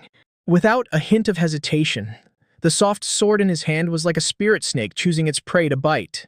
It drew a bizarre and treacherous arc in the air, thrusting straight at my throat. This was the combat awareness of a martial king. Su Yu's eyes turned sharp and cold. The hairs on his entire body stood on end, his senses heightened. Everything around him seemed to slow down in his mind. But even so, Liu Yun's sword was still terrifyingly fast. Su Yu shifted slightly. His body dodged to the side like a phantom, almost brushing against the cold blade, narrowly avoiding this fatal strike. The sword he tore through the collar of his school uniform, leaving a shallow, bloody scratch. At the same time he dodged, Su Yu didn't retreat a single step. The alloy combat saber in his hand swept horizontally with the momentum, carrying the full power of the Blood Key Realm great perfection, slashing toward Liu Yun's waist. The corner of Liu Yun's mouth curled into a cold, disdainful sneer. His body seemed boneless. With just a slight twist at an angle that defied physics, he easily evaded this powerful slash. Immediately after, he flicked his wrist. The soft sword instantly transformed into a sky full of sword shadows, pouring down like a rainstorm, every strike enveloping Su Yu's vital points.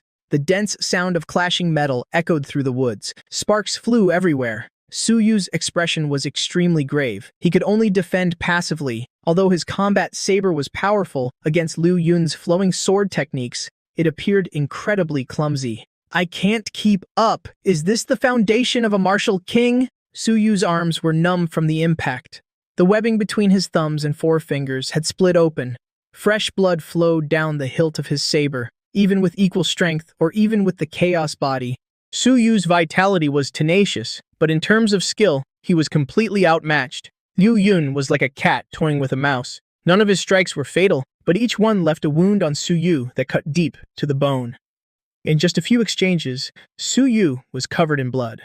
"What's wrong? Can't take it anymore?" Liu Yun taunted, swinging his sword. A cruel, mocking laugh escaped his lips. "Looks like you're not as tough as I thought." But he was celebrating too soon. Su Yu took a deep breath. He was no longer just defending, he was waiting for the perfect moment when his opponent would let his guard down. The chaos body within him churned wildly. The intense pain from his wounds only made him more clear-headed. Finally, the long saber in Su Yu's hand was sent flying. It spun through the air in a wide arc. A triumphant glint flashed in Liu Yun's eyes. His sword struck like a venomous snake, aiming straight for Su Yu's throat. "It's over, you little bastard." However, in that split second, Su Yu's eyes, which had been filled with panic, suddenly shot out a golden light. Instead of retreating, he lunged forward, right into the fatal strike. He deliberately took the blow with his left shoulder. The sword pierced through Su Yu's shoulder. Fresh blood sprayed everywhere. But Su Yu didn't even flinch. He clamped down on the blade with his muscles. His right hand shot out like an iron pincer. In one smooth motion, he seized Liu Yun's sword-wielding wrist. "Gotcha!" Su Yu grinned. His blood-stained white teeth were bared in a smile that made even a martial king like Liu Yun's heart pound with fear. A terrifying suction force erupted from Su Yu's palm. "What?" Liu Yun's face changed drastically. He felt the blood energy in his body surging uncontrollably towards Su Yu. It was like a water balloon that had just been punctured. "Let go of me!" Su Yu absorbed his opponent's blood energy.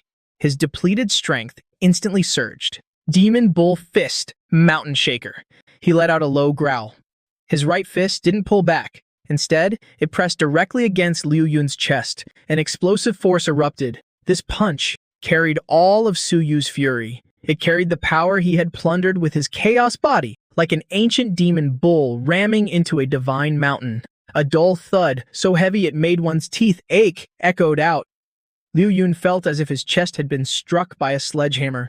A force that could topple mountains and overturn seas sent him flying off the ground. Like a kite with a broken string, he was thrown back over 10 meters. He slammed into a massive tree. The trunk, which would take 2 people to encircle, snapped in half. Crack! Dust and dirt filled the air. Su Yu pulled the sword out of his shoulder. He casually tossed it to the ground. He was panting heavily, but his eyes were terrifyingly bright. Even a martial king, when suppressing his realm, can still get his ass kicked. Hey! Ha! Amidst the wreckage, Liu Yun staggered to his feet. His once pristine white robes were now caked with mud and fresh blood. He wiped the blood from the corner of his mouth. He stared at Su Yu, who stood not far away. The disdain in his eyes had completely vanished. In its place was an extreme rage and madness, as if he'd been bitten by some vile insect.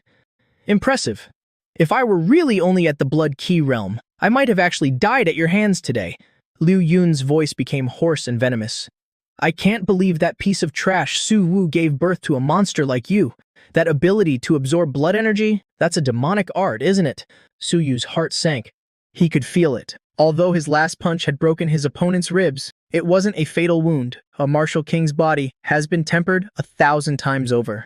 Even with his realm suppressed, its durability far surpassed that of an ordinary person. But the game is over. Liu Yun slowly straightened up. The red glow in his eyes grew brighter. I admit you're a prodigy, but prodigies are often the first to die. Before he even finished speaking, the aura around Liu Yun suddenly turned violent. Although he didn't lift the suppression on his realm, he had activated a martial king-level explosive secret art. In that instant, his speed doubled. Su Yu couldn't even see his movements clearly. All he saw was a blur. An incredibly sharp gust of wind was already upon him. Die! A dagger had appeared in Liu Yun's hand at some point. It was stabbing toward his heart. Too fast. There's no time to dodge. Am I really going to die here? The shadow of death loomed over him, and a sense of unwillingness surged in Su Yu's heart. No, I can't die. Dad is still waiting for me to come home for dinner. I still have to go to the stars and bring Mom back. My path of martial arts has only just begun. Break. Under the ultimate pressure of life and death, Su Yu let out a soul-shaking roar. He suddenly bit the tip of his tongue. A mouthful of blood essence sprayed out. The chaos vortex inside his body seemed to sense its master's will. It began to spin madly. It even emitted a tangible roar, the blood energy lingering in the air around him. The residual energy he had absorbed from Liu Yun earlier was forcibly compressed in that instant and ignited. A shackle inside Su Yu's body seemed to shatter. A surge of blood energy erupted from deep within his dantian. External key release. Scientian realm.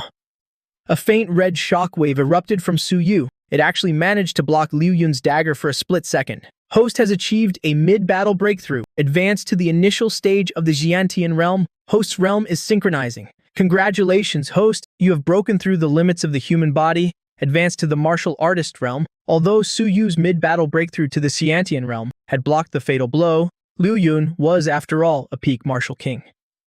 Though the dagger was held back by the shockwave, it still slowly pushed forward into Su Yu's chest. A Xiantian, you damn bastard. All the more reason I can't let you live. The killing intent in Liu Yun's eyes exploded. The blood energy in his body surged. Die for me. However, just as the tip of the dagger broke Su Yu's skin, a roar filled with endless majesty and fury, insolent, suddenly echoed inside Liu Yun's mind. This sound wasn't heard with the ears. It was a direct assault on his soul. Liu Yun's mind went blank. It felt as if he'd been struck by a sledgehammer. The dagger in his hand was a mere inch from Su Yu's heart, but he couldn't push it any further, because the very space around him had frozen. An invisible power as vast and boundless as the ocean instantly enveloped a 1,000-mile radius. Before this power, even as a peak martial king, he was as weak as an insect. Spiritual power. Liu Yun was utterly terrified. He struggled to turn his eyes. He saw a familiar figure stepping through the void, high in the sky. Not flying. It was spatial movement. 1 second, he was on the horizon. The next, he appeared right in front of Su Yu. It was me. There were no fluctuations of blood energy coming from my body, but as I stood there, the very space around me seemed to warp and twist. You dare touch my son! I reached out one hand. I gently grasped Liu Yun's wrist, the one holding the dagger. The crisp sound of breaking bones rang out. I had crushed Liu Yun's wrist to powder. The dagger clattered to the ground. Ah! His scream was cut short. because my other hand was already on the crown of his head. Suwu, Liu Yun, it's been 20 years. You're still as disgusting as ever. I looked at my old enemy, his face a mask of horror. My voice was ice cold, devoid of any warmth. I was originally going to let you live a few more days, let you witness my son's true potential. But you just had to cross the line, again and again. Since that's the case, then go repent in hell.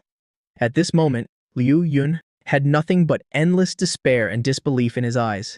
He could feel the terrifying power restraining him. That wasn't the aura of a martial king. That was tangible spiritual power. A martial emperor? How is that possible? How could Su Wu be a martial emperor? Liu Yun screamed in his mind. The martial emperor realm. That was an existence that had truly reached the pinnacle of humanity. Their spiritual power was one with the world a single thought could kill. Just a few days ago, Su Wu was clearly only a martial king. How could he have crossed that chasm so directly? But he would never get an answer. My palm squeezed lightly. In your next life, be more careful. Like crushing a piece of tofu, the arrogant special envoy from the great Jiangnan base, peak martial king Liu Yun, couldn't even utter his last words. His entire skull exploded under my palm. A hero of his generation died just like that.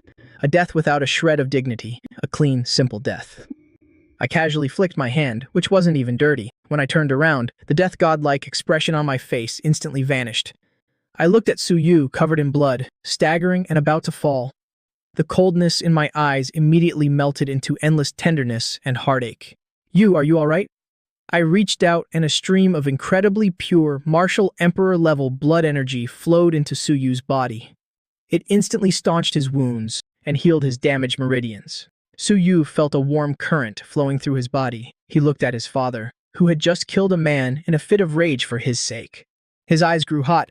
Dad, I'm okay, you silly kid. I ruffled my son's hair. My voice was a little choked up. It's good that you're okay, but don't be so reckless next time. I can't handle this kind of shock. Half an hour later.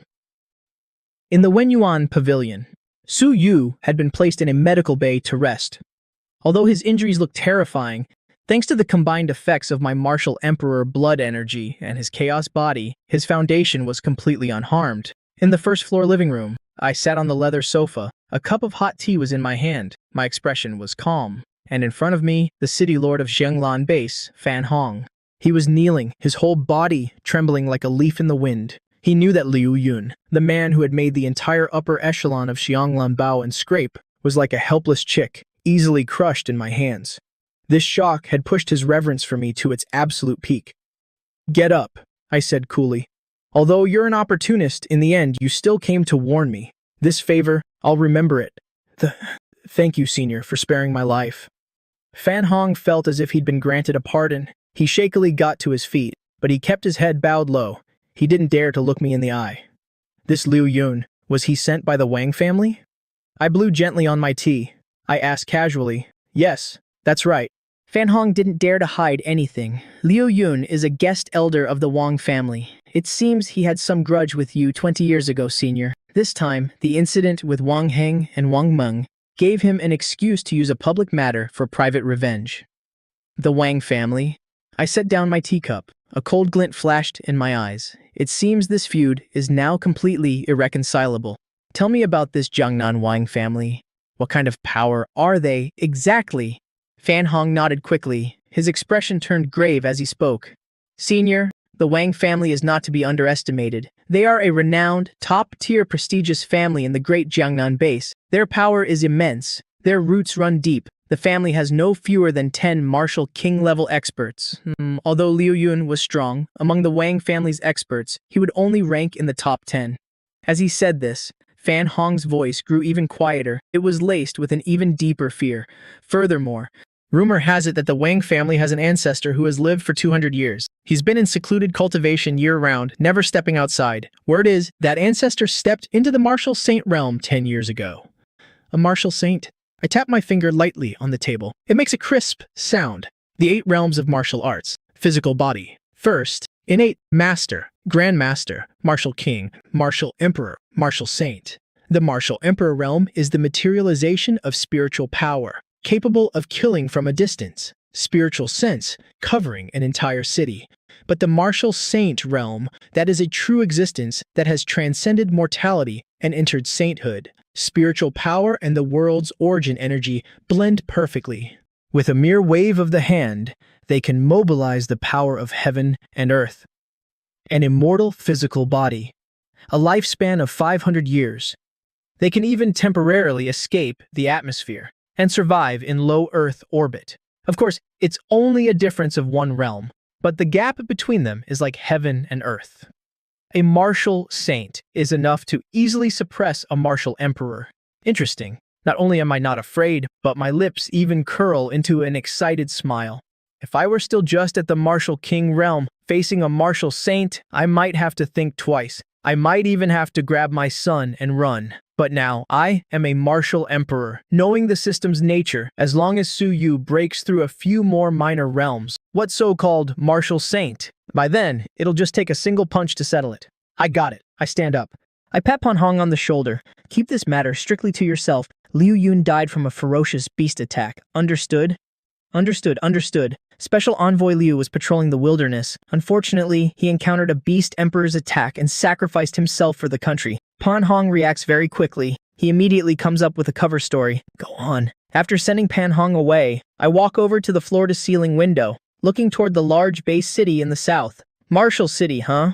I hope your old bones are tough enough. Don't let it be that you can't even take a single punch from me when the time comes. Meanwhile, Su Yu, fast asleep in the medical pod, tosses and turns. He mutters in his sleep, Dad, I want to eat braised pork 2 months. On the long and arduous path of martial arts, it's nothing but a flick of the fingers. The strange thing is, during this time, Kanglin Base City has been completely peaceful. That Wang family in Jiangnan seems to have completely forgotten about the deaths of Liu Yun and Wang Heng. There's no sign of revenge at all. But I know this is merely the calm before the storm. If the enemy doesn't move, fine. But once they do, it will be like a thunderstrike. Right now, in the backyard of Yunting Manor, the empty lot originally used as a beast fighting arena is now full of craters and bumps. The surrounding alloy fence is riddled with terrifying blade marks. An after image dashes through the woods, so fast that even the falling leaves don't have time to sway. Again, it's Su Yu, the shirtless young man, holding a black iron saber in his hand. His figure glides like a phantom over the plum blossom poles. Every time he strikes with his saber, it doesn't stir up the slightest sound of wind. But where the blade passes, the air ripples with visible waves. That is Saber Intent Heaven-Shattering Saber, the realm of great mastery. Su Yu lets out a low growl. His body defies the laws of physics, twisting sharply in mid-air. The tip of his foot lightly taps a falling leaf. His entire body soars another 3 feet higher. Falling leaf movement technique perfected, he slashes down with his saber. The 3-meter-tall boulder in front of him is instantly split in two. With a cut as smooth as a mirror, he sheathes his saber, lands on the ground, and exhales. Su Yu wipes the sweat from his forehead. His once immature face is now sharp and angular, his eyes radiating unwavering resolve. After 2 months of being nurtured by massive resources and my hellish training, a martial emperor, Su Yu's cultivation realm has skyrocketed like a rocket to the late stage of the innate realm. If news of this speed were to spread, it would be enough to shock the entire Federation's martial arts world. One must know, an ordinary genius trying to get through this stage would need at least a year. On the second-floor balcony, I hold a teacup, watching my son's performance downstairs from afar. The corners of my mouth curl up slightly. Not bad, with a thought that blue system panel appears before my eyes. Host, Su Yu. Bound Disciple. Disciple's Realm, Late Stage Innate Realm. Host's Realm, Late Stage Martial Emperor Realm. Cultivation Method, Primordial One-Key Art perfected, evolved from the Chi-Breaking Mantra. Martial Skill, Python Eagle Fist perfected, has generated Fist Intent. Heaven-Shattering Saber perfected, has generated Saber Intent. Falling Leaf Movement Technique perfected. Combat Skills, Micro Level. Late Stage, Martial, Emperor. I clench my fist, feeling the vast power surging within my body. The current me, even without using vital blood energy, relying solely on my spiritual sense, is enough to easily obliterate a martial emperor of the same level. As for that so-called martial saint ancestor of the Wang family, I narrow my eyes. A chilling killing intent flashes in the depths of my eyes. Right at this moment, the manor's security system lets out a soft, warning beep. My spiritual sense sweeps over, and I see City Lord Pan Hong standing at the door, looking anxious, but not daring to ring the bell. He can only pace back and forth on the spot. This old guy. Here he comes again. My figure flickers and instantly vanishes from the balcony in the living room. Pan Hong holds a cup of hot tea, his butt only daring to perch on the edge of the sofa. His expression is restrained, mixed with a hint of urgency. For the past 2 months, he has become a frequent visitor to Yunting Manor. Caught like a punching bag between me and the Wang family, his recent days have truly been like walking on thin ice. But he's very smart. Since he has already offended the Wang family, he can only cling tightly to my thigh. Senior, all right, cut the formalities. I wave my hand. I sit down in the master's seat. Is it about those ferocious beasts outside the base city? Senior is truly perceptive. Pan Hong lets out a bitter laugh. He takes out an incredibly detailed electronic map from his coat and projects it onto the coffee table. For the past 2 months, the ferocious beasts around the base city have been acting increasingly abnormal. High-level beasts that should be deep in the mountains keep appearing on the outskirts. They've even attacked several mercenary squads. Seeing as the martial arts exam is only half a month away, this exam doesn't just involve students from our city, but also candidates from several neighboring satellite cities gathering here in Kanglin. If something happens at the testing grounds then, or if a beast tide breaks out, Pan Hong wipes his cold sweat. Losing my position as city lord or my head is a small matter, but ruining the children's futures is the real disaster. I glance at the map. It's marked with red dots, densely packed, ultimately converging in one direction. I nod. Su Yu also has to take the exam. I won't allow any accidents to happen. After our reconnaissance drones risked everything to scout, we finally pinpointed the source. Pan Hong points to a dark red area on the map, 300 miles away from Kanglin Base City. He says in a grave tone, "Deep within the Luoxia Mountains, there is a newly advanced beast king. It's a mutated thundercloud tiger. According to energy fluctuation analysis, its strength is at least on par with a human peak martial king. It might even have half a foot in the beast emperor threshold. It's summoning all the surrounding beast packs. It seems to be preparing for a massive beast tide. A mutated thundercloud tiger, huh?" I stroke my chin. A peak martial king level ferocious beast. For the current Kanglin base city, it truly is an apocalyptic disaster. But in my eyes, it's just a matter of a single slap. I got it. I stand up and take the map, my expression calm. "Yes, thank you, senior. Thank you, senior." Pan Hong is overjoyed. The heavy stone hanging in his heart is finally lifted. After leaving Kanglin Base City, I step directly into the air, drawing a white trail of vapor, heading straight for the Luoxia Mountains. The Luoxia Mountains. It got its name because it's shrouded year-round in a red miasma, as beautiful as the sunset glow, yet deadly. The mountains here are endless and overlapping, towering ancient trees, each one 100 meters tall, blotting out the sky and the sun. It truly is a natural paradise for ferocious beasts. As soon as I enter the mountains, I notice something unusual. The outskirts are terrifyingly quiet, not even the sound of a bird. The deeper I go, the violent beastly aura in the air becomes thicker. Is this the pressure of a beast king? I hover above the treetops. My powerful spiritual sense spreads out like a tidal wave, instantly covering a radius of 100 miles. Very quickly, I pinpoint the location Pan Hong mentioned. My brows suddenly furrow. In the feedback from my spiritual sense, that valley indeed has an incredibly violent lightning aura.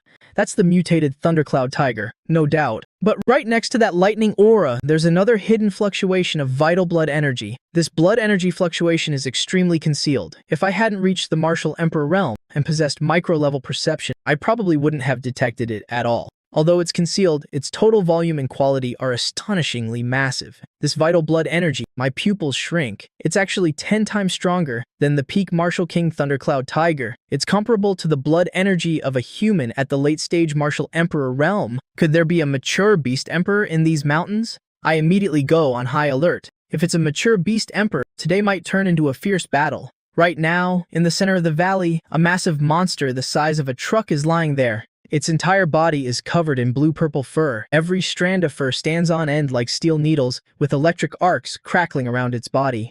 With every breath it takes, 2 scorching bolts of lightning shoot from its nostrils, scorching the rocks on the ground pitch black.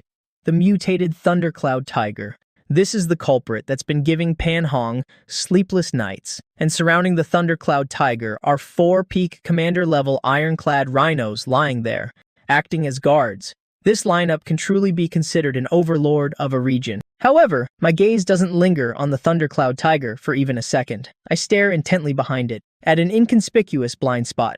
Over there, there's a small mound piled high with various spirit fruits and rare ores, and at the very top of this treasure mound lies a small, white fur ball. It's a tiny beast, only about the size of a house cat. Its entire body is snow white, without a single stray hair. On the surface, it looks incredibly adorable. Its ears are small and pointy, looking a bit like a fox, yet also a bit like a cat. On its forehead, there are 2 small, slightly protruding bone bumps. Right now, this little beast is sprawled out on all 4s, sleeping soundly on the pile of spirit fruits, a clear trail of drool even hanging from the corner of its mouth. Zzz, in its nest. I hide behind an ancient tree 100 meters away, my heart churning with stormy waves. That terrifying blood energy on par with a late-stage martial emperor is actually emanating from this sleeping little beast. The Thundercloud Tiger isn't the Beast King. I finally understand. It's just a nanny. This is absolutely no ordinary mutated beast. Is it an atavism, or a descendant with divine beast bloodline? Just as I'm observing, that Thundercloud Tiger seems to sense something and abruptly raises its massive head. Its brass-like tiger eyes stare fixedly in the direction I'm hiding. It lets out a low, menacing growl. This growl instantly wakes the sleeping little beast. Ugh. The little beast groggily rolls over, mutters in dissatisfaction, then, in an incredibly human-like manner, covers its ears with its paws. Seeing its master awakened, the killing intent in the Thundercloud Tiger's eyes deepens. It thinks the bug hiding in the shadows disturbed its master. The Thundercloud Tiger radiates blinding lightning. Opening its mouth, it fires a bolt of lightning as thick as a water barrel, blasting straight at the ancient tree where I'm hiding. Discovered, huh? I let out a cold snort. Since I'm exposed, then there's no need to hide anymore. Vile beast, court death. I take a step forward. My figure instantly vanishes from the spot. That terrifying lightning bolt strikes the ancient tree, but it doesn't even touch the hem of my clothes. The next second, I appear in the air above the valley. Facing this peak Martial King level Thundercloud Tiger, I don't even bother raising my hand. With just a single glance, a mere thought, an invisible spiritual blade instantly slices through space. The Thundercloud Tiger, which was about to pounce, suddenly freezes. On its head, hard as steel, a massive bloody hole appears. It instantly drops dead. Fresh blood spurts out like a fountain. Instant kill, a one-hit kill. Even the 4 ironclad rhinos nearby have their internal organs crushed by the shockwave of my spiritual storm, dying instantly. The entire valley suddenly falls silent again, leaving only the little furball that just woke up, rubbing its eyes. It stares blankly at its nanny and guards collapsing right in front of it. The white little beast stares blankly at the corpses on the ground, then looks up at me hovering in the air. Its big, sparkling eyes instantly shift from groggy to extreme vigilance and fury. It abruptly stands up. Its body, originally only the size of a palm, swells up a full size in the blink of an eye. Its white fur stands on end like a porcupine. A terrifying martial emperor, level blood energy, erupts from its body without holding anything back. Terrifying. What powerful blood energy. A golden light flashes in my eyes. This little thing can actually rival me just by relying on its aura. Human, you dare kill my underlings. The next moment, a shocking scene unfolds. This little beast actually opens its mouth and blurts out a childish sentence. With clear pronunciation in human language, speaking human language, this is something that, according to legends, only those who have reached the Beast Saint realm or possess an extremely noble divine beast bloodline can do. I'm going to eat you. The little beast lets out a ferocious roar. Its hind legs abruptly stomp the ground. The ground of the entire valley instantly caves in. Its speed reaches the absolute limit, turning into a streak of white lightning, instantly breaking the sound barrier accompanied by the screech of tearing air. Dashing straight at my face, its claws swipe out. Space itself slightly distorts, flashing with the golden light of its claws. So fast, its pure physical speed is actually 3 times faster than the Thundercloud Tiger. I am astonished inwardly, but I am a seasoned martial emperor after all. My eyes instantly turn cold. Micro-level combat skills are activated. Within the little beast's trajectory, I accurately predict its landing point. My body tilts slightly to the side. The little beast's sharp claws brush right past the tip of my nose. Again, missing its first strike, the little beast nimbly twists its body in midair. Its tail, like a steel whip, lashes out with a whistling wind. I raise my right hand, not blocking it directly, but using a deflecting force, gently tapping its tail. The little beast is thrown off balance by this deflecting force. It tumbles a few times in the air before landing on the ground. It's clearly been enraged and launches another storm-like assault, scratching, biting, pouncing. Its movements are as fast as lightning. Every attack contains terrifying power, enough to split mountains and shatter rocks. However, a few minutes later, I still have my hands clasped behind my back, hovering in the air. Not even a hem of my clothes is ruffled. Meanwhile, that little beast is lying on the ground, panting heavily, exhausted. Its tongue is hanging out. I finally get it. This little thing is a typical second-generation rich kid. It has terrifying blood energy on par with a martial emperor and a divine beast foundation, but its combat experience is absolutely zero. Its attacks rely entirely on instinct, straightforward and reckless, completely lacking any technique. Running into a master of technique like me, it's no different from being led by the nose. Done fighting? I look down at it from above. The corners of my mouth curl into a mocking smile. If you're out of moves, then it's my turn. I hold back no longer. The martial emperor blood energy within my body instantly erupts, condensing into a massive purple hand that covers the sky and earth, viciously grabbing toward the little beast. The little beast senses the terrifying power hidden within that hand. Its initially ferocious gaze instantly changes. It's a fear from deep within its soul. It realizes that the blood energy it has always been so proud of is completely suppressed by me to the point of suffocation. It's over. I'm done for. Seeing the massive hand about to descend, the little beast that was so arrogant just a moment ago, declaring it would eat me, suddenly does something that makes my jaw drop. Spare my life. It abruptly drops flat on the ground, hugging its head with its two front paws, sticking its butt high up in the air. Trembling all over, it screams, "Hero, spare my life!" I freeze in midair. The massive purple hand hovers just 3 inches above the little beast's head. Then it stopped dead in its tracks. Something's not right with this script. Where's the dignity of a divine beast? Where's that unyielding spirit you were just talking about? I retracted my blood key and slowly descended in front of the little beast, looking down with amusement at the trembling white furball. Weren't you acting all tough just now? Said you were going to eat me? The little beast cautiously raised a paw, revealing a pair of big, glistening, watery eyes. When it saw that my giant hand was gone, it let out a sigh of relief. Its expression immediately switched to one of pure sycophancy. It stood up on its hind legs and clasped its front paws together. With tears welling in its eyes, it said, "A misunderstanding. It's all a misunderstanding, big bro. Great one. I was just cranky from waking up. I was just kidding with you," it stammered. As it spoke, it managed to squeeze out 2 tears. It looked pitiful, weak, and helpless. My aura might be strong, but I'm really just a baby. I was only born less than 3 years ago. I've barely even been in a fight. I was just trying to scare you, the little beast sniffled, looking at my unreadable, half-smiling expression. It was terrified. It might be a coward, but it was smart. Its instincts told it that the human before it was a terrifyingly powerful figure.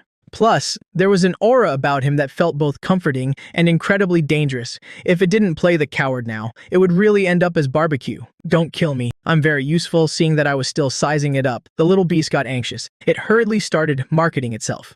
I can find treasures. I can smell any rare herb or mineral within 100 miles. All the treasures in this valley were found by me. I can also predict danger. I can sense anyone with malicious intent from miles away. And also, I don't eat much. I'm very easy to raise. Listening to the little beast's sales pitch, the killing intent in my heart had long since vanished.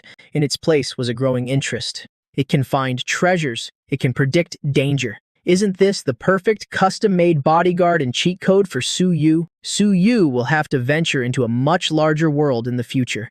He's bound to encounter countless dangers. I may be strong, but I can't protect him 24/7. If he had a little thing like this with him, I'm sure this— No, wait. This furball, it must be some kind of primordial variant species. I calculated in my head, but my expression remained as cold as ice. Talk is cheap.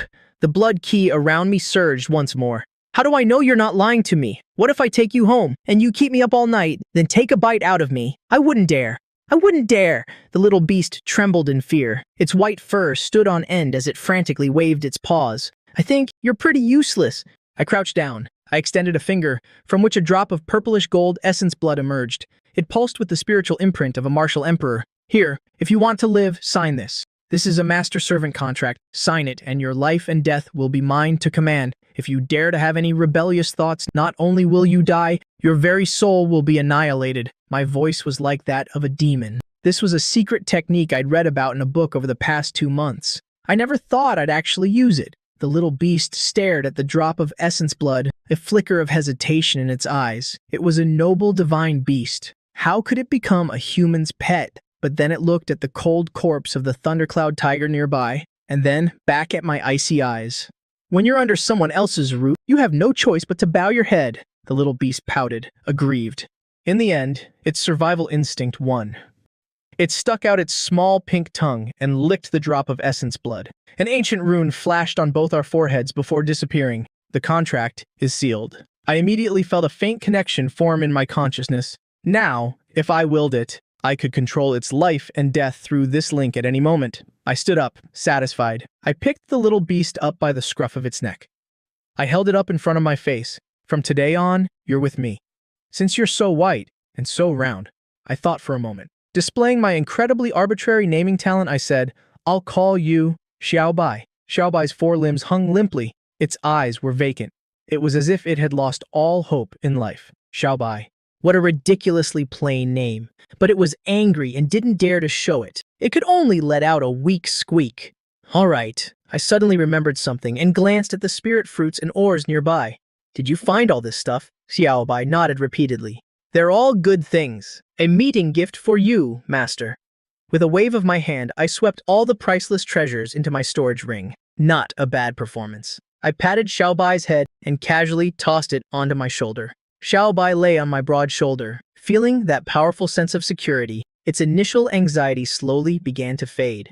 This human, he's a bit fierce, but following him isn't so bad. At least I don't have to go catch a thundercloud tiger to be my nanny anymore. The man and beast turned into a streak of light and disappeared over the horizon of the Sunset Mountains.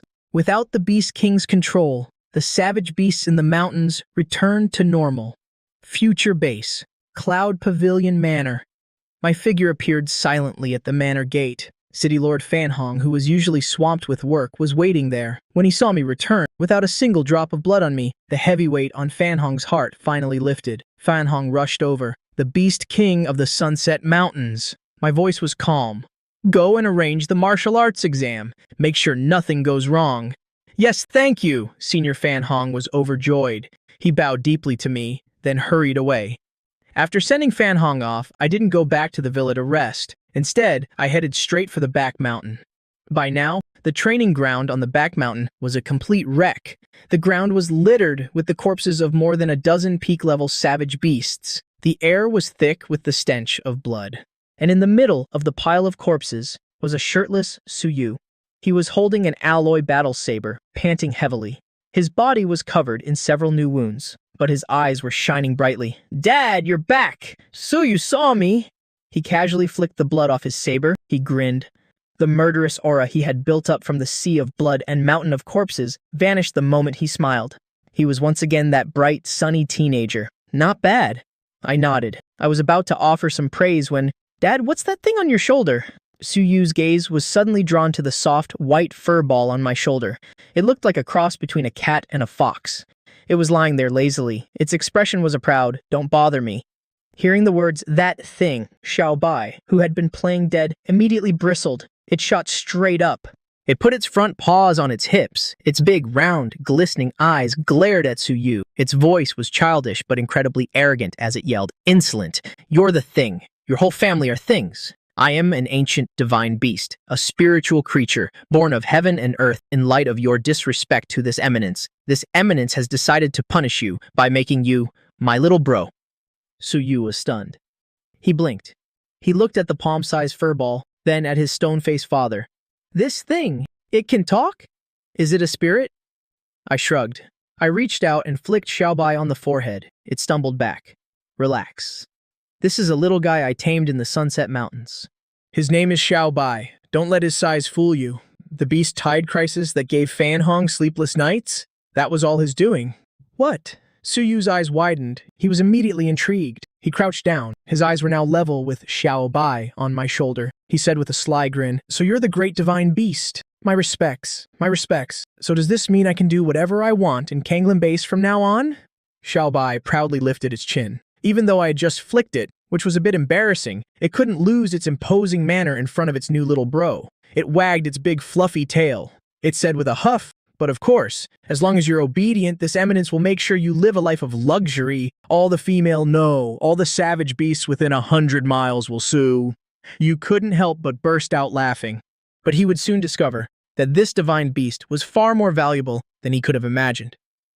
For the next half a month, life at Cloud Pavilion Manor became incredibly eventful. Suyu had thought that having a divine beast around would lead to total chaos, but he never expected that this divine beast, named Xiao Bai, would become the biggest cheat code on his path of martial arts.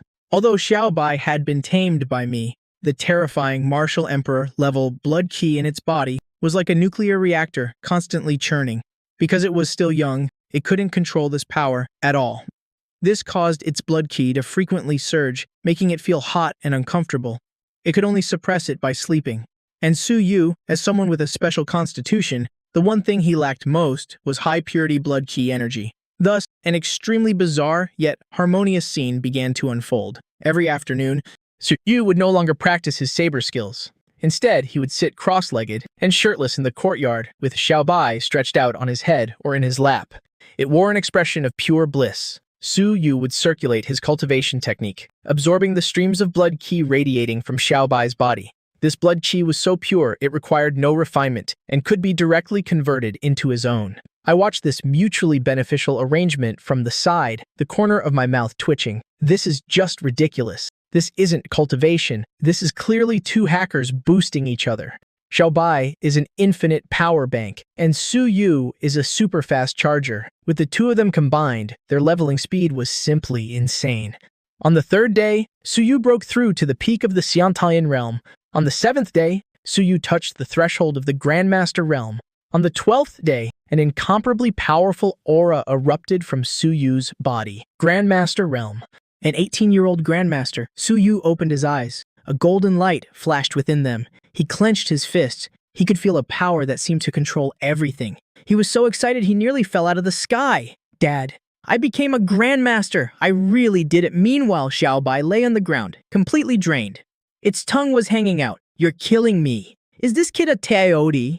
He nearly sucked me dry. And just as Su Yu broke through to the Grandmaster realm, I was sitting on the second-floor balcony, sipping tea. The long-awaited system notification finally sounded in my head. Detected that descendant Su Yu has achieved consecutive breakthroughs in a short period, promoted to the early stage of the Grandmaster realm, system's filial piety.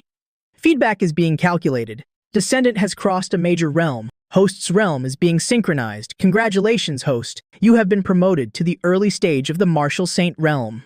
At that very moment, it wasn't just the Cloud Pavilion Manor. The sky over the entire Future Bay City changed color. The once clear sky was suddenly filled with auspicious clouds.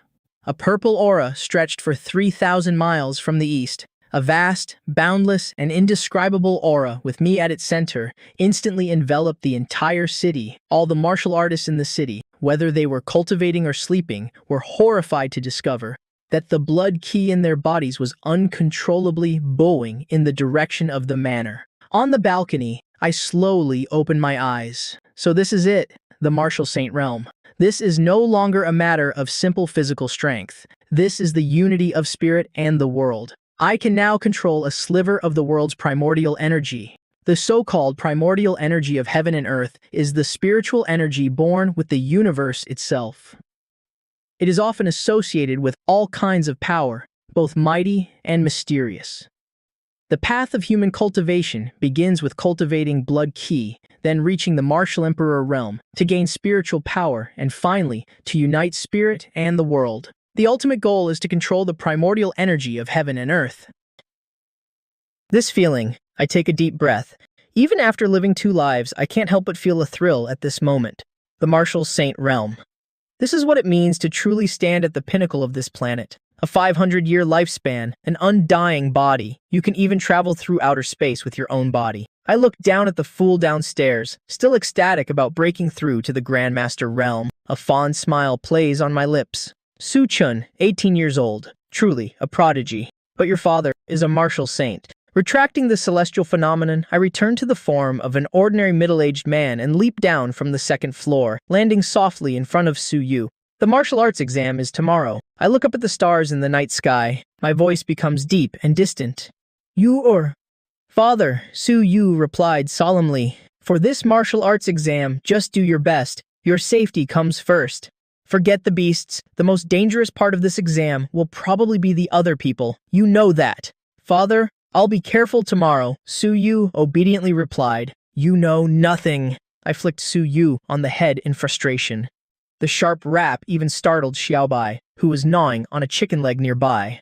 Father, what was that for? Su Yu clutched his head, a wronged expression on his face. I'm a grandmaster now. How can I show my face if you hit me on the head like that?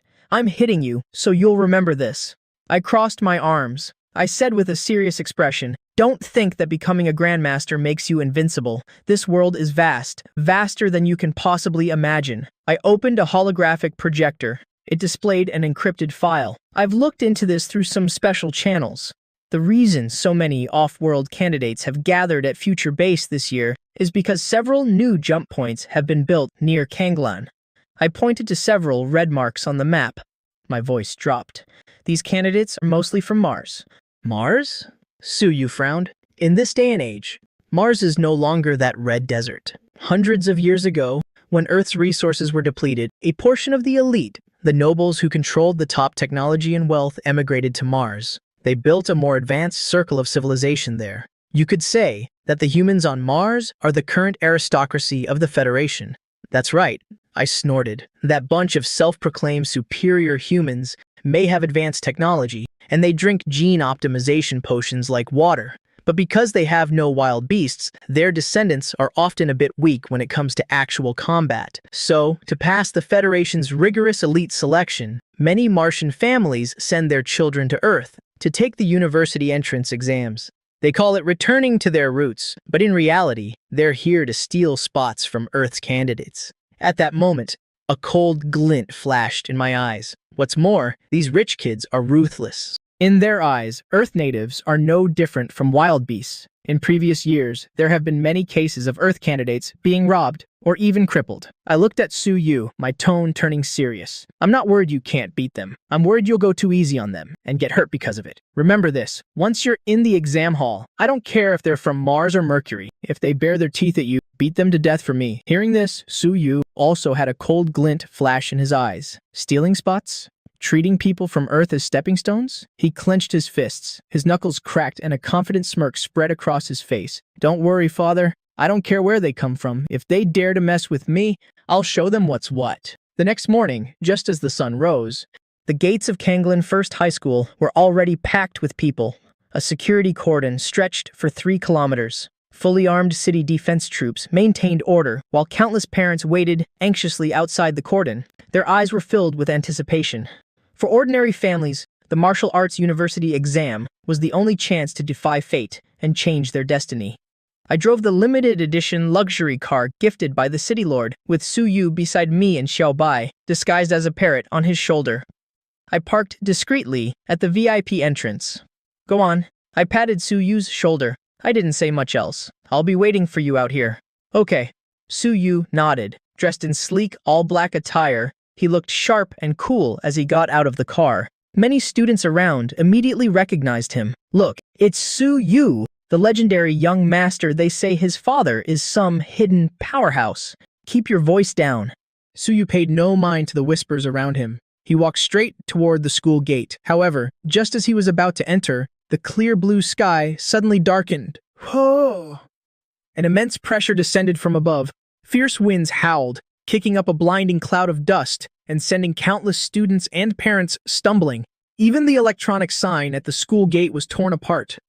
What's going on? Look up at the sky! Everyone looked up in horror. They saw the clouds being violently ripped apart. More than 10 small, sci-fi-esque spaceships, their jet-black hulls like giant steel monsters, hovered in the sky above the school. Blue flames spewed from their thrusters, emitting intense heat, distorting the surrounding air. Those are private ships from Mars. All irrelevant personnel, clear the area. A cold, arrogant voice boomed from the ship's loudspeakers, showing complete disregard for the dense crowd of students below. The ships slowly landed in a large, temporarily cleared lot next to the school. Their massive landing gear pressed into the ground, creating deep indentations. The bay doors opened. A plume of white, cold air hissed out. A group of young men and women in silver-white nano-combat suits, exuding an air of nobility and cold indifference, stepped out one by one. The men were handsome and tall, the women beautiful and elegant. Their skin was as flawless as porcelain. They didn't immediately go to line up for inspection, but stood by the bay doors, looking at the crowd as if they were watching monkeys in a zoo. Their gazes swept over the dust-covered earthlings. Tusk. Tusk? So this is Earth. The air is full of dust. It's choking me. A blonde-haired youth covered his nose in disgust. Can't be helped. Just bear with it. Who asked the old man back home to insist I come here to take first place? Another red-haired youth toyed with a laser dagger in his hand. His eyes were filled with contempt. Still, look at this rabble. Even their so-called geniuses are only at the initial stage of the Xiantian realm. This'll be a cakewalk. I stood at the edge of the crowd, my eyes narrowed slightly. My divine sense immediately swept over the group. What a show! I sneered inwardly. There were about 50 of them. Among them, nearly a third had auras that fluctuated at the Grandmaster realm. Although most were Grandmasters who had relied on drugs to level up, their foundations were unstable. Still, compared to the Earth students struggling in the Haurian realm, it was a complete curb stomp. Ever since the ecosystem was restored, Mars's resources have indeed become far more abundant than Earth's. Just then, a deeper roar echoed from the sky. A luxurious spaceship with a slender, streamlined body, its hull plated in gold, slowly descended. It was even escorted by 4 unmanned fighter drones, an astonishingly ostentatious display. The bay door opened, a red carpet automatically rolled out. 2 figures, one old and one young, slowly emerged. The young man in front was about 18, 19 years old. He was devilishly handsome, dressed in a seemingly simple but priceless robe embroidered with flowing clouds. He held a folding fan in his hand. A casual smile played on his lips, as if he were here for a leisurely stroll. "I really don't understand, father," the young man complained as he walked. His tone was full of dissatisfaction, insisting I come to this backwater Kanglin base. With my talent, I could have easily passed the university exams on Mars. Why do I have to come here and compete with these country bumpkins? His name was Li Xinghe, the young master of the Li family from Mars, and the Li family was a prominent clan throughout the entire Federation. Following him was an old man in a gray robe. His back was hunched. The old man looked like a candle in the wind, but the turbulent air from the spaceship's thrusters would automatically become gentle when it came within 3 feet of him. "Young master." The old master has his reasons for this arrangement. The old man's name was Libo. His voice was hoarse, but it carried clearly to Li Xinghe's ears. Earth may have declined, but it is still the ancestral home of humanity, and it holds many great opportunities. Furthermore, this time, the high-level leaders of the Federation in the First Star Sector seem intent on selecting seeds from Earth. The level of attention here is no less than on Mars. All right. Li Xinghe waved his hand dismissively. Let's just get this exam over with and go home. Libo smiled, his old cloudy eyes full of affection. However, just as he was about to look away and escort the young master into the exam hall, Libo, who had been half asleep, suddenly snapped his eyes wide open. An invisible spiritual storm erupted from him, instantly sweeping across the entire school grounds. His gaze swept past City Lord Pan Hong, who was maintaining order, past the so-called geniuses from Mars, and finally locked onto the edge of the crowd where a middle-aged man was leaning against a car.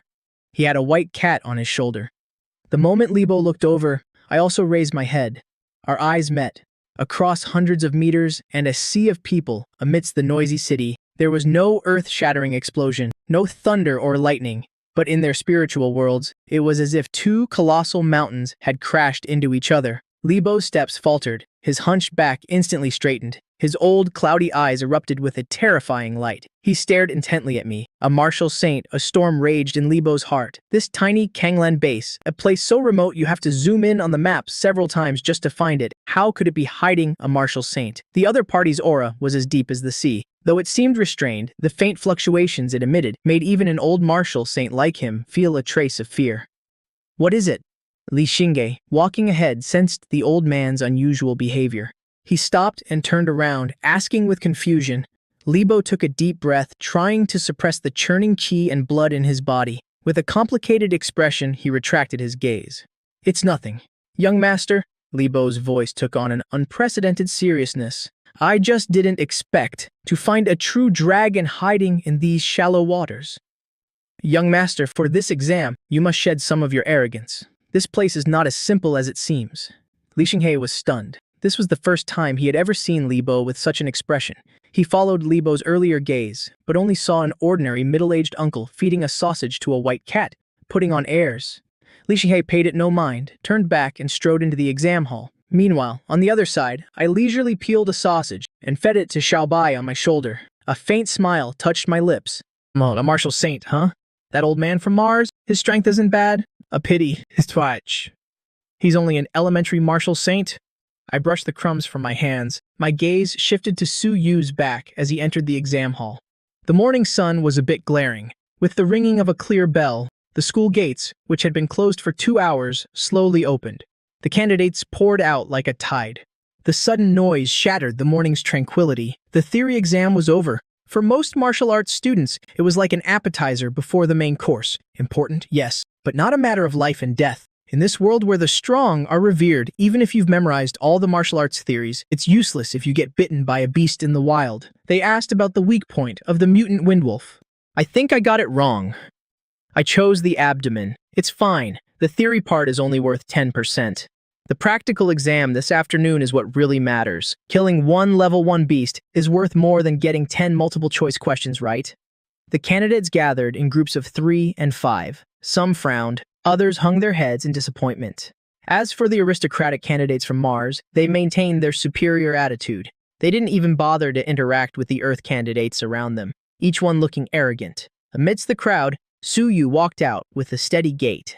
His expression was calm, without the slightest ripple. It was as if he hadn't just taken a university entrance exam, but a regular quiz. Father. Su Yu spotted me leaning against a tree at a glance. I looked lazy. How'd it go? I smiled, handing over the sleeping Xiaobai from my shoulder. Don't worry, father. Su Yu took Xiaobai and casually stroked its soft, white fur. Those questions were way too easy. It was basically all general knowledge, so that's fine. I nodded. Let's go. Dad will treat you to a good meal. The afternoon's practical combat exam is the real battle. It lasts a day and a half. That's 36 hours. During this time, eating, drinking, and resting will all be in the wilderness. You won't survive without stamina. The father and son found a quiet restaurant and ordered a few high-energy exotic beef steaks. At the dining table, I cut my steak and casually mentioned, earlier outside the exam hall, I noticed those candidates from Mars.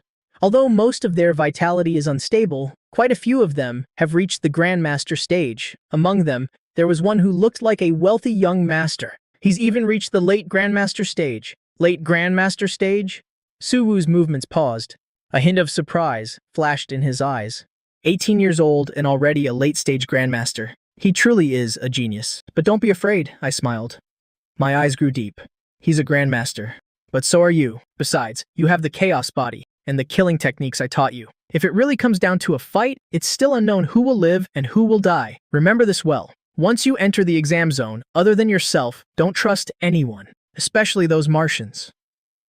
I know, Dad. Clang. Su Wu swallowed the last piece of meat. A hunter's glint flashed in his eyes.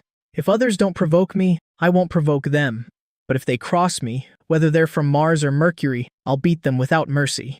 200 p.m. A few kilometers away from the Kanglan base, the edge of the Black Iron Forest. This is the intersection between human civilization and wild beasts. Towering ancient trees blotted out the sun.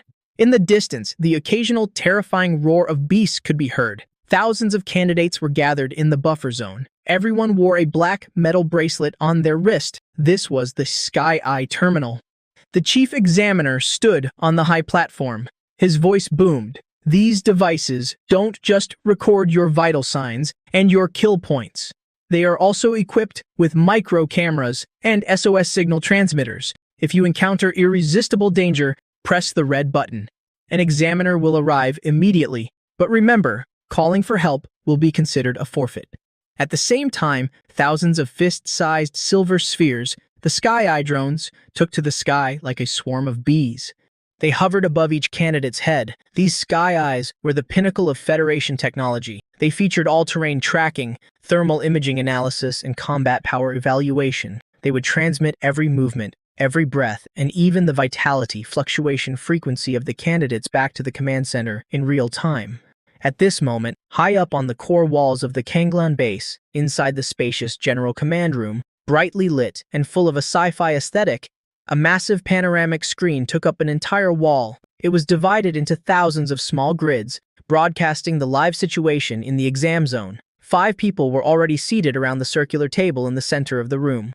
Aside from the Kanglan City Lord, Pan Hong, there were 3 middle-aged men in Federation uniforms and the elderly Li Ba from the Lai family of Mars. City Lord Pan, quality of the candidates this time doesn't seem too bad, huh? The speaker was a middle-aged man with a kind face and a slightly plump build. He was one of the inspectors sent by the Federation, Zhang Ye, an early-stage martial emperor. Inspector Zhang, you flatter us. Pan Hong forced a smile, but felt a bit anxious inside. In previous years, in this situation, as a great grandmaster, he would be the one in charge. But this year, with so many Martian candidates added to the mix, this entire room was filled with martial emperors. The pressure on him was immense. Just then, the automatic doors of the command room slid open. A staff member respectfully led in a middle-aged man wearing casual gray clothes. Senior Su, Pan Hong's eyes lit up as he hurriedly stood up to welcome him. This action left the 3 seated Federation inspectors slightly stunned. Is this Brother Su? Zhang Yi was a smooth talker and a smart man. He had already received insider information that a reclusive martial emperor had appeared in the Konglan base. Seeing my extraordinary aura now, he immediately greeted me politely. I am Zhang Yi, inspector of the Federation's Eastern Combat Zone. I gave a slight nod, my gaze sweeping over the people in the room. My eyes lingered for a second on the other 2 inspectors. One had a cold face and didn't seem to talk or smile much. The other had sharp eyes, seemingly sizing me up. Finally, my gaze landed on Li Ba, who was sitting next to the main seat, resting with his eyes closed. Sensing my gaze, Li Ba slowly opened his eyes. A sharp glint flashed in his cloudy, aged eyes. He gave me a slight nod, acknowledging my presence. The unspoken understanding between 2 martial sages. Everything was communicated in silence. Hi! So, greet you all. I kept a calm expression and found an empty seat to sit down. Haha. Come, Brother Su. Allow me to make the introductions. Chu Yi enthusiastically played the middleman. This is Supervisor Du. This is Supervisor Li. And this one? Chu Yi pointed at Li Bo. His tone became extremely respectful. This is an elder of the Li family from Mars, Senior Li. He has come to the Xianglan base specifically to observe the promising young talents of this generation. The Li family from Mars. I frowned, feigning ignorance. I've admired you for a long time. I never expected the Li family to place such importance on Earth's examination. Li Bo smiled. His voice was hoarse, yet it carried an unexpected authority. Not at all. Not at all. The family head simply asked me to come and see how these youngsters perform. On the other hand, Mr. Su, I hear your esteemed son is also a candidate this year. A tiger father does not beget a dog son. This old man is very much looking forward to it. The words sounded polite, but they were a veiled threat. I gave a faint smile, picked up the teacup on the table, and took a sip. It's just children playing around. How could he compare to the prodigy of your family? I only hope your esteemed son will go easy on him. As long as he doesn't make my untalented son cry, I'll be satisfied. You're too kind, Mr. Su. A strange glint flashed in Li Bo's eyes. This Su fellow, to think he can remain so calm in the face of a martial saint like myself, he even seems to consider himself my equal. All right, it's time. Supervisor Du, who had been silent with a cold expression, looked at his watch and spoke in a low voice. The examination begins. Everyone, please turn your attention to the large screen. At his words, everyone looked toward the giant panoramic screen in front of them, the edge of the black iron forest. At the chief examiner's command, tens of thousands of candidates, like wild beasts unleashed, charged into the dense forest. The rules were clear to everyone. Hunt beasts to earn points. F rank, 1 point. E rank, 5 points. D rank, 10 points. C rank, 20 points. Stealing another person's bracelet grants you half of their points. However, intentionally causing fatal injuries is forbidden.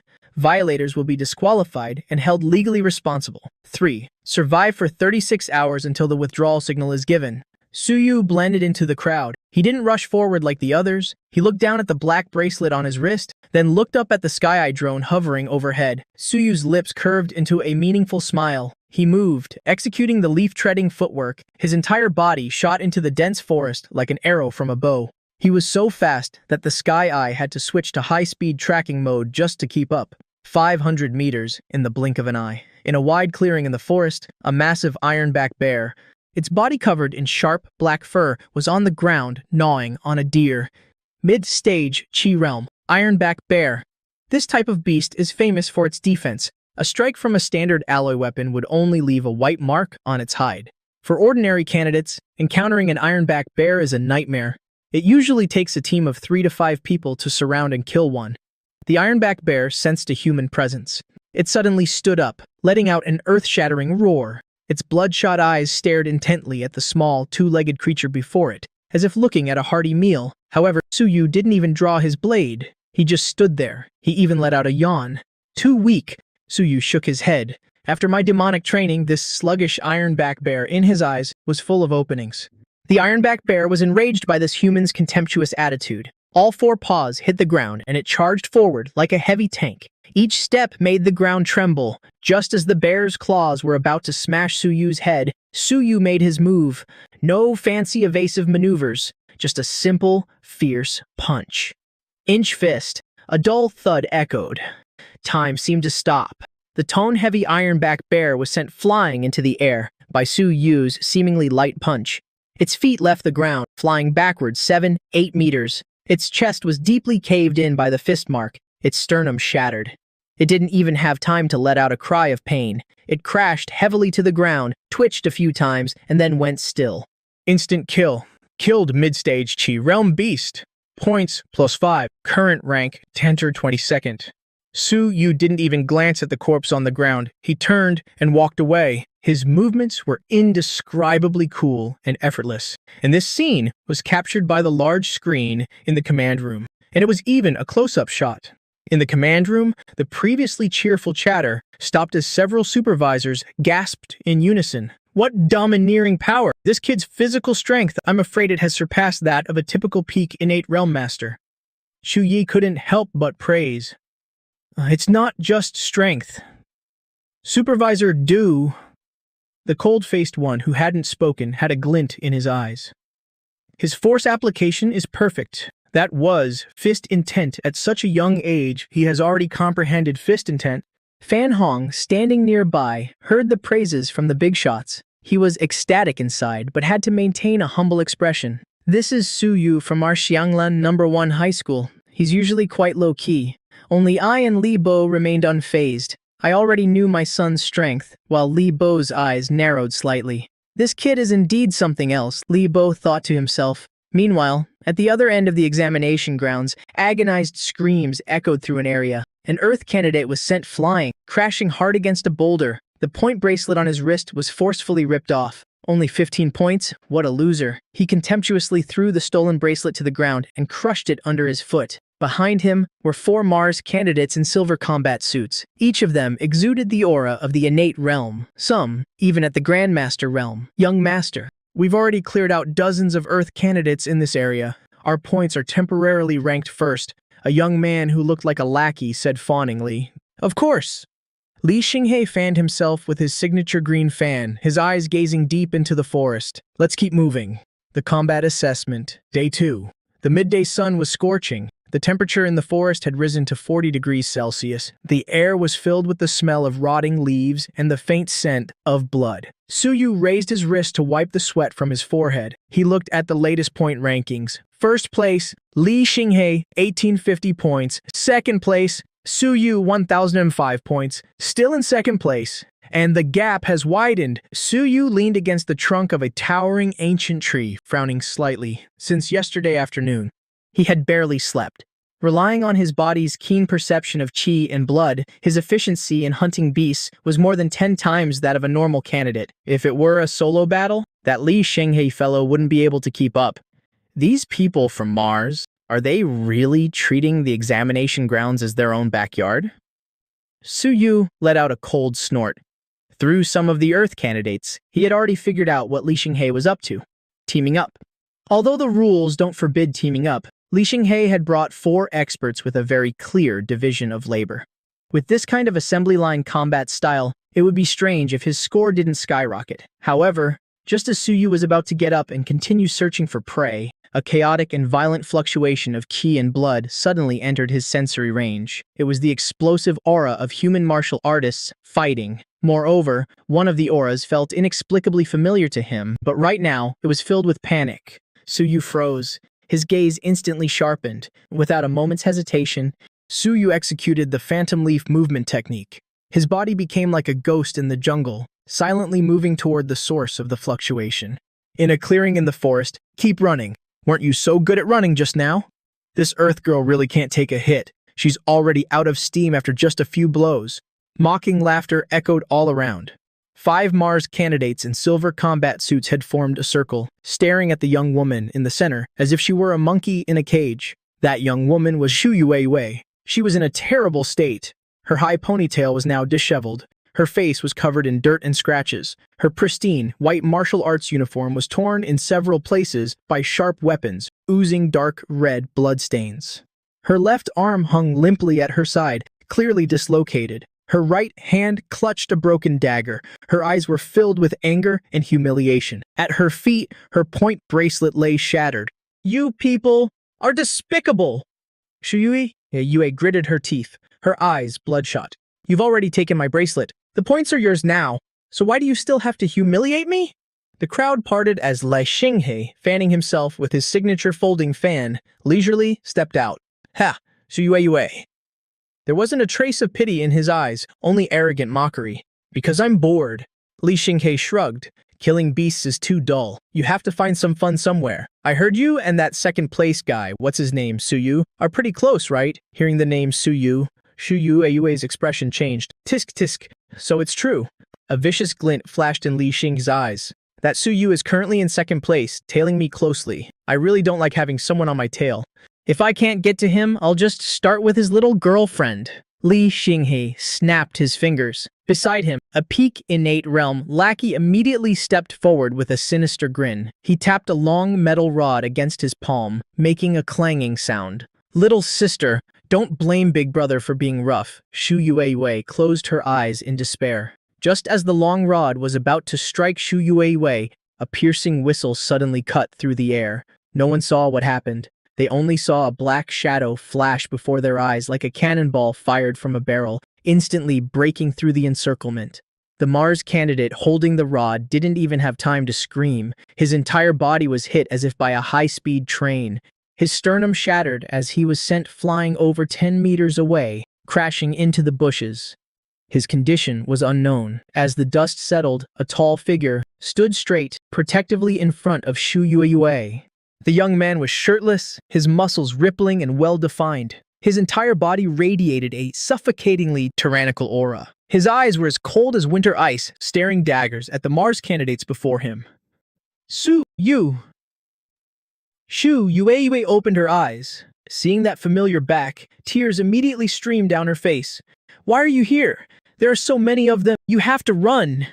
Suyu turned his head, looking at Shu Yue's dislocated arm and the wounds on her face. The rage in his heart instantly ignited. He reached out and gently wiped the mud from Shu Yue's face. His voice was gentle, yet it concealed an endless killing intent. You got bullied, so why didn't you press the help button? I didn't want to be eliminated, Shu Yue said, choking back sobs. You idiot!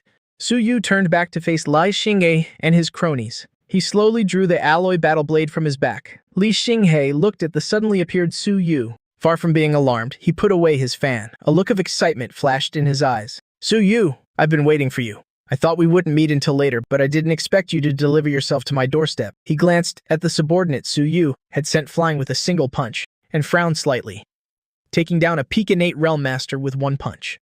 Not bad. It seems you really have some skill and didn't get your points by pure luck.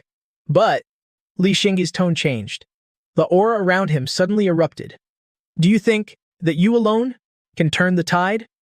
Late-stage Grandmaster, a powerful fluctuation of qi and blood radiated from Li Xinghe's body. The fallen leaves around him were swept up by the wave of energy, shattered in midair. Meanwhile, the three remaining Martian candidates behind him took their fighting stances. 3 Grandmasters. In the command room, the Federation supervisors all sat up straight at the sight. This is going to be trouble. Zhang Yi frowned. Li Xinghe is a late-stage Grandmaster, and his equipment is top-notch. Although Su Yu is also a Grandmaster, he's only at the initial stage, and he has 3 helpers on top of that. This is practically a death sentence. Libo sat in his chair, holding a teacup. A faint smile played on his lips. He glanced indifferently at Su A beside him. Director Su, it seems your son is a bit reckless. Playing the hero to save the damsel is all well and good, but one must know their own limits. If he presses the emergency button now, he might still make it. Sui remained expressionless. She just stared silently at the large screen, her fingers tapping lightly on the table. Senior Li, you're overthinking it. In this world, there are some battles that must be fought, even if it means bloodshed. On the battlefield, ganging up on the weak. What's so impressive about that, you animals? Su Yu coldly uttered a few words, saying nothing more as he stomped his foot hard. The ground cracked. His entire body transformed into a streak of light.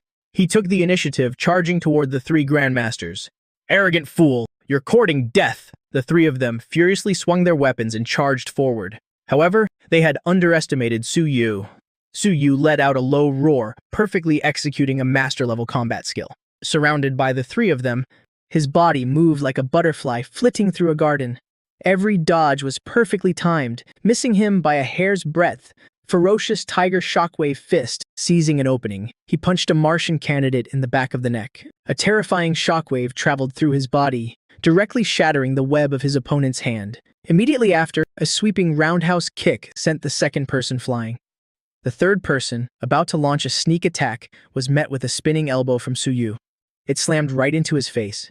His nose was shattered. He screamed and collapsed.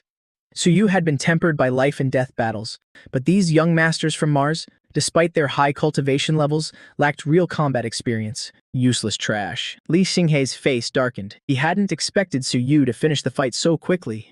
It seems this young master will have to handle this myself. Li Xinghe stopped watching.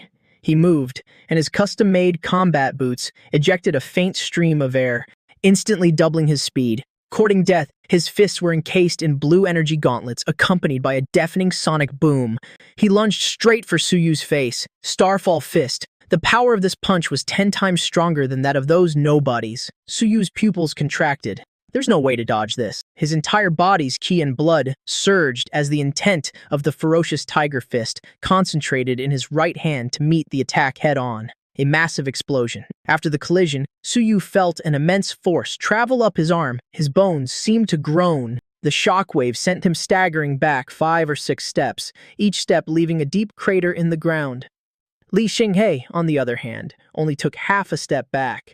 A late-stage Grandmaster is truly powerful. Su Yu shook his numb arm. His expression was grave. The difference in our cultivation levels plus his gauntlets, if I fight him head-on, I'll be at a disadvantage. How does that feel? Li Xinghe gloated, raising his fist. What do you have to fight me with? That broken blade of yours? Li Xinghe didn't let up, his figure moving like a phantom as he charged. He unleashed a storm of attacks. Su Yu drew his combat blade to parry. Mars's 4 absolutes. Li Xinghe's fists were as hard as diamonds. Every punch that landed on the blade made Su Yu's qi and blood churn. A vicious glint flashed in Li Xinghe's eyes. He seized the moment when Su Yu had just struck and hadn't yet recovered. He gathered his strength and punched the middle of the combat blade. Crack! The alloy combat blade that had been with Su Yu for so long finally couldn't withstand the frenzied assault of a late-stage Grandmaster. It let out a tragic cry and snapped in two. Su Yu, watch out! Xuyuenian screamed in terror. Her face was pale. In the command room, the smile on Libo's lips widened. The outcome is clear. On the battlefield, Suyu stared at the broken blade in his hand as Li Xinghei's fist slammed into his chest. He was sent flying backward. He crashed hard onto the ground. A trickle of fresh blood seeped from the corner of his mouth. Suyu struggled to his feet. His chest burned with pain. "Can't even take one hit!" Li Xing stepped forward, his face filled with the arrogance of a victor. "You have no weapon. Your cultivation level is lower than mine. What can you possibly do now?" Suyu wiped the blood from the corner of his mouth and lowered his head. No one could see his expression, but he himself knew. He was smiling. "You're right. In a head-on fight, I really am no match for you." Suyu slowly raised his head. At some point, his eyes had turned the hazy gray of chaos. "But who told you? That's all I have." Li Xinghei frowned. A sense of unease stirred within him. "Stop playing games. It's over." Li Xinghei didn't want any more delays. He condensed all the qi and blood in his body. This was his strongest attack. He intended to punch right through Suyu's chest. The force of the punch howled. It arrived in an instant. At that very moment, Suyu didn't dodge, nor did he block. Instead, he opened his arms, as if to embrace it. He met Li Xinghei's fist. "You're asking to die?" Li Xinghei was overjoyed. However, when his fist made contact with Suyu's chest, there was no sound of breaking bones. Instead, he felt as if his fist had punched a ball of cotton or sunk into a bottomless swamp. Immediately after, one of Suyu's hands clamped down on his wrist. "Gotcha." Suyu's voice was like the whisper of a demon. The Chaos body activated an incredibly terrifying suction. Force erupted from the point of contact. "What?" Li Xinghei's pupils instantly dilated to their limit. He discovered, in horror, that the late-stage Grandmaster, Qi and blood he was so proud of, was rushing out of his body like a bursting dam and pouring madly into Suyu's body. "What are you doing?" "Let me go." Li Xinghei struggled desperately to break free, but the more he struggled, the faster his qi and blood drained away. In just 2 seconds, his once ruddy face had turned ashen white. His legs began to tremble. As for Suyu, his initially weak aura was now like a fire doused in oil. It instantly flared up. His wounds healed. His qi and blood surged. He even showed signs of breaking through to the mid-stage Grandmaster realm. So this is the qi and blood of a Martian genius? It tastes not bad. A glint flashed in Suyu's eyes. He felt the explosive power coursing through his body. "You had fun hitting me earlier, didn't you? Now, it's my turn." Suyu let go of Li Xinghei's wrist. By now, Li Xinghei was too weak to even stand properly.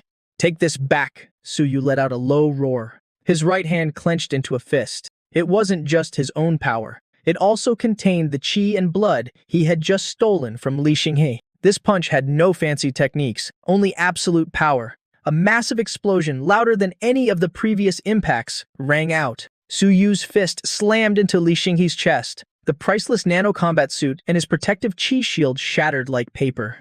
Li Xing's eyes bulged. He spat out a fountain of blood 2 meters high. His body shot backward like a kicked ball. He flew back over 30 meters, breaking 3 large trees before he finally stopped. He lay crumpled on the ground like a heap of mud.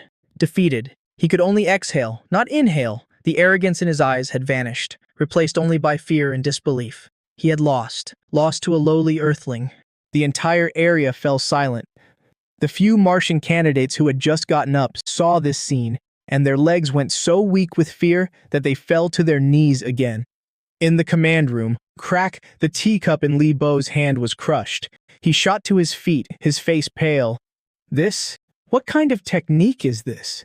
Sue remained seated, leisurely blowing on the surface of her tea, a mocking smile on her lips. "Senior Lai, don't be so hasty. It's just kids fighting. It's normal to have a few trump cards up your sleeve." On the battlefield, Suyu panted heavily, regulating the surging qi and blood in his body. He walked over to Li Xinghei, looking down from above at this once unbeatable genius. "You lost." Suyu bent down and snatched the point-scoring bracelet from Li Xinghei's wrist. "And you guys?" Suyu turned his head. He looked at the other trembling Martian candidates. "Are you going to do it yourselves? Or do I have to do it for you?" A few minutes later, Suyu had over 20 bracelets in his hand. He transferred all the points to his own account. The leaderboard refreshed. First place, Suyu, 3,250 points, leaving the competition in the dust. Suyu tossed the useless bracelets aside. He turned and walked over to Zhu Yuanian. He took out a C-grade recovery potion from his pocket and handed it to her. "Can you still walk?" Zhu Yuanian stared blankly at the boy before her, who looked like a god of war. A blush crept onto her face. She nodded vigorously. "Then let's go." Suyu picked up his broken blade from the ground and slung it over his back. He looked out beyond the forest and started walking. The sunset was the color of blood. It painted the vast black iron forest outside Azure Base a brilliant red. As the last ray of light sank below the horizon, the 36-hour combat exam finally came to an end. The assessment is over. All candidates will cease combat immediately. Proceed to the nearest extraction point for withdrawal. The instructor's voice broadcasted through the Skynet system. Hearing this voice, the candidates all breathed a sigh of relief and collapsed to the ground. Panting heavily, some cheered, thankful to be alive. Others buried their faces in their hands and wept. They were terrified by the beasts. Some helped each other up and began the trek back. On the alloy road leading to Azure Base, a long convoy of vehicles was on the move. At the very front of the procession was Su Yu, carrying his broken but still sharp combat blade. His expression was calm. Beside him, Zhu Yuanian, though injured, had been bandaged up. She was chattering away with an excited look on her face. "Su Yu, did you know?" Zhu Yuanian waved her recovered arm, her eyes sparkling. "That score of 3,250 points is the highest record ever set at Azure Base, and you're in first place by a huge margin. Second place barely broke 1,000 points. That's not even a fraction of your score." Suyu smiled. He wasn't overly pleased with himself. For someone like him, who possessed the chaos body and had an overpowered father, bullying a bunch of his peers felt a bit cheap. His sights were no longer set on this small examination field, but on the vast starry sky beyond. However, it seemed some people weren't so impressed. Su Yu felt a particular gaze on him. He didn't turn his head, he just glanced toward the back of the convoy. There, Li Xinghei's nano combat suit was in tatters. His handsome, arrogant face was now swollen like a pig's head. His eyes were filled with venomous hatred. He stared intently ahead. Once we're out of the examination field, under the strict laws of the base, Suyu didn't believe the other party would dare to attack openly. Back at the Yanglan base, the city lights were already lit. As an annual major event, the base's square was already packed with people. The giant holographic screen continuously displayed the final rankings of the candidates. The appearance of each name drew either a burst of cheers or a collective sigh. "Look, the results are out! Holy! It's Suyu! He got first place! Oh my god! 3,250 points! Is that a lot?" A few years ago, the top scorer of the Shanglan base only got 800 points, and that was already considered peak. As Su Yu and Su Luoluo stepped into the square, the atmosphere instantly exploded. Classmates who normally didn't interact much with Su Yu now enthusiastically swarmed around him. "Brother Yu, you're so badass!" A tall male student slapped Su Yu hard on the shoulder, his face flushed with excitement. "From now on, you're my blood brother, don't forget about me!" "Classmate, Su Yu, can I get your autograph? My little sister is a huge fan of yours." Faced with this sudden burst of enthusiasm, Su Yu was a bit unaccustomed to it, but he could only reply politely, "It was just luck, just luck." Just as Li Xinghei stepped into the square, he saw the Earthlings cheering for Su Yu. Already suffering from unhealed internal injuries, Li Xinghei's blood boiled once again, and he nearly spat out another mouthful of blood. "Young master, are you okay?" The lackey beside him hurriedly supported him. "Get lost!" Li Xinghei shoved the lackey away, his bloodshot eyes glaring fixedly at Su Yu, who was surrounded by the crowd. Who was he? He was the young master of the Li family from Mars. A proud son of heaven, yet, in this backwater place, he was slapped right in the face by a country bumpkin. He even stole all his points, making him the biggest laughingstock. "Su Yu, Su Yu!" Li Xinghei roared in his heart, his fingernails digging deep into his palms, fresh blood dripping down. "Let's go." He didn't want to stay a second longer, bearing the humiliation under countless mocking gazes. He dejectedly slipped into his luxurious hovercar. At the center of the base, on the top floor of a luxury hotel reserved for VIPs, an expensive crystal glass was smashed to pieces on the floor, the red wine spreading across the marble like fresh blood. "I want him dead. I want him dead right now." Li Xinghei's face was twisted in rage, howling in the room like a madman. "Liba, that bastard Su Yu! He must die, and not just him. I want his whole family dead. I want this entire Xianglan base to know the consequences of offending my Li family in the dark corner of the room. Li Ba stood silently. No joy or sorrow could be seen on his old wrinkled face. He looked at his young master's out-of-control state, sighing inwardly. Is this the successor the family has been grooming, screaming like a maniac after facing a minor setback? He has no composure at all. Young master, Li Ba spoke slowly, his voice hoarse. That Su Yu cannot be killed, at least not now, with so many eyes on him. Cannot? Why? You're a martial saint sent by the family to protect me in this godforsaken place. Who could possibly stop you? Li Qinghe roared, his eyes red. Because Su Yu is now the top scorer. He is a key target of the Federation's attention. Furthermore, Li Ba hesitated, the image of the middle-aged man who confronted him outside the exam grounds flashing in his mind. Furthermore, Su Yu's father, Su Wu, I suspect, that he is also a martial saint. A martial saint? Li Qinghe acted as if he had just heard the biggest joke in the world. Li Ba, are you getting senile in your old age? How could there be one in this shithole? Even if he is a martial saint, he's just a fake. How could he compare to an orthodox martial saint backed by a major family like you? I don't care. Li Qinghe lunged in front of Li Bei, grabbing the old man's sleeves tightly, his eyes filled with madness. This is an order. I am the heir of the family. I am ordering you right now. Go, kill him immediately, right now. Otherwise, I'll tell my father.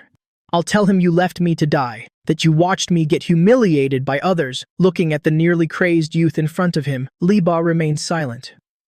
The family had a strict hierarchy. Although he was a martial saint in the Lai family, he was still just a servant. This old servant understands. Li Bei sighed. The helplessness in his eyes gradually turned into a cold, murderous intent. Since young master is so determined, then this old servant will eliminate this thorn in your side. As for that Su Wu, if he knows what's good for him, fine. If he doesn't, even if I get punished by the Federation, this old servant will make sure he dies here. After speaking, Li Ba's figure blurred, disappearing from the room. Meanwhile, Su Yu had no idea that a murderous plot targeting him had already been set in motion. By the time they finished registering their points, it was already dark.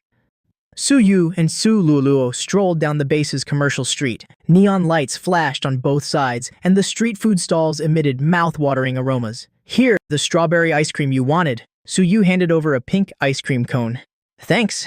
Su Luluo took the ice cream with a sweet smile, her big eyes curving into crescent moons. Su Yu, you know what? Today is the most handsome you've been in the past 3 years. Su Yu took a bite of his vanilla ice cream, raising an eyebrow. Oh, was I not handsome before? You were handsome before too, but you were too quiet, like a little old man. Su! Luo made a funny face, then sneaked a glance at Su Yu, her cheeks heating up slightly. You got first place? You'll definitely get into the top schools like Jingwu or Mawu, right? Yeah. Su Yu nodded. In that case, I'll have to work hard too. Shu. Luo clenched her fists, a hint of disappointment flashing in her eyes. Even though I can't get into Jingwu, I'll apply to the school right next to it. When that time comes, we can still see each other often, right? The young girl's feelings were like this summer night breeze, a little sultry and a little restless. Su Yu stopped in his tracks, looking at the girl who had always silently supported him. Even though he was a dense guy who only knew martial arts, he wasn't a block of wood. Su Yu reached out and gently patted Shu Luoluo's head. When that time comes, I'll protect you. Whoever dares to bully you, I'll send them flying just like today. Shu Luoluo froze for a moment, then immediately after, a smile brighter than fireworks bloomed on her face. It's a promise, then it's a promise. The two looked at each other, the air seemingly filling with pink bubbles. However, you two are handing out way too much dog food. I'm already stuffed. A voice that completely ruined the mood suddenly rang out from behind. Su Yu and Xu Luoluo jumped in surprise and hurriedly pulled apart. Turning around, they saw me standing under the street lamp, hands in my pockets, with Xiao Bai on my shoulder gnawing on a chicken leg. I had appeared out of nowhere. I smiled kindly at the two of them. This girl isn't bad. Wide hips, good for bearing children. My bad. I meant she has excellent bone structure. Before I could say anything else, Xiao Bai on my shoulder spoke up first, putting on a wise, old man expression to critique. She's all right, but is just one human female enough? I saw on TV that all strong men have 3 wives and 4 concubines. Xiaobai licked the grease off its paws, tilting its head and using its sharp eyes to size Suyu up and down. Suyu's face flushed bright red from Xiaobai and me. He just wanted to find a hole to crawl into. Shuluoluo was so embarrassed she covered her face, blurted out, "Hello, uncle," and turned to run away. "Can you two be serious for a second?" Suyu looked at us helplessly. "I am being very serious." I strolled over leisurely, watching Shuluoluo's retreating figure, the corners of my mouth twitching up. "Just normal friends, all right? Dad believes you. But you young people need to know some restraint. A martial artist's body, before the yang energy is fully consolidated." Enough, Suyu hurriedly cut off my rambling. "There's really nothing going on between us. Right now, I just want to become stronger."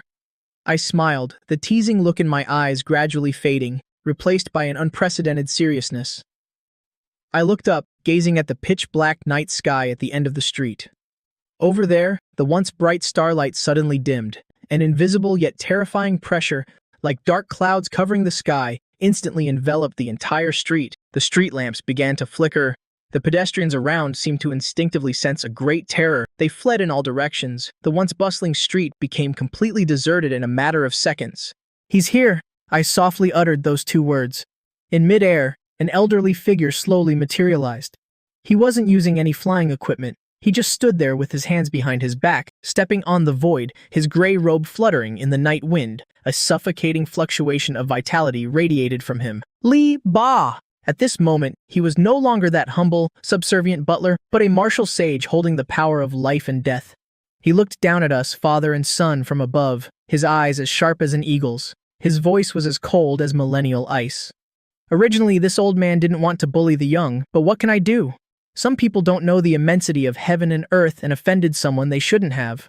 I shielded Suyu behind me, my expression as calm as if the person opposite me wasn't a martial sage, but just an ordinary old neighbor. Could it be that the dignified young master of the Lai family not only lost the match, but also wants to lose his dignity? I spoke up, my tone carrying a hint of mockery. "Beat the kid and call the adults. Is your Lai family from Mars only capable of this much?"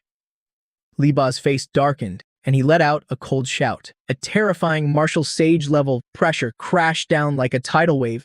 The glass of the surrounding buildings shattered into pieces.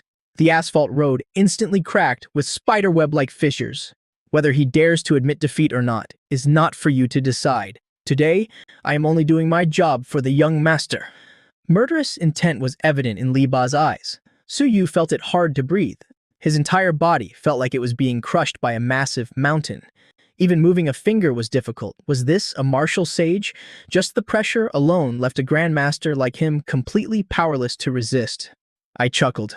I took a step forward. An equally terrifying, if not even more domineering aura erupted from my body. Purple gold vitality surged like a dragon, instantly tearing through Li Ba's oppressive encirclement. The 2 martial sage-level auras clashed in midair, letting out a deafening thunderclap.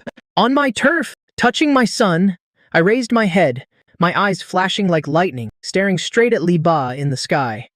"Old man, who gave you the nerve?" Li Ba's pupils shrank.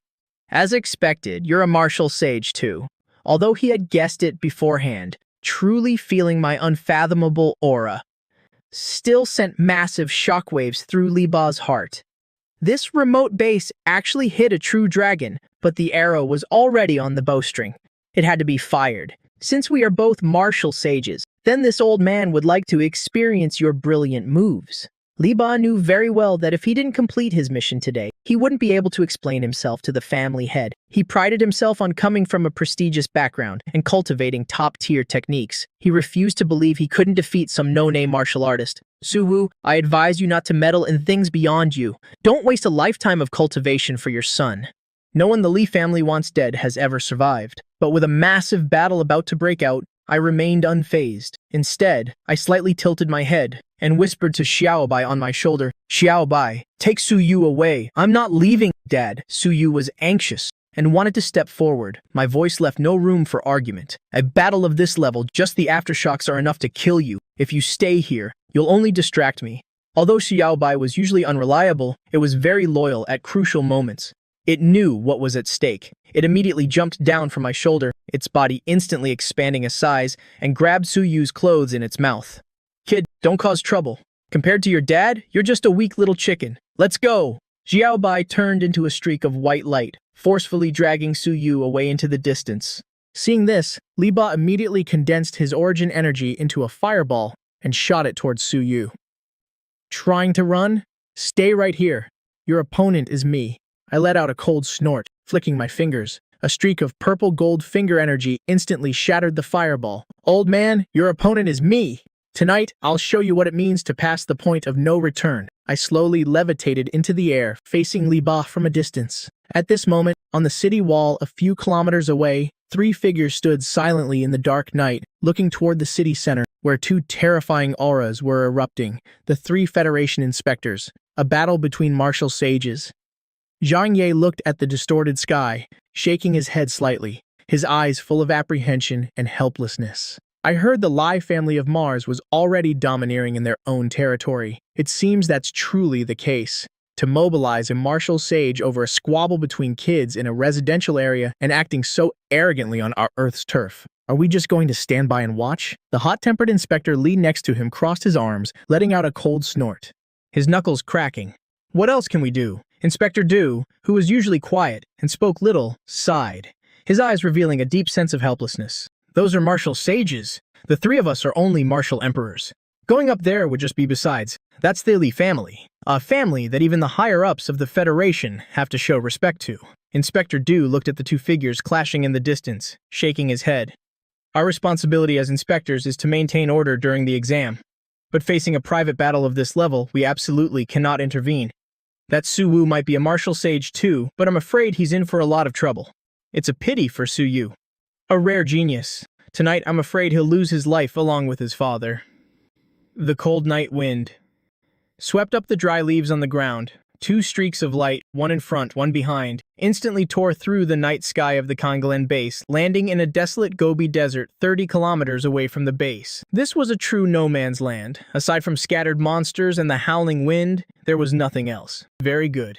Li Ba stepped on the void, his robe fluttering in the wind. He looked at me, hovering opposite him, a hint of appreciation flashing in his eyes, but it was mostly cold, murderous intent. Su Wu! This old man originally thought you would use the civilians in the base as a meat shield, forcing me to hold back for fear of collateral damage. I didn't expect you to actually dare come out here. For this courage alone, you are worthy of being called a man. I clasped my hands behind my back, the purple gold vitality faintly rippling on the surface of my body, isolating me from the cold wind outside. I looked at Li Ba, giving a faint smile. There's no one else here. There's no need to pretend to be some righteous senior, Li Ba. You lured me out here. Wasn't it just to kill me and then kill my son? So you can go back and report to that trash young master of yours? What a coincidence. I also want to see if the legendary orthodox martial sage of the Martian Lai family actually has any real skills. Arrogant, Li Ba's face darkened, his wrinkled old face instantly covered in a layer of frost. Although this old man is only an early-stage martial sage, I cultivate the Lai family's ultimate technique, the Lai Fire Mystic Art. I can channel the Lai Fire of heaven and earth, incinerating all things. How can my strength be compared to a street-brawling martial artist from Earth like you? Today, this old man will show you what a true backing is, and what true orthodoxy is. As soon as he finished speaking, the aura around Li Ba suddenly erupted. The origin energy of heaven and earth within a 10-mile radius seemed to receive an emperor's summons, surging madly toward him. The pitch-black night sky was illuminated into an eerie crimson red. Raging flames burst forth from the void, swirling wildly around Li Ba, making him look like a flame demon god stepping out of magma. Go! Li Ba's calloused hands pushed forward forcefully. The endless flames in the air instantly condensed into a 100-meter-long crimson flame dragon. The fire dragon was incredibly lifelike, its dragon scales gleaming, carrying a high temperature that could boil the seas and a suffocating pressure. It bared its fangs and brandished its claws as it charged at me. Wherever the fire dragon passed, the air was instantly incinerated, emitting a sizzling sound that made one's scalp tingle. The Gobi Desert below even melted directly into flowing magma. This was a martial sage channeling the power of heaven and earth, a single strike capable of destroying a city, facing the terrifying fire dragon charging at me. My expression showed no panic. The sky-filling flames reflected in my pupils, but deep in my eyes, there was only cold tranquility. Just flashy tricks. I didn't mobilize the origin energy of heaven and earth. I simply spread my legs slightly in midair. My spine arched powerfully like a great dragon, and every muscle in my body moved in unison. Vitality surged, vitality compressed, carrying the true intent of the demonic ape fist mountain collapse. I didn't dodge, but charged straight at that massive dragon head, throwing a punch without any flashy movements. This punch had no dazzling light effects, no earth-shattering origin energy fluctuations. It only had pure, absolute vitality and physical strength. When the fist collided with the fire dragon, time seemed to stop for a second. Immediately after, a terrifying shockwave centered on the point of impact swept wildly in all directions. That seemingly invincible 100-meter-long fire dragon was like a balloon pierced by a needle. It began to shatter from the dragon's head. The sky-filling flames, faced with my peerlessly domineering fist intent, were smashed into countless tiny sparks, dissipating in the night wind. The powerful impact force didn't diminish at all, crashing directly into the Gobi Desert below, creating a massive crater tens of meters in diameter. Dust and smoke billowed into the sky. What? Liba's pupils shrank, his face full of disbelief. He didn't use the origin energy of heaven and earth, and just relied on physical strength to shatter my fire dragon? How is this possible? According to the common sense of martial arts, a martial sage is powerful because they can borrow the power of heaven and earth. No matter how strong the physical body is, it has its limits. How could it possibly contend with the vast heaven and earth? But he didn't know. I wasn't just a martial sage, but a martial sage possessing the supreme bone. My physical strength was already 10 times that of someone at the same level. Is this what you call orthodox? I walked out from the sky-filling sea of fire, not even a corner of my clothes torn. I dusted off my hands, my tone a bit disappointed. If this is all the heat you've got, it's not enough. Arrogant brat, Liba was completely enraged by my contempt. His hands quickly formed seals. Even more violent origin energy of heaven and earth gathered. Behind Liba, a massive fire vortex over 100 meters in diameter formed. The vortex spun at high speed, emitting an ear-piercing screech. Its terrifying suction force even pulled massive boulders from the ground into the sky, instantly melting them into magma. "Burn him to ashes for me," Liba roared. The massive fire vortex crushed toward me like a doomsday storm. Facing this even more violent attack, I finally slowly drew the ordinary alloy long saber at my waist. The blade was like water, gleaming with a cold light. The next second, a sharp aura that felt like it could slice through space erupted from my body. I made no wasted movements. I just took a deep breath, gripped the saber with both hands, aimed at that sky-blotting fire vortex, and gently swung a slash. Heaven-shattering saber, severing the flow. A streak of purple-gold saber light, only 3 meters thick, flew from my hands. This saber light looked incredibly tiny in front of the massive fire vortex. But it was so sharp that one didn't dare look directly at it. It was like a hot knife, cutting through butter, slicing through the outer shell of the fire vortex without any resistance, severing the origin energy connection points inside. Finally, the massive fire vortex was cleaved in two in mid-air. Then, due to its structure collapsing, it exploded violently. A rain of fire fell like brilliant fireworks. As for me, still standing there, holding his blade, his expression calm, Liba stumbled out of the sea of fire, his face a bit pale, but the flames of fury in his eyes burned even fiercer. To think that you, a fake martial saint, could comprehend intent to such a degree. Liba gritted his teeth. But without the enhancement of the world's origin energy, you're only draining yourself. Let's see how long you can last. Condense. Following Liba's loud shout, the scattered flames around him condensed once more, transforming into a dazzling, fiery red battle armor that enveloped his entire body. The surface of the armor had patterns, like flowing magma, radiating a scorching heat of thousands of degrees. Immediately after, Liba raised his hand, and a crimson long blade materialized from the void. The moment this blade appeared, the surrounding space was scorched until it distorted and warped, emitting a sizzling sound. Liba's figure moved. This time, he didn't attack from a distance, but opted for close combat. Although he was a mage-type martial saint with the enhancement of his divine weapon and battle armor, his close-quarters combat was equally terrifying. Liba charged forward like a meteor, the long blade in his hand carrying the momentum to scorch the heavens and boil the seas, slashing viciously toward my head. A strange smile flashed in my eyes. With a flick of my wrist, the ordinary alloy, long blade in my hand, met his attack. The two blades clashed, emitting an ear-piercing metallic screech.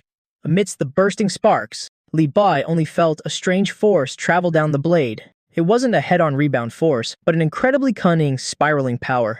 That actually neutralized 70% of his strike's power. How is this possible? Li Bai was shocked.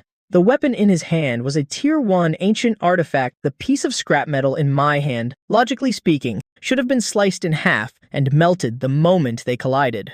However, even though my long blade was heated to a glowing red, it didn't break at all. Because in the split second the two blades clashed, my wrist had vibrated thousands of times at a frequency invisible to the naked eye. Combat technique, microcontrol realm. I used high-frequency vibrations and skillful force deflection techniques to disperse that terrifying impact force throughout my entire body, even channeling it into the surrounding air. Li Bai couldn't believe it and swung his blade madly. In the night sky, the two figures turned into two spheres of light, clashing fiercely.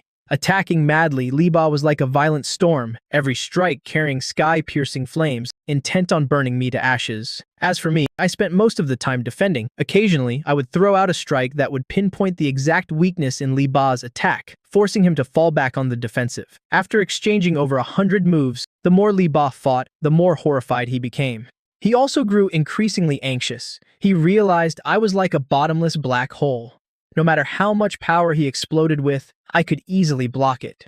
Furthermore, the ordinary iron blade in my hand, under the control of the microcontrol realm, was actually able to forcefully withstand the attacks of an ancient artifact with a single slash. I forced Li Bai back. Shaking my slightly sore wrist, I said lightly, "Your blade techniques are too crude. You rely entirely on divine weapons and cultivation base to suppress others. The martial arts of Mars have truly gone astray." My words completely shattered Li Bai's mentality. This old man will show you what true despair is. Li Bai had gone completely mad. He held nothing back anymore. The martial saint blood essence in his body circulated frantically, even beginning to burn his origin blood essence. 9 massive fire dragons materialized from the void, sealing off all my escape routes. Li Bai leapt high into the air. The ancient weapon in his hand erupted with a blinding red light, the blade instantly expanding to 10 meters long. Carrying an apocalyptic might, it slashed straight down at my head as I was trapped in the center. This move gathered Li Bai's entire life's cultivation. It was his strongest strike die facing this overwhelming, certain death situation. I suddenly sheathed the long blade in my hand. Looking at Li Bai descending from the sky, the corners of my mouth curled into a cold smirk. I've been waiting for the moment you put your life on the line. If Li Bai had kept playing it safe, it would have taken me a bit more effort to take him down. But now, he was actively offering up all his blood essence and origin energy right to my face. Since that's the case, then I won't hold back. My figure flashed, advancing instead of retreating, charging straight into that terrifying blade light. Seeking death, Li Bai was overjoyed. However, the very moment the tip of the blade was about to touch me, my body shifted slightly. My Ruai movement technique exploded forth, dodging the blade by a hair's breadth. My whole body slipped through like a loach, instantly closing the distance right in front of Li Bai. The distance between us was less than 10 centimeters. I reached out with both hands and pressed them directly against Li Bai's chest, which was enveloped in flaming armor.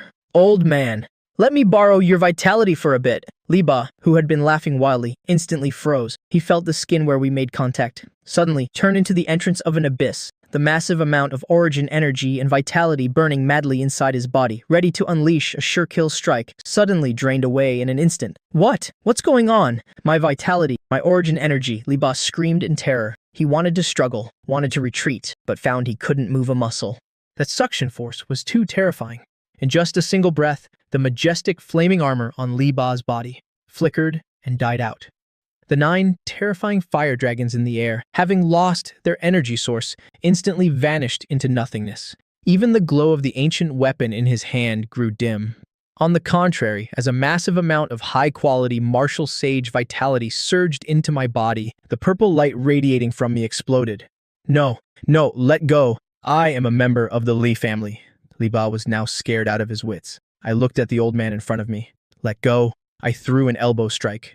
This elbow smashed right into Li Bai's chest, which had lost its protective true ki. A sickening crunch of breaking bones rang out.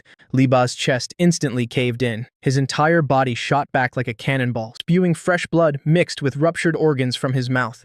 He flew backward for hundreds of meters, crashing into a rocky mountain, collapsing half the peak. Dust and debris filled the air. I slowly touched down, cracking my neck. I walked up to the rubble and looked at Li Ba lying in the rocks like a dead dog, gasping his last breaths. I shook my head. So this is a so-called orthodox martial sage. Is that all? I reached out and lifted Li Ba up like a little chicken. Li Ba, at this moment, his face covered in fresh blood, his eyes glazed over, had lost all the majesty of a martial sage. He looked at me, his eyes filled with nothing but endless fear and despair. Don't kill me. Li Ba weakly begged for mercy. Relax, I'm not going to kill you right now. I smirked, revealing white teeth that looked especially sinister under the moonlight. Actually, your young master is still waiting for you at the base. I grabbed Li Ba. My figure flashed, turning into a streak of light flying toward the Kanglan base. Kanglan base? On the steel city walls, the night wind howled, carrying the signature chill of the wilderness. 3 Martial Emperor-level Federation inspectors were currently standing on the wall, their eyes fixed on the wilderness dozens of kilometers away, where the energy fluctuations had just settled down a few minutes ago. That place was like purgatory. Flames soared into the sky. Blade aura ran rampant. That was a martial sage-level battle. It's over. Zhang Yi swallowed hard, his voice a bit strained. Just as the 3 of them were still in shock, a streak of purple light tore through the dark night, approaching from afar with a suffocating sound of tearing wind. It's here. The 3 of them paled, instinctively activating their protective vitality. That streak of light landed on the city wall. The solid alloy ground instantly cracked, kicking up a cloud of dust that blotted out the sky. As the dust settled, the light gradually revealed a tall figure slowly stepping out from the shadows. I was wearing a gray tracksuit, without even a speck of dust on me. My expression was as calm as if I had just taken a stroll downstairs. In my hand, dangling like a dead dog, was an old man covered in blood. His limbs were limp, his life or death unknown. When the 3 inspectors got a clear look at the old man's face, a collective gasp rang out. That face, even though it was beaten out of shape and covered in blood, that signature gray cloak couldn't fool anyone. It was Li Ba, the orthodox martial sage from the Li family on Mars, the high and mighty. Li Ba. Right now, his breathing was as weak as a gossamer thread, his chest caved in, completely devoid of the invincible aura he had before. Zhang Yi felt like his head was going to explode. He had imagined countless outcomes, Su Wu defeated and killed, or Su Wu heavily injured and fleeing, or even a draw between the 2. But he never imagined that I could capture a martial sage alive and beat him to such a state. Defeating and killing are 2 different concepts, and killing versus capturing alive is a difference of night and day. To capture a martial sage alive, one's strength must be at least 2 minor realms higher than the opponent, reaching the level of absolute crushing. Come on, is he a mid-stage or even a high-stage martial sage? Good lord, what kind of massive dragon is hiding in this Kanglan base? I casually switched hands, holding the unconscious Li Ba, my cold gaze sweeping over the 3 Federation officials who were frozen in fear before me. What are you staring at? My voice wasn't loud, but it carried an unquestionable authority. Where is Li Xinghe? The 3 of them looked at each other, their minds completely blank. Their mouths moved, but due to extreme shock and fear, their throats felt choked, unable to utter a single word. Are you mute? I frowned slightly. A trace of the martial sage pressure from the slaughtering battle I just experienced unintentionally leaked out. The floor tiles beneath their feet instantly shattered. At the Tianhao Hotel, the presidential suite on the top floor, Zhang Yi was the first to react, so scared he almost dropped to his knees, speaking as fast as a machine gun. That's where the base hosts VIPs. Li Xinghe has been staying there ever since the assessment ended. Thanks. I nodded, not even giving them a second glance. With a light tap of my toes, my entire body turned into a streak of purple light again, flying straight toward the city center of the base. It wasn't until my aura completely disappeared that the 3 people on the wall felt the heavy boulder pressing on their chests lift.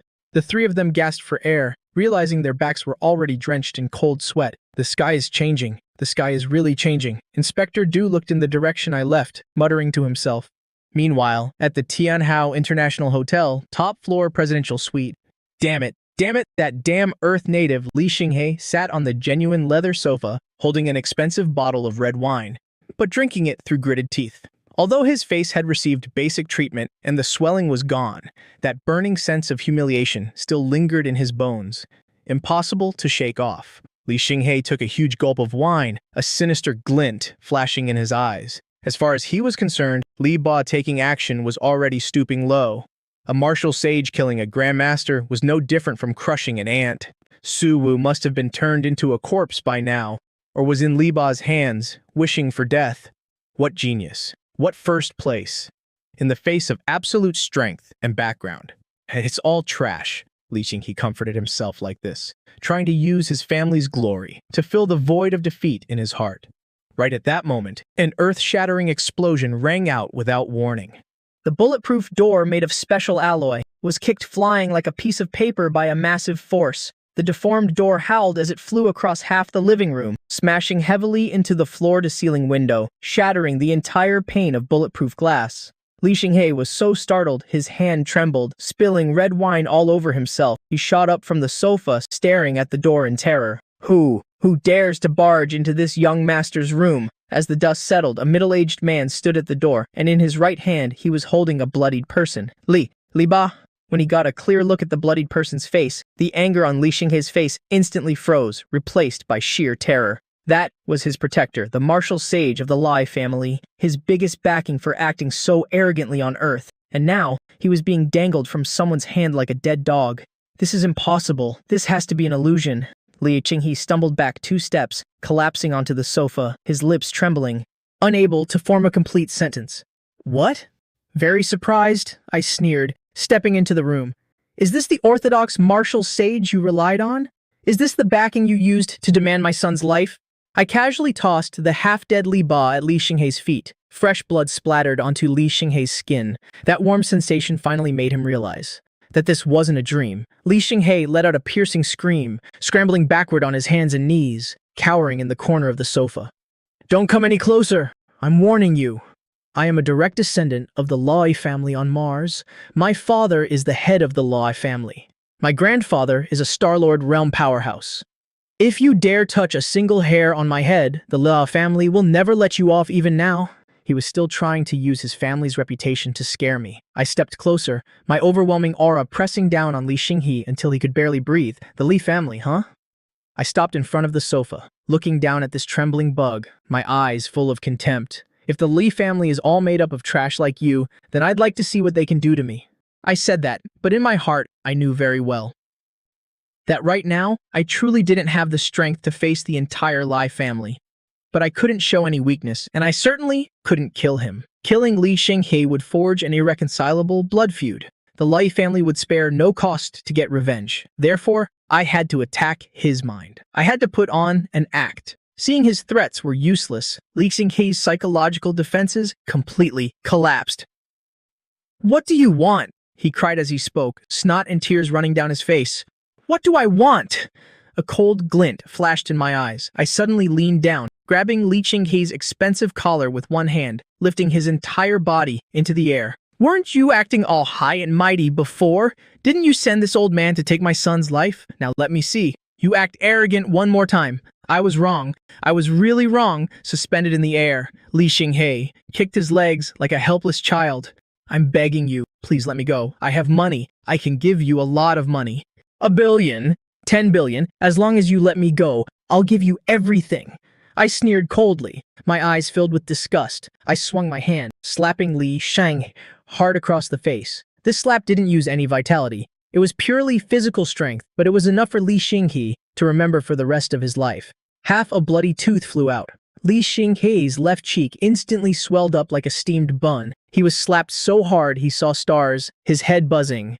This slap is for my son. I backhanded him with another slap. This slap is just because I felt like it. Li Xinghe was beaten until his eyes glazed over. Aside from crying and begging, he had no thought of resistance left. Stop hitting me! Stop hitting me, I'm just a piece of trash. Please spare me. The once invincible genius of Mars was now begging like a dog. The anger in my heart finally subsided a bit. I tossed Li Xinghe back onto the sofa like a piece of trash. Listen closely. I adjusted my slightly wrinkled collar, putting on an unfathomable expression. I turned my back to Li Xinghe, looking out at the shattered night sky through the window, my voice turning deep and mysterious. Li Ba, I know you're awake down there. Li Ba, who had been playing dead, twitched slightly, struggling to open his eyes a crack. Go back and tell those old fogies of your Li family. My voice exuded an arrogant, domineering aura, as well as an unfathomable depth. Do you really think a martial sage could just naturally appear in this tiny Kanglan base? If the faction behind me didn't want to stay hidden and didn't want to stoop to the level of your Lai family's petty tricks, today, the two of you would have already died here. After saying this, my figure flashed, flying straight out the broken window, disappearing into the vast night, leaving only the old man and the young man in the room, shivering in the cold wind. The faction behind him, Li Ba gasped for air with difficulty, his eyes filled with terror. That's right. How could a rogue cultivator be this strong? How could he possess such high-level combat skills? Unless he's the successor of some ancient hidden sect, or a protector secretly nurtured by the highest echelons of the Federation. Meanwhile, at the Qingyun Pavilion estate, Su Yu was anxiously pacing back and forth in the living room, his forehead covered in cold sweat, his eyes darting to the wall clock every few seconds. It's all my fault. It's all my fault, Su Yu muttered, his fingernails digging deep into his flesh. If I hadn't provoked Li Xinghe, Dad wouldn't have had to risk his life fighting a martial sage. That's a martial sage if anything happens to Dad. The thought of his father dying made Su Yu feel like the sky was falling, his heart clenching tightly. Stop pacing, you're making this exalted one dizzy on the sofa. Xiao Bai was lying there, gnawing on a roast chicken, but its constantly darting eyes betrayed its anxiety. Hey, if the boss really gets beaten to death, we should run away quickly. Xiao Bai mumbled, wiping its mouth in passing. I just checked. We can run south. We'll find a deep mountain forest to hide in for a few hundred years, and wait until you become a martial sage to come out and get revenge. Wouldn't that be great? Shut your mouth! Su Yu suddenly turned his head, glaring at Xiao Bai with red eyes. If you want to run, then run. I'm staying right here to wait. If Dad really doesn't come back, I'll go risk my life against that old man. Why are you so stubborn? This exalted one is suggesting a strategic retreat. Xiao Bai shrank its neck back, its voice trailing off. Actually, it was panicking inside too. Its long-term meal ticket was gone, just as the man and beast were falling into despair. A familiar sound of tearing wind rang out. Immediately after, a figure descended from the sky like a meteor, landing steadily on the lawn in the yard. Su Yu and Xiao Bai hurriedly rushed to the floor-to-ceiling window.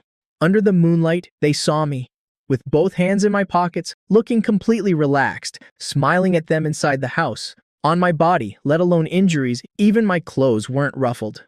Su Yu let out a cry of joy, rushing outside and throwing his arms around me. At this moment, the demeanor of a grandmaster, the dignity of a powerhouse, were all thrown out the window. He was just a child worried about his father. Dad, are you okay? Where's that old man? You're not hurt, are you? Su Yu patted me all over, his voice choking up. This kid, my heart warmed. Letting him fuss over me, I smiled and rubbed Su Yu's head. Who do you think your dad is? Just some old man from Mars thinks he can hurt me? I already beat him and sent him packing. Boss, you're finally back. At this moment, a white blur also rushed over. Xiao Bai hugged my thigh, rubbing its face frantically against my pant leg. That flattering look was truly blinding. Yeah, boss, you scared me to death. Just now, this kid kept trying to drag me away to run, but I sternly refused. I said, the boss's divine skills are unmatched. A martial sage is just small fry. I insisted on staying right here to wait for the boss's triumphant return, Xiao Bai said, winking slyly at Su Yu. Su Yu was speechless. He had seen shamelessness, but never this level of shamelessness. Amused by this scene, I lightly kicked Xiao Bai. All right, stop acting. A coward like you was probably planning your escape route just now, weren't you? Exposed, Xiao Bai wasn't embarrassed at all. It rolled its eyes, muttering, wasn't it just to preserve the spark of the revolution? I shook my head, my gaze softening as I looked at Su Yu. Son, this matter is settled for now. The Life family probably won't dare to cause trouble in the short term. My tone shifted, becoming serious. But we can only scare them temporarily. Once they come to their senses or investigate my background thoroughly, an even bigger storm will come. Therefore, we can't stop here. We have to seize the time to become stronger. I patted Su Yu's shoulder.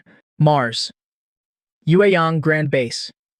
This was one of the largest bases built by humanity on Mars, and also the core headquarters of the La family, a renowned financial conglomerate of the Federation. Unlike the lush greenery of Earth, the sky on Mars was a suffocating dark red. A massive energy shield enveloped the entire city, and in the center of the city, a floating palace, made entirely of black star iron, was radiating a suffocating pressure. The ancestral grounds of the Li family, Star Iron Palace. Inside the grand hall, the air was frozen solid. On a throne carved from a meteorite core sat an old man in a purple robe. This was the head of the Li family, Li Yuan, a sixth-stage Star Lord. This was a terrifying existence who could cross space with his physical body and destroy a small satellite with a single strike.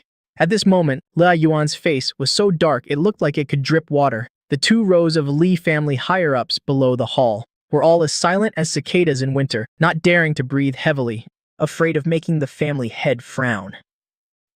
In the center of the hall, the once invincible martial sage Li Ba was currently kneeling on the ground, his aura weak to the extreme. "Family head, the situation is like this." Li Ba's voice trembled, full of shame. "That Su Wu, he didn't use any heaven and earth origin energy. Relying solely on physical strength and bizarre techniques, he defeated me." Li Yuan slammed his hand onto the armrest of the throne.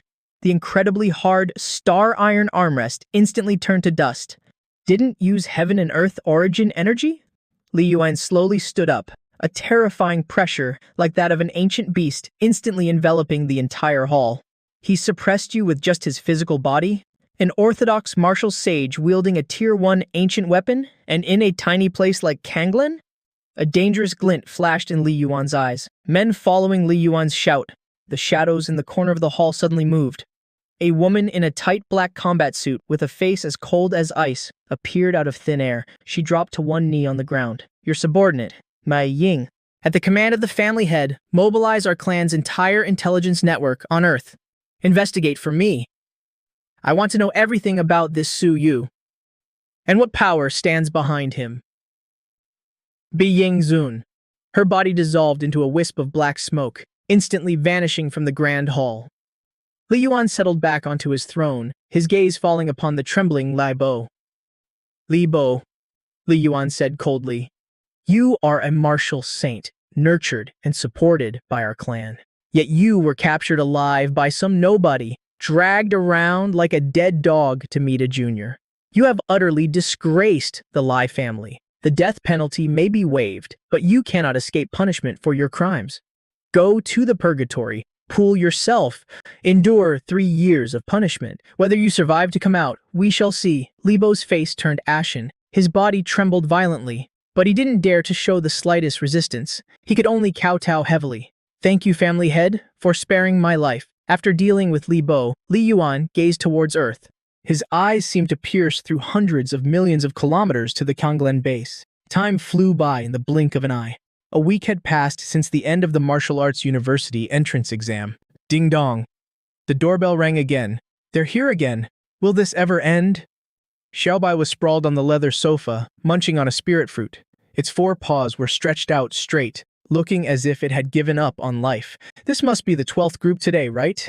They've completely ruined my beauty sleep." Su Yu, who was cultivating the primal chaos, one key art in the living room, sighed helplessly. He opened his eyes and straightened his clothes. "It can't be helped. This is the price of fame," Su Yu said with a wry smile. Ever since the video of his actual combat test was released, his score of 3,250 points in his battles where he instantly defeated higher-level opponents had caused a massive stir throughout the Federation's higher education circle. And so, the admissions offices of the major universities were like sharks that had smelled blood. They flocked madly to the Yunding Villa. The day before yesterday, the vice president of Zhengnan Martial Arts University came in person. He promised Su Yu the treatment of a core disciple, plus a martial emperor-level instructor. But Su Yu's father was already a martial saint. Why would he care about a martial emperor? So, Zhengnan Martial Arts University had to leave in disappointment. Yesterday, it was the #1 military academy of the Western War Zone. They offered the attractive rank of major. And so it went. In 1 week, Su Yu had turned down offers from more than 10 top universities. This time, it seems different. A voice came from the 2nd floor. I was wearing a set of loose-fitting loungewear, holding a teapot in my hand. I slowly descended the stairs, my gaze pierced through the door, seemingly seeing through everything. 2 top-tier space shuttles. Those are vehicles that only the top academies can afford. I walked over and sat down in the host's seat on the sofa. A faint smile touched the corner of my lips. Jingdu Martial Arts University, Modu Martial Arts University. The two titans of the Huaxia martial arts world finally couldn't sit still. The large doors swung open. Two figures entered the Yunding Villa's living room at almost the same time. On the left was a tall, middle-aged man in a black Zhongshan suit.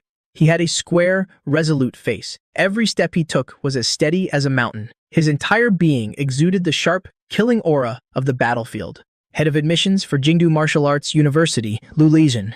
Peak Martial Emperor.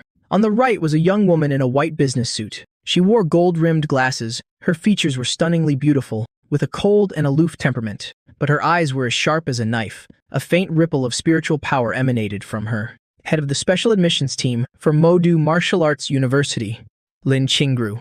A peak martial emperor and a spirit master to boot. These two, in any small base, would be major figures that the city lord himself would have to greet personally. But now, the moment they entered the door, their gazes simultaneously swept past Su Yu and locked onto me, sitting on the sofa drinking tea.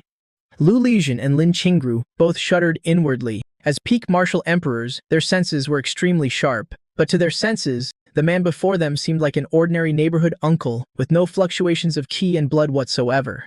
But when their eyes met mine, they felt an insignificance, as if they were facing the vast, starry sky, unfathomably deep. The two exchanged a glance. They immediately shed the arrogance of those from top academies. Their expressions became respectful. Junior Lu Lijin greets senior.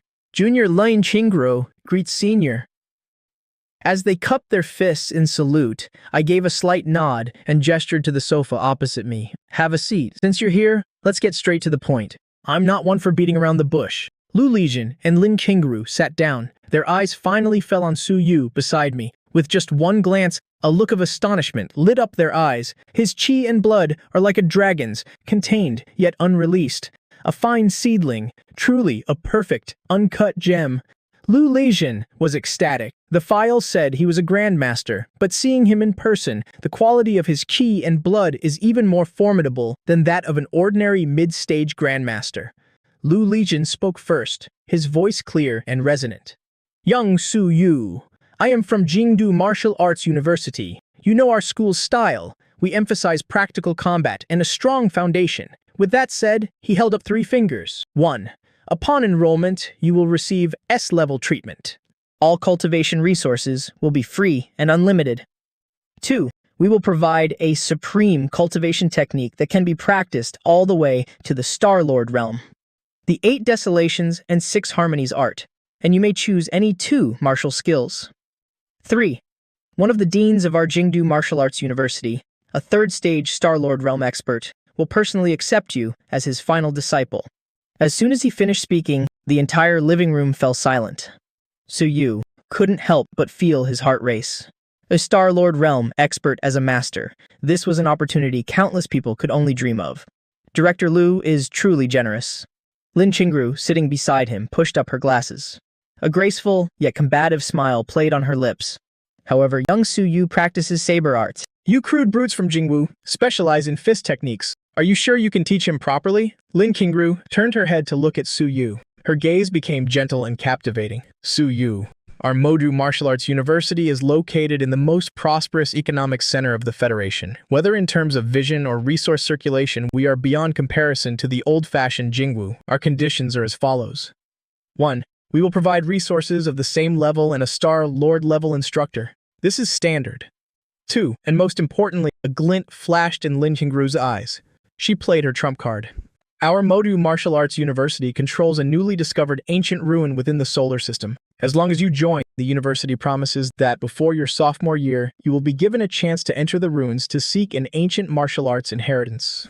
Ancient ruins, Su Yu was stunned. In this high martial era, besides modern martial arts, the most mysterious and powerful things were the ancient martial arts inheritances discovered deep within the universe. Every discovered ancient ruin represented countless opportunities and risks. A chance to seek an ancient martial arts inheritance? I, who had been silent until now, suddenly set down my teacup with a soft clink, looking at Lin Qingru with a humorless smile. Miss Lin, if I recall correctly, that so-called ancient ruin is a shattered grade ruin, is it not? The space within it is extremely unstable. Of 10 who enter, 9 will die. Are you sending my son in to scout the path for you, or do you genuinely want to nurture him? The moment I finished speaking, Lin Qingru's expression changed instantly. She never expected that a reclusive expert in this remote base would know such top-secret information. In fact, over the past week, I hadn't just stayed in Kanglan base. Relying on my strength as a martial saint, I had traveled to other bases, and naturally, I had gathered some useful information. Senior, it's a misunderstanding, Lin Qingru was about to explain, but I waved my hand, cutting her off. Then I turned to Lu Lijian. Director Lu, if Modu Martial Arts University wants to gamble on luck, do you have something a bit more tangible? My fingers tapped lightly on the tabletop. My eyes were deep. For example, giving us an existing ancient martial weapon directly. Hearing this, Lu Lijian's pupils contracted. He looked at me intently. A storm was raging in his heart. This man is too much of an expert. He hit the nail on the head the moment he opened his mouth. Exploring ancient ruins is a huge gamble. Not only is it dangerous, but an existing ancient martial weapon that is a true, tangible resource. Lu Lijian was silent for a moment. He seemed to be in the midst of a fierce internal struggle. He looked at the exceptionally talented Su Yu. Then he looked at me, unfathomably deep, recruiting an exceptionally talented student, and at the same time winning over a suspected martial saint. It's not a loss. Finally, he gritted his teeth. He took out a palm-sized metal box from his coat and placed it heavily on the table. Senior, you are indeed an expert. If Modu wants to play with hypotheticals, then we at Jingwu will play for real.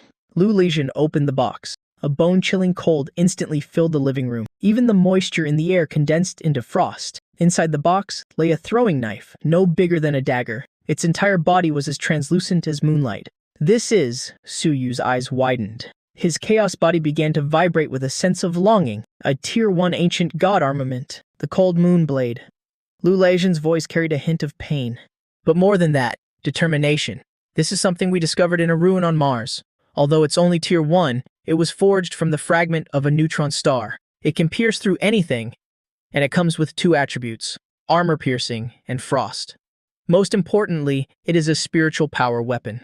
Later, when young Su Yu reaches the martial emperor realm and awakens his spiritual power, he will be able to use it. As long as you sign Su Yu, this blade is yours. Lin Qingru, beside them, opened her mouth but found she had no comparable offer to make. Modu Martial Arts University was wealthy, yes, but an ancient god armament of this level was a strategic reserve weapon. She was just an admissions team leader. She had no authority to deploy it. Since Jingwu is so sincere, Lin Qingru sighed. She stood up and bowed to me and Su Yu. Her voice was full of regret. Then this junior will not embarrass herself further. Young Su Yu, I wish you a bright future at Jingwu. After speaking, without any hesitation, she turned and left. In the living room, only Lu Lijian remained, looking at Su Yu with an expectant expression. Dad? Su Yu looked at me. His eyes were full of inquiry. I looked at the cold moon blade and nodded in satisfaction. Before leaving, Lu Lijian was in a great mood. A rare, satisfied smile appeared on his stern, square face. He took out a jet-black metal bracelet from his pocket. Dark light flowed across its surface. He solemnly placed it in Su Yu's hand. This is the Smart Terminal, exclusive to Jingwu students. It's not just a symbol of your status, but also the key to connecting with Jingwu's vast resource repository. Lu Lijian instructed in a serious tone. The encrypted data package for the 8 Desolations and 6 Harmonies art has already been pre-installed. As for the 2 additional martial skills, you can log into the Scripture Pavilion through the bracelet to choose them. Once you've made your choice, a holographic image of the manual and cultivation essentials will be transmitted directly to your bracelet. Su Yu took the bracelet. He put it on his wrist. With a crisp click, a blue holographic light screen appeared before his eyes. Countless complex and profound options appeared like a waterfall. Su Yu, welcome to Jingwu. Leaving these words behind, Lu Lijian patted Su Yu's shoulder. Then he turned, strode away, boarded his shuttle, and vanished over the horizon as a streak of light. After dinner, Su Yu sat cross-legged on the leather sofa. He focused intently on browsing the virtual light screen projected from his wrist. It was the exclusive resource repository of Jingdu Martial Arts University's Scripture Pavilion. Beside him, Bao Shilmi, with a remote control in hand, I seemed to be absent-mindedly watching the evening news. But in reality, my eyes kept darting toward my son. I was thinking to myself, you little brat, hurry it up, are you done picking yet? How am I supposed to freeload off you if you don't? I silently urged him in my heart. Dad. The foundation of Jingu Academy is truly profound. Su Yu's fingers hovered over the holographic screen. The dazzling array of martial arts techniques made it a bit hard for him to choose. There are thousands of high-tier blade techniques alone. Any single one of them, taken outside, would cause grandmasters to fight tooth and nail over it. That's only natural. I took a sip of tea. Stay calm. What's the matter? Jingwu is the #1 academy in the Federation, after all. If they didn't have some bottom-of-the-box treasures, how could they intimidate the masses? There's so much you can't even finish looking at it. Just pick the one that suits you best, Su Yu nodded. His gaze finally landed on a martial art called the Tri-Fire Thunderblade. Tri-Fire Thunderblade. Tier 2. Top grade.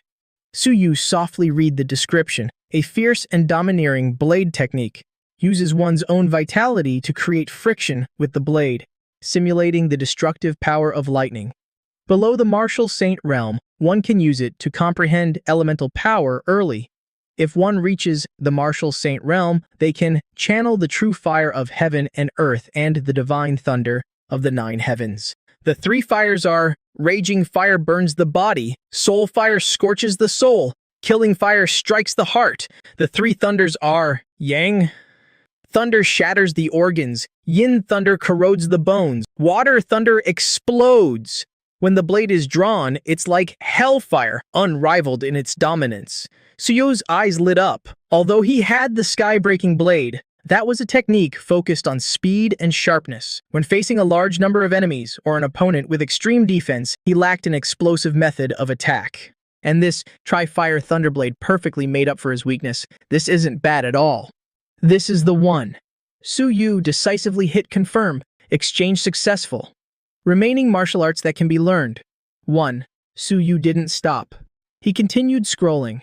Since I already have an attack method, and for movement, I have the Tai Ye movement technique passed down by Dad. Even though the name is a bit rustic, it works pretty well. For defense, I have the tough chaos body. Then, Su Yu felt he still needed a skill that could provide an instant burst of power, something that could even turn the tide in a desperate situation. Suddenly, his eyes stopped at a corner of the screen. There was an ebook with a dark red cover, Blood Fiend Transformation, a burst-type martial art. Su Yu carefully read the description. Blood Fiend Transformation, Tier 1 Top Grade, Demonic Manual, Ancient Technique. Channels the baleful energy of heaven and earth into the body, burning one's own vitality. In a short period, it causes one's strength to skyrocket by 3 times. But the side effects are massive. If someone with insufficient vitality tries to practice it, at best, their meridians will snap. At worst, their body will explode and they'll die. Note, those whose vitality is not as vast as the ocean choose with caution. If an ordinary martial artist saw the words "body will explode and die," they would have run away in fear long ago. But when Su Yu saw the words "vitality as vast as the ocean," he couldn't hold back a grin. Insufficient vitality? Are you kidding me? He was the possessor of the chaos body. As long as he had Xiao Bai as a power bank, or if he was on the battlefield constantly killing enemies to absorb their energy, his vitality would be endless. This desperate secret technique with massive side effects, to him, was practically tailor-made? This is it.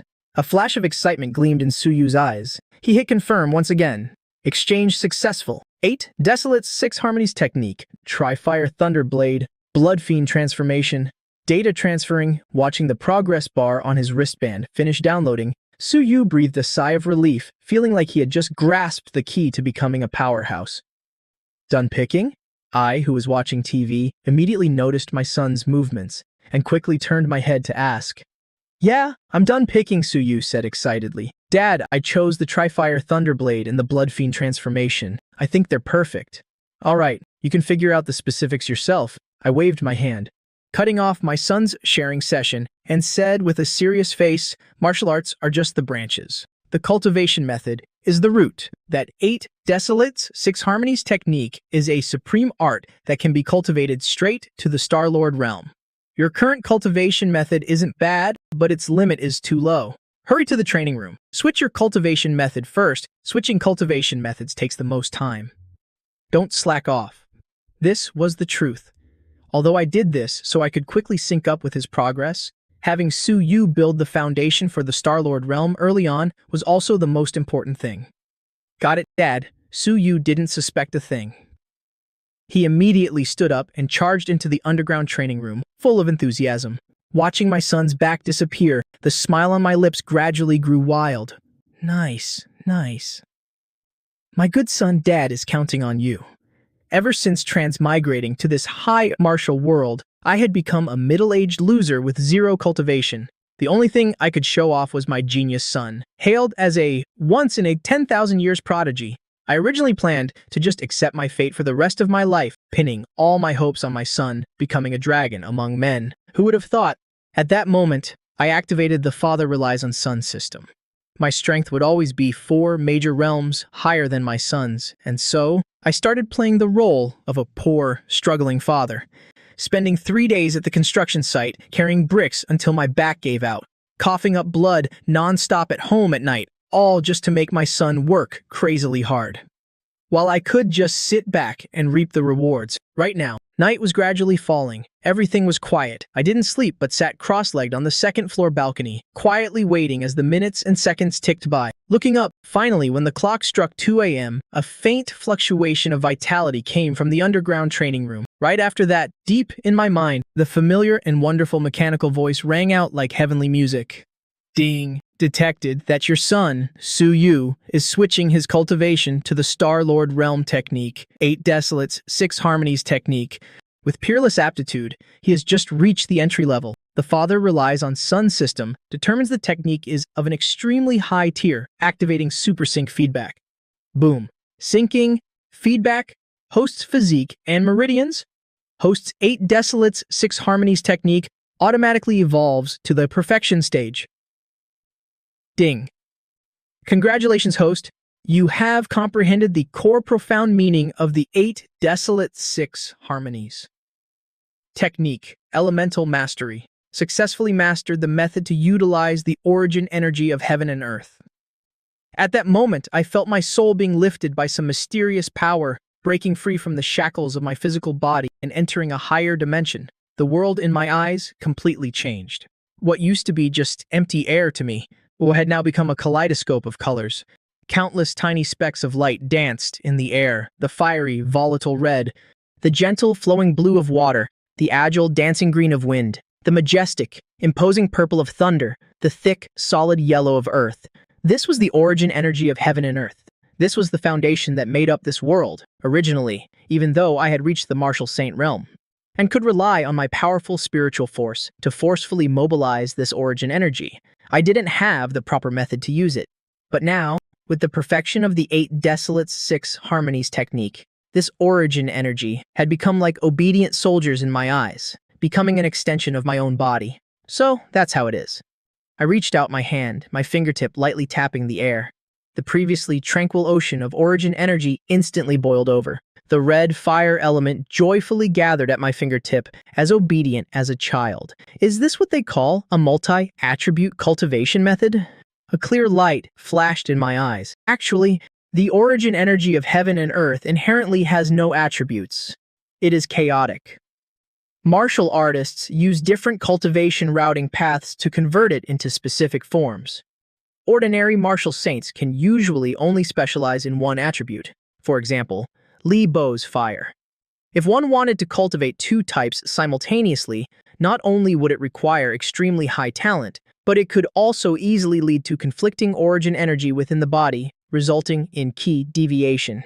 But the 8 Desolate 6 Harmonies technique was different. The reason it could become Jingwu's supreme art was because it encompassed all things. With an incredibly profound structure, it forcefully fused 3 completely different attributes, even those that countered each other. Fire, thunder, and water. I clenched my fist, feeling the immense power surging within my body. The me, right now, could finally be considered a true martial saint. Although the Yuan Pavilion was large, it absolutely couldn't withstand the torment of a martial saint. I suppressed the excitement in my heart. My figure flashed. 2 minutes later, I appeared in midair above a desolate mountain range 50 kilometers away from the Kanglan base. Here, the rocks were jagged and rugged. There wasn't a single soul around. It was the perfect place to practice. Bring it on. Let me see the power of this Star-Lord Realm technique. I hovered several hundred meters in the air, my clothes fluttering in the wind. I took a deep breath, no longer suppressing the power within my body. Fire, come. I raised one hand to the sky. The fire element within a 10-mile radius instantly rioted. It frantically gathered in the palm of my hand. In the blink of an eye, a massive fireball with a diameter of 10 meters appeared in midair. This fireball wasn't the usual red, but an extreme yellowish white. The temperature was at least 10,000 degrees. I could feel the heat wave burning so intensely that even space itself seemed to distort. This flame was more than just a tier stronger than Li Bo's so-called Li Fire. Disperse. I waved my hand, dispersing the fireball. I raised both hands again. Water, come. Whoosh! It was clearly an arid wasteland, but the sound of surging tides suddenly echoed in the air. Countless blue water elements converged, forming a 100-meter-long blue water dragon beneath my feet. This water dragon wasn't made of ordinary water. Every drop of water was as heavy as a mountain. Primeval heavy water. A single drop could crush boulders. A river of it could collapse mountains. Thunder, come! A purple light flashed in my eyes. Crack! The clear night sky was suddenly covered in dark clouds. A purple lightning bolt as thick as a water barrel struck down from the heavens, landing precisely in the palm of my hand. I wasn't injured by the lightning strike at all. Instead, it felt like I was holding a long, purple whip. Arcs of electricity danced on my fingertips, radiating an aura of destruction. Fire. Thunder. I looked at the 3 types of power surrounding me, my eyes filled with excitement. Then, what if I fused them together? This was a crazy idea. In conventional martial arts theory, when water and fire meet, they explode. When thunder and fire meet, they collapse. But the essence of the 8 Desolate 6 Harmonies technique lay in the word harmonies. Water thunder. Fire mantra. This was a secret technique recorded in the 8 Desolates 6 Harmonies technique. With a serious expression, my hands rapidly formed hand seals, so fast they were just a blur. Following my movements, the 3 types of heaven and earth origin energy slowly began to converge toward my chest. Buzz, buzz, buzz. The moment the 3 energies made contact, they erupted with extremely unstable vibrations. Fuse. For me, I shouted softly. Relying on my perfection-level control, I forcefully kneaded these 3 violent streams of power together. A few seconds later, all the anomalies vanished. What remained was a fist-sized, 3-colored sphere hovering in the palm of my hand. The surface of this sphere flowed with 3 colors of light, red, blue, looking both beautiful and bizarre. It didn't emit any heat or pressure. It was as quiet as a glass marble. But only I knew just how terrifying the energy compressed inside this tiny sphere was. It was an extremely unstable miniature force field. Go. My eyes locked onto a barren, rocky mountain about 500 meters tall in the distance. I flicked my finger. The 3-colored sphere tore through the night sky, leaving a blazing trail of fire behind it. It was incredibly fast. In the blink of an eye, it burrowed into the heart of that rocky mountain. 1 second, 2 seconds. Dead silence. Right after that, a blinding white light instantly illuminated the night sky within a 5-mile radius, turning night into day. Rumbly. The delayed, massive explosion sounded like the war drums of the gods, violently shaking the earth. I watched as that 500-meter-tall rocky mountain instantly swelled up from the inside like an overinflated balloon, and then disintegrated.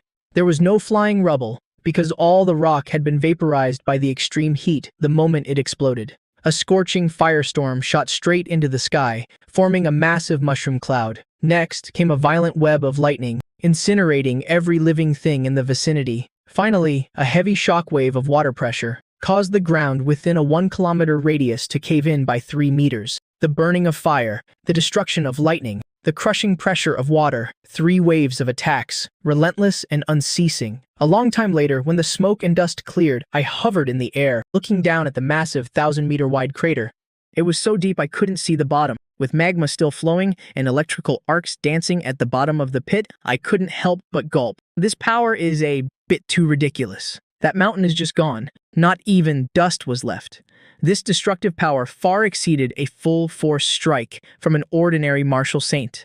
I even suspected that, even if a so-called Star-Lord realm powerhouse came, taking this hit would peel a layer of skin off them. And this was just a small sphere I casually kneaded together. If I went all out and condensed a massive one, I shivered. That scene would be too beautiful. I didn't even dare to imagine it. The 8 Desolates 6 Harmonies technique. It truly lives up to being a supreme art that leads straight to the Star-Lord realm. This water thunder fire mantra will be my standard ultimate move from now on. I nodded in satisfaction. Dispersing the aura around my body, my figure flashed, and I vanished from the wasteland, leaving behind only the massive, steaming crater to become a new unsolved mystery outside the Kanglan base. At the same time, in the Grand Kanglan base, the resplendent council hall of the Wang family was currently enveloped in a suffocatingly low-pressure atmosphere. The current head of the Wang family, Wang Zhen, sat upright in the master's chair made of red sandalwood. His brows were tightly furrowed into a deep frown, his eyes bloodshot. His fingers unconsciously tapped hard against the armrest. He was clearly in a state of extreme anxiety. Just then, a middle-aged, beautiful woman, dressed in luxurious brocade, brought in some tea. She dismissed the servants and carefully stepped forward. She observed his expression for a long time and finally couldn't help but speak up. Husband, enshrined cultivator Liu Yun has been gone to the Kanglan base for several days now. Logically speaking, he should have returned long ago after handling such a trivial matter. Yet there's still no news, and we've even lost contact with him. I'm truly worried that he might have encountered some unexpected accident over there. Before she could finish, Wang Jin violently swung his arm, knocking the expensive teacup to the ground. Scalding hot tea splashed all over the floor. Ignorant woman Wang Jin abruptly stood up, pointing at the beautiful woman's nose and roaring, "Liu Yun is a dignified peak martial king. What could possibly happen to him in that godforsaken backwater? Do you think I don't have enough on my plate right now? Those mad dogs from the Liu family have been pressing us step by step in the market recently. Over in the west of the city, they've already swallowed up 3 of our core stores. The family's business is practically on fire, and you're bothering me with Liu Yun's guaranteed to succeed trivial errand right now? Get out!" Time flew by like a fleeting shadow. In the blink of an eye, nearly a month had passed since the martial arts exam ended. Inside the manor's underground training room, rumble. Dull thuds echoed in the enclosed space. The air was thick with a suffocating stench of blood and burning. Su Yu was shirtless, the muscles all over his body, taut as iron. A bizarre, blood-red halo flowed across the surface of his skin. With every breath he took, the surrounding air seemed to be dyed the color of blood. A brutal, bloodthirsty aura erupted from his body. Blood Fiend transformation. This Tier 1, top-grade secret demonic technique used the burning of vitality as the price for an explosive burst of power. For ordinary people, it was like drinking poison to quench thirst. But for Su Yu, who possessed the chaos body, it was like a fish taking to water. "Give it to me!" Su Yu let out a low shout. The chaotic vortex within his body spun madly, forcefully compressing that violent, blood-red energy. At the same time, he swung the battle blade in his hand with immense force.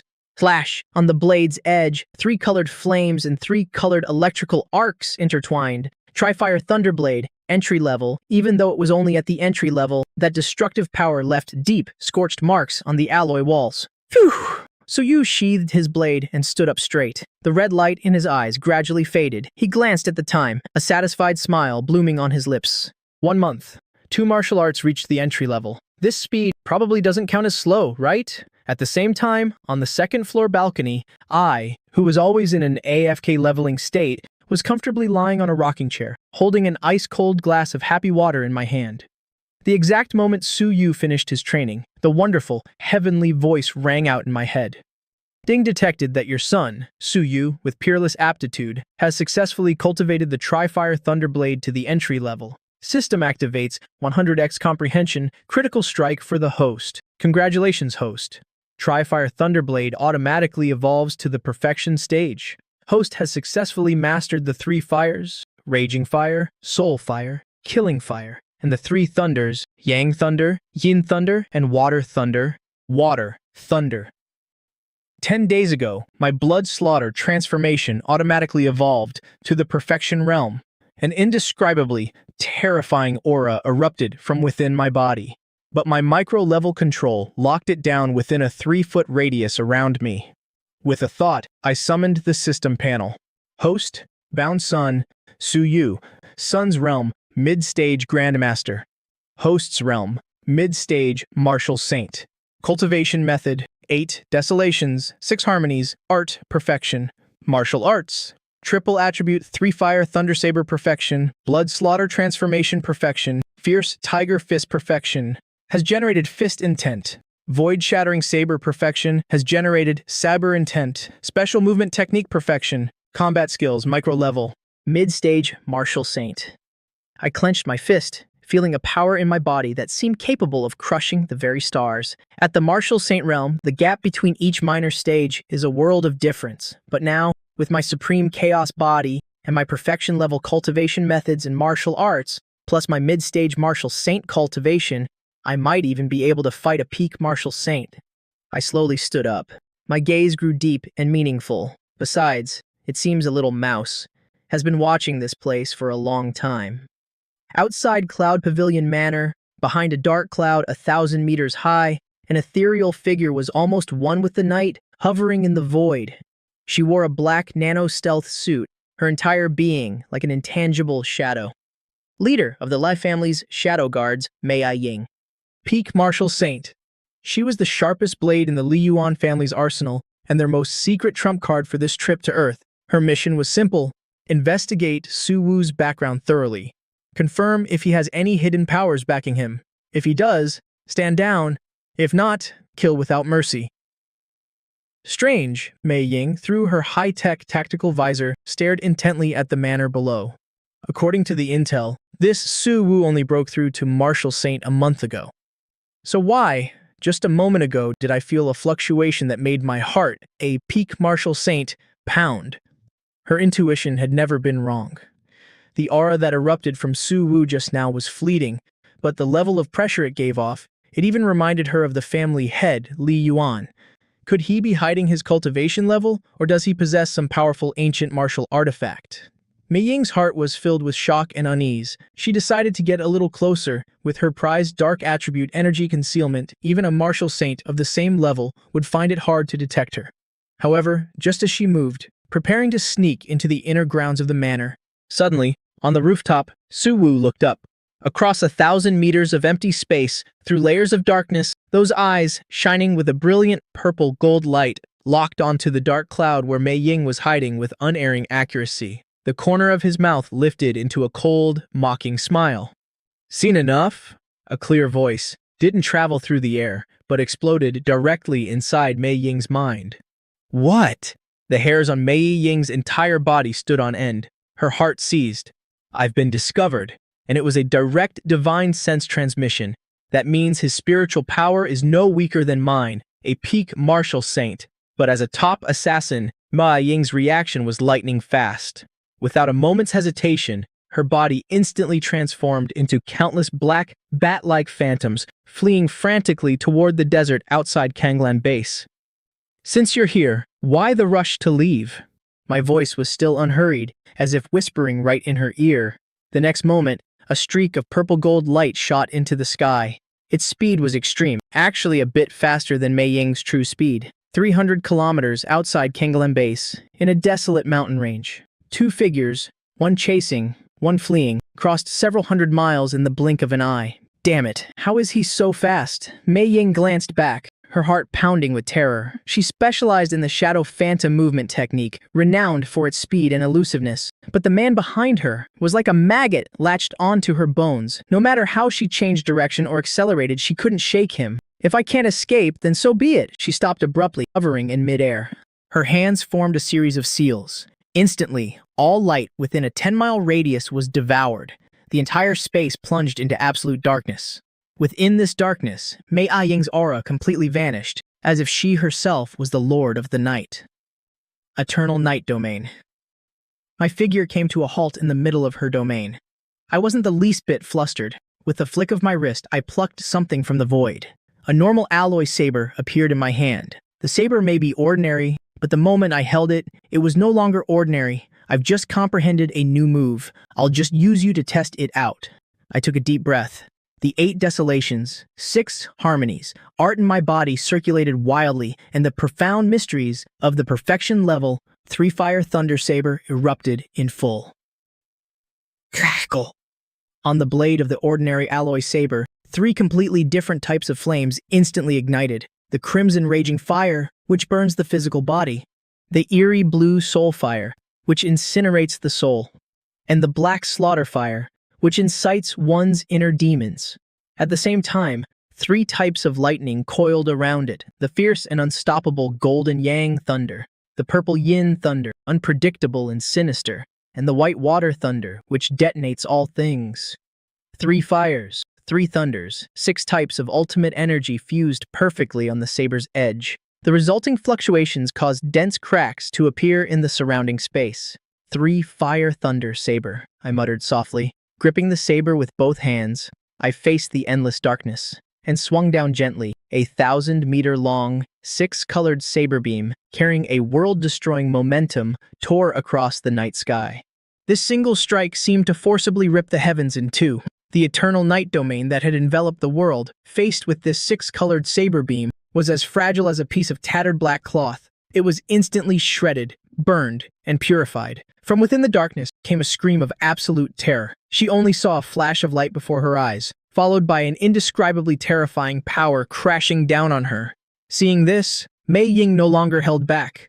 Her peak martial saint cultivation erupted without reservation. Countless streams of black energy condensed in front of her, forming thick, heavy black shields. She even summoned small black hole vortexes, trying to swallow the terrifying saber beam. However, it was all useless. Boom! The moment the saber beam and the shields collided, a blinding light erupted. A deafening explosion echoed through the sky, and the powerful shockwave flattened three nearby mountains. The earth itself trembled. Countless large boulders were turned to fine powder. Those seemingly indestructible black shields, under the edge of the six-colored saber beam, lasted less than a second before shattering like glass. How can this be? The power contained in that six-colored saber beam is simply too tyrannical. This is truly a move born for destruction. As the saber beam closed in, a look of grim determination flashed in Mei Ying's eyes. She had to use it. She slammed a palm into her own chest, spitting out a large mouthful of essence blood. In that instant, her body exploded directly, transforming into thousands of black blood bats, which scattered and fled frantically. The six-colored saber beam slashed through, vaporizing at least half of the blood bats on the spot. Not even dust remained, but in the end, a few of the core blood shadows, using the explosion as cover, managed to escape into the void, disappearing without a trace. The dust settled. I stood silently in midair, holding the saber. The blade was already half melted, unable to withstand the power. I watched the fleeing blood shadows and didn't give chase, because I knew she had used a secret art that destroyed her own foundation to escape. Even if she makes it back alive, she'll be half crippled. Her cultivation will drop to the early stage martial saint realm at best, and she'll likely never be able to advance again in her life. She's a fast runner. I crushed the half-melted saber in my hand. My expression was calm. A peak martial saint, the Wang family may have some influence in Jiangna, but their foundation is too shallow. It seems it has to be the Lai family from Mars. First the small one, now the big one. The Lai family really are like lingering ghosts. Although being targeted by a Star-Lord level expert is troublesome, I felt no fear in my heart. After testing my strength with that last strike, I now have a clear understanding of my combat power. With the boost from my perfection-level martial arts and the supreme chaos body, my attack power has already surpassed the scope of a martial saint, touching the threshold of a so-called Star-Lord. Time flowed like sand through my fingers, passing by quietly. In the blink of an eye, 2 months had passed. During these 2 months, to build a perfect Grandmaster foundation for my son, I spared no expense. The resources Pan Hong sent over, I even secretly visited the black market and used my martial saint strength to forcibly trade for several extremely rare heaven and earth spiritual objects. For example, the spirit marrow orchid, which can cleanse the marrow and meridians, and the soul-nourishing ink, which can strengthen spiritual power. Under this massive pile of high-grade resources, coupled with the terrifying digestive ability of the Chaos Body, Suyu's Cultivation Sword, Late-Stage Master, Perfected Master, Half-Step Grandmaster. Finally, on this day, in the underground special-grade cultivation room, Suyu sat cross-legged on a meditation mat. He slowly exhaled a breath of turbid air. This breath shot out like a white rainbow, actually creating a small pit on the alloy floor. At this moment, a faint halo of light swirled around his body. It was a sign that the qi and blood in his body had reached their absolute limit, about to liquefy and undergo a qualitative change. In front of him sat an exquisite jade box. Inside lay a single crimson medicinal pill, its surface flowing with lava-like patterns. The realm-breaking pill. This was a pill I had paid a great price for, personally refined by an alchemy grandmaster in Kanglin Base. It could increase the success rate of breaking through to grandmaster by 50% with no side effects. Now is the time. Suyu's eyes were firm. Without any hesitation, he tilted his head back and swallowed the realm-breaking pill. Gulp. The pill melted the moment it entered his mouth, instantly transforming into an extremely violent torrent of heat that rampaged through his limbs and meridians like a wild dragon. For me, Suyu gritted his teeth, enduring the intense pain of his meridians being torn apart. He simultaneously circulated the 8 desolations, 6 harmonies art. The chaos vortex in his body activated at full power, forcibly suppressing, absorbing, and refining that violent medicinal power. Crack. It felt as if something inside his body had shattered. It was the shackles of the human body's limits. Vroom! A vast, ocean-like aura erupted from within Suyu. The qi and blood that had been flowing through his meridians had in that instant completely liquefied. Grandmaster. An 18-year-old grandmaster. Suyu's eyes snapped open. 2 beams of golden light shot out like lightning. He could feel that his current strength was at least 10 times greater than when he was a peak master. At the same time, on the second-floor rooftop, I, who had been standing guard for my son, was leisurely lying in a rocking chair, reading a book called Records of Strange Tales of the Starry Sky. The moment Suyu broke through, deep within my mind, that familiar and wonderful mechanical voice rang out, right on cue. Ding! Detected that son, Suyu, has cultivated diligently, built a perfect foundation, and successfully broken the limits of the human body, ascending to the Grand Master realm. The host's son has crossed the major realm from Master to Grandmaster, an 18-year-old Grandmaster no less, activating super god-tier feedback, synchronizing host's realm final life level evolution. Unlocked. Congratulations, host. Breaking the planet's shackles. Leveling up. First stage of the Star-Lord realm.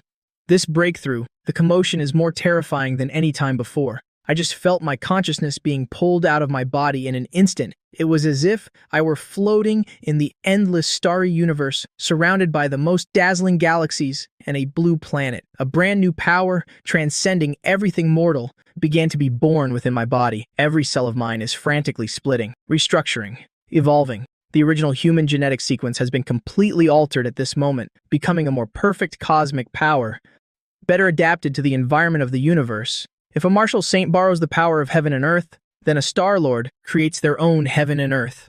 I let out a low growl. The bones in my entire body emitted crisp, cracking sounds. Immediately after, the most astonishing change occurred deep within my dantian. The originally abundant sea of qi and blood qi began to collapse toward the center, compressing.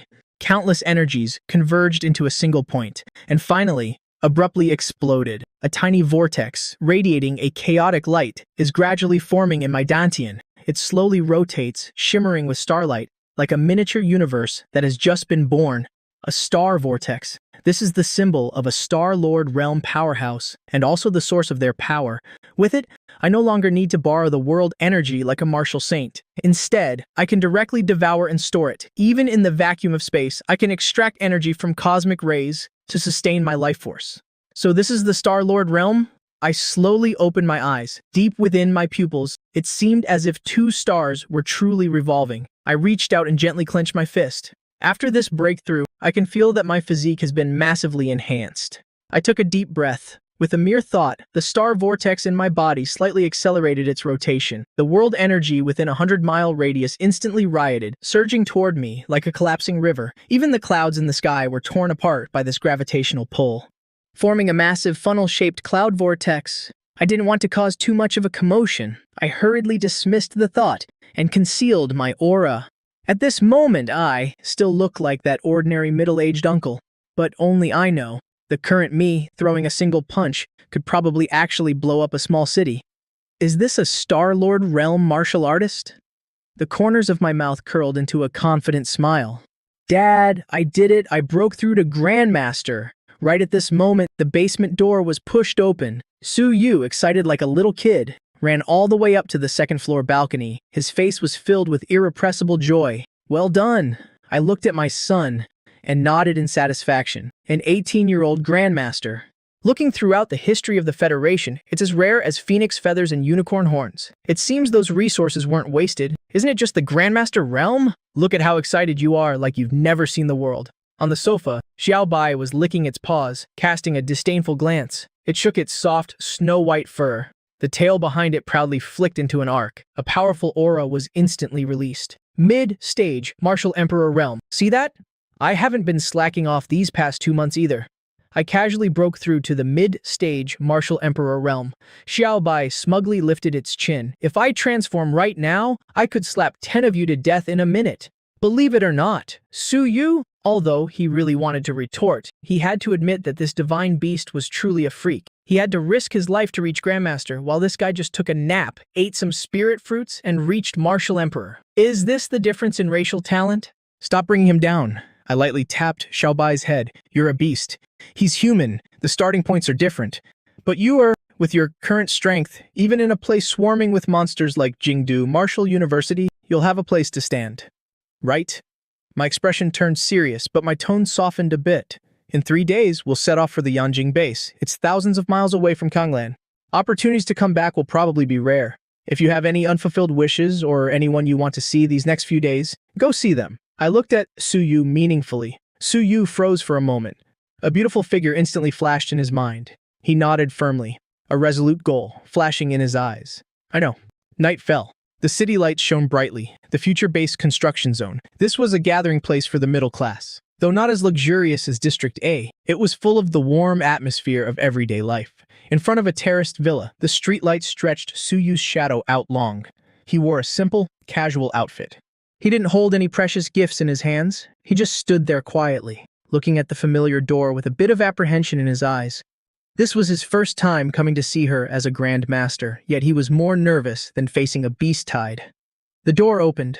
A girl in a light blue dress stepped out. Xu Leiyu had clearly dressed up carefully tonight. That long dress flowed like water under the moonlight.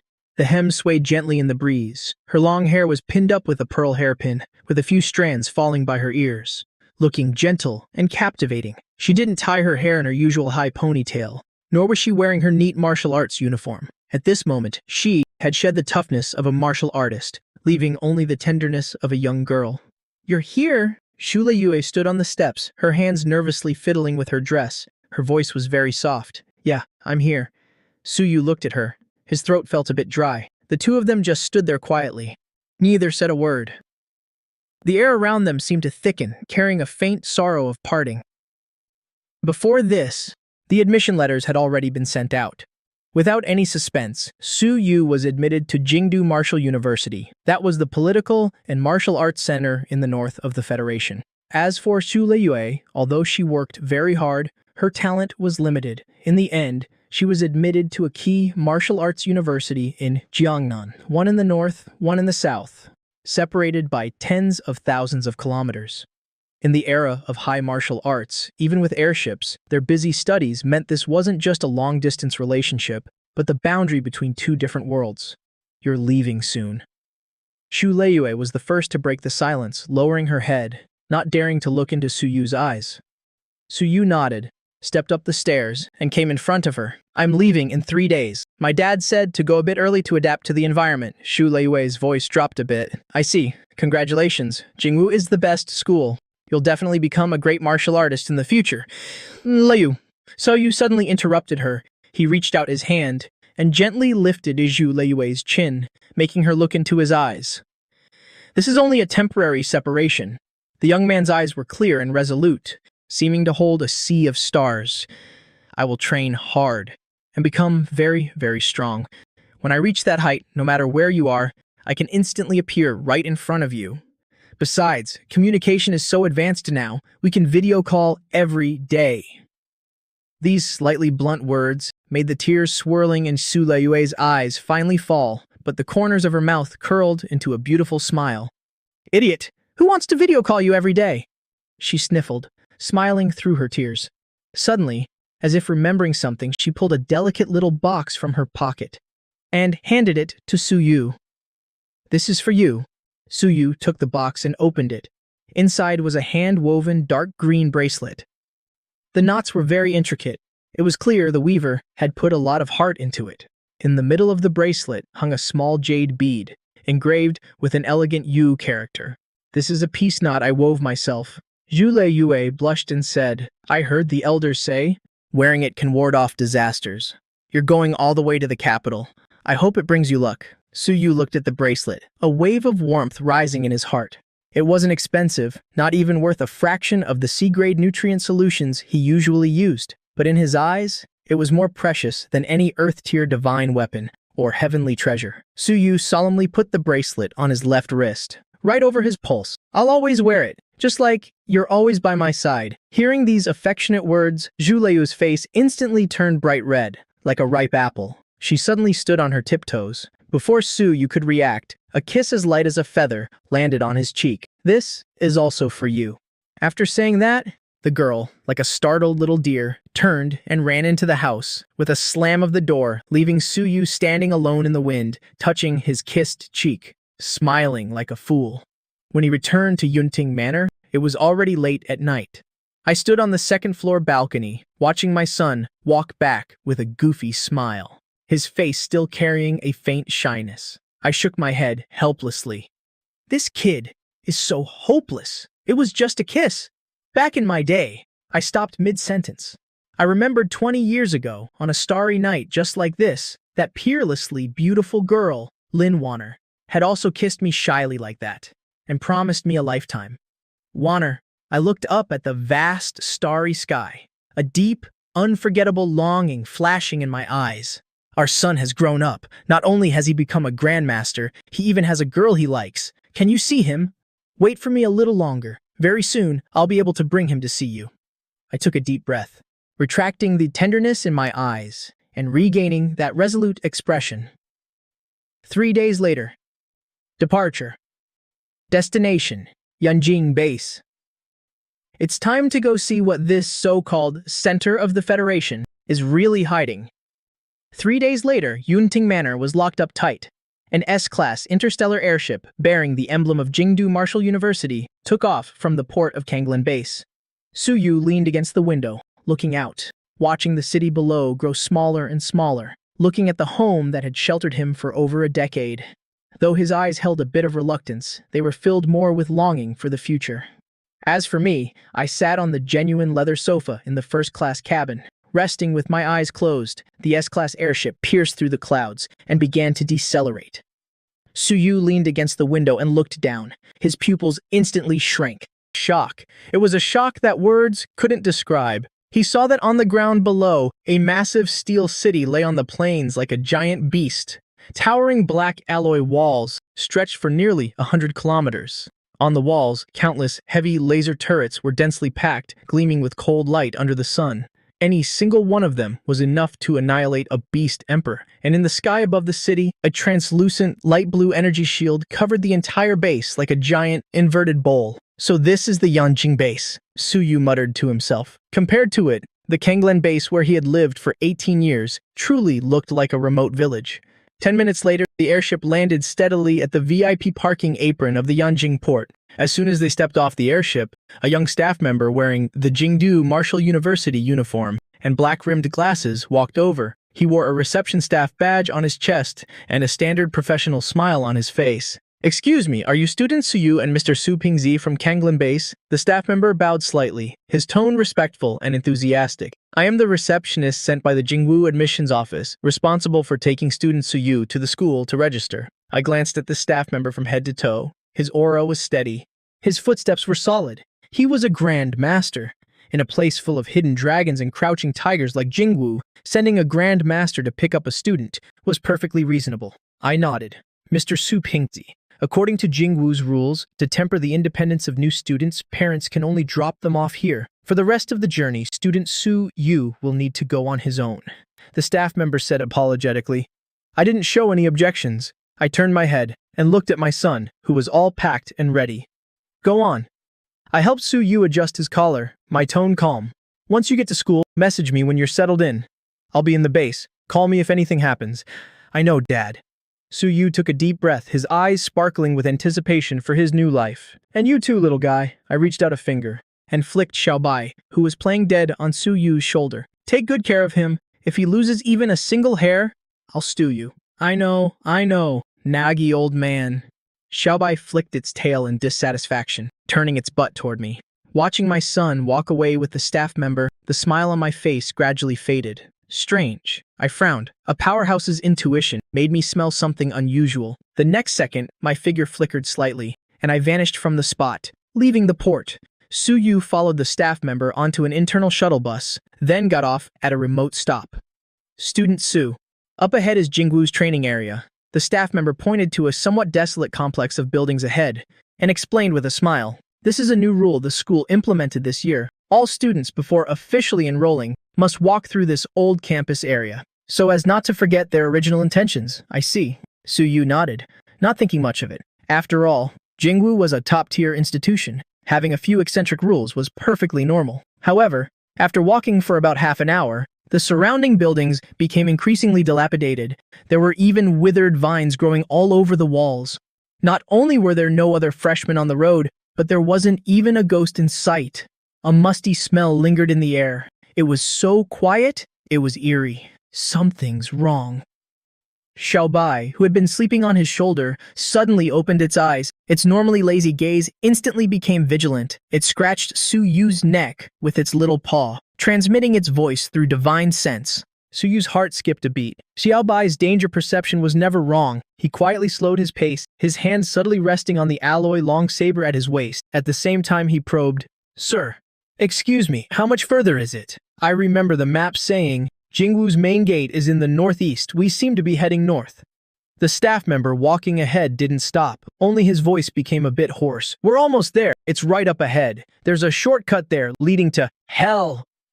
As soon as his voice fell, the hairs all over Su-Yu's body stood on end. Without any hesitation, he executed the phantom step, bursting backward dozens of meters like a ghost. At the same time, the previously gentle-looking staff member slowly turned around. The professional smile on his face had completely vanished, replaced by a twisted smile.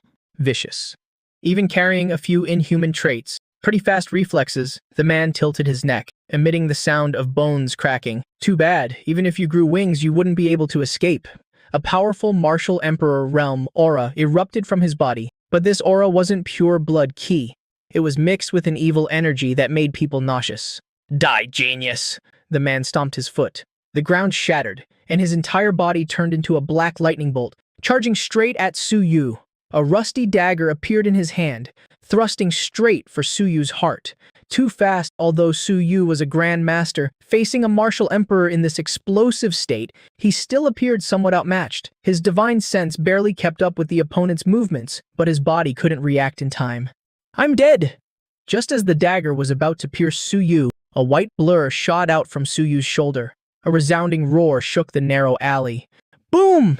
Xiaobai's body expanded against the wind, instantly transforming into a ferocious alien beast the size of a tiger. Its snow-white fur stood on end like steel needles.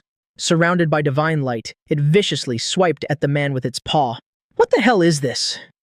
The man clearly didn't expect Su-Yu to be hiding such a monster on him. In his haste, he could only raise his dagger to block. Following the clash of metal, came the sound of a sharp blade slicing through flesh. Xiaobai's peerlessly sharp claws directly crushed the dagger. Without losing momentum, it viciously slashed 5 deep, bone-deep, bloody gashes across the man's chest. The man's chest was torn open. His entire body flew backward, smashing heavily into a ruined wall. That scared the crap out of me. Xiaobai landed on the ground, still maintaining its combat stance. It turned its head to glance at Su-Yu. "You owe me a beast meat feast." Su-Yu breathed a sigh of relief. "Something's wrong." Xiaobai's fur suddenly stood on end. Su-Yu looked closely, and his scalp instantly went numb. The staff member whose chest had been torn open wasn't dead at all. What flowed from that horrifying wound wasn't fresh blood, but a viscous liquid. Dark green. What was even more terrifying was the internal organs inside his body were frantically squirming, mutating. The man crawled out from the rubble, letting out a bizarre laugh that made one's blood run cold. The intel was wrong. To think there's actually a martial emperor-level beast protecting you, but this is even better. Killing you both will earn me double the merit, accompanied by an ear-piercing tearing sound. Rip! The man's skin completely tore off. Countless tentacles covered in suckers and sharp spikes erupted from his body. His head split open, turning into a mouth full of razor-sharp teeth in just a few short seconds. He was no longer human, but a terrifying half-human, half-beast monster. And when the transformation was complete, the aura on his body began to rise madly again, directly breaking through the limits of a martial emperor. Reaching the martial saint realm, heavenly demon cult demon-human, Suyu had learned about this in high school. With just one glance, he recognized the origin of this monster. This was the signature method of the notorious anti-human cult, the demon cult, fusing human genes with those of cosmic alien beasts to create this half-human, half-demon killing machine. Run without a second thought, Xiaobai grabbed Suyu's clothes in its mouth, turned around, and prepared to run. A martial emperor fighting a martial saint?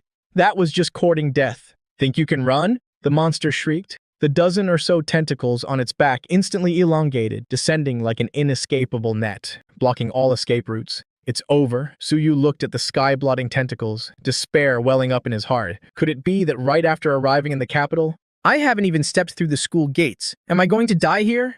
At that critical moment, as the slimy tentacles were about to turn the boy and his beast into mincemeat, time seemed to stand still. An indescribably immense pressure, without any warning, descended upon this abandoned area, and the surrounding space instantly froze. Those writhing tentacles, as if someone had hit a pause button, were frozen solid in mid-air, less than 10 centimeters away from Suyu. The monster's eyes darted around in horror. It found that it couldn't even move a single finger. The demonic chi in its body was completely suppressed, as if it had encountered its natural predator. A shadowy figure appeared silently in front of Suyu and Xiaobai. He was wearing simple, casual clothes, his hands tucked into his pockets. He looked completely nonchalant. But just by standing there, he looked as if he was holding up the entire sky.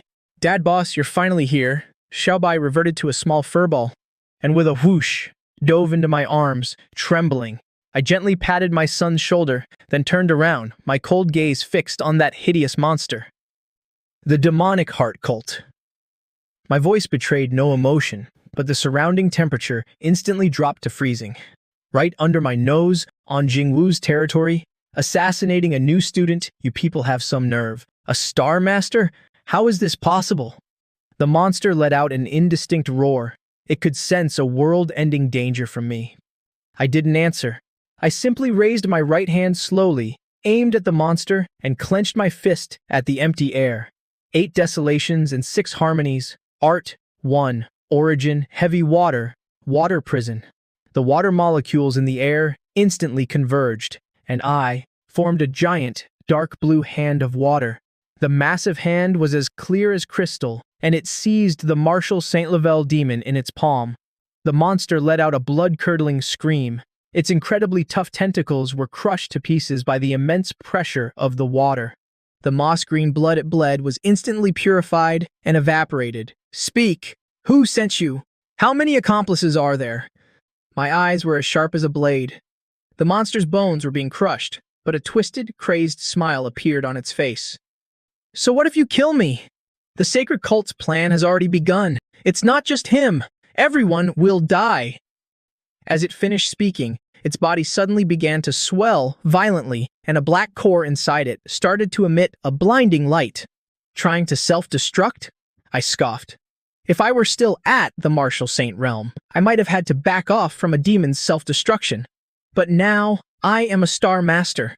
In front of me, you don't even have the right to die. My palm suddenly clenched, and a deep, muffled sound echoed. The self-detonation, powerful enough to level half a city block, was completely compressed within my hand. The terrifying explosion occurred inside the water prison, but not a single drop of water escaped. That arrogant martial saint level demon was reduced to a puddle of moss-green mush. I casually dismissed the water prison. A black crystal fell to the ground. It was the demon's core, its only remnant. "Dad," Suyu walked over, staring at the crystal on the ground, his heart still pounding with fear. "What on earth just happened?" Half an hour later, Jingwu University. Admissions office. "What? The demonic heart cult?" Admissions director Lu Zhen stared at the black crystal I'd tossed on his desk and the foul-smelling liquid that had yet to dry. He looked as if he'd been struck by lightning. He shot up from his chair. This is a high-grade demonized core. Only a martial, saint-level demon could produce something like this. Lu Zhen's hands were trembling. He couldn't believe that, here at the Jingwu base, supposedly the safest in the entire Federation, right under Jingwu's nose, a martial saint-level demon had managed to infiltrate, and it was trying to assassinate one of their students. If you hadn't been secretly protecting a peerless genius like your son, Mr. Su, he would have truly died here today. Please, wait a moment. This is too big. I need to report it immediately. Lu Zhen didn't hesitate and immediately picked up his phone. Jingwu base. In a certain secret location. It was an extremely lavish yet dark and gloomy room. Strange, cosmic totems hung on the walls. The faint scent of sandalwood lingered in the air. A man, dressed in a dark red silk suit, was lazily leaning against a high-backed chair. He was bewitchingly handsome, with rare, slit-pupiled eyes. In his hand, he gently swirled a glass of blood-red liquid. The high priest of the demonic heart cult's earth branch, Yahello. From the shadows, a black-robed figure knelt on one knee, his voice respectful. Reporting. Phase 1 of the Purge Plan. Out of 109 targets, 73 have been confirmed eliminated.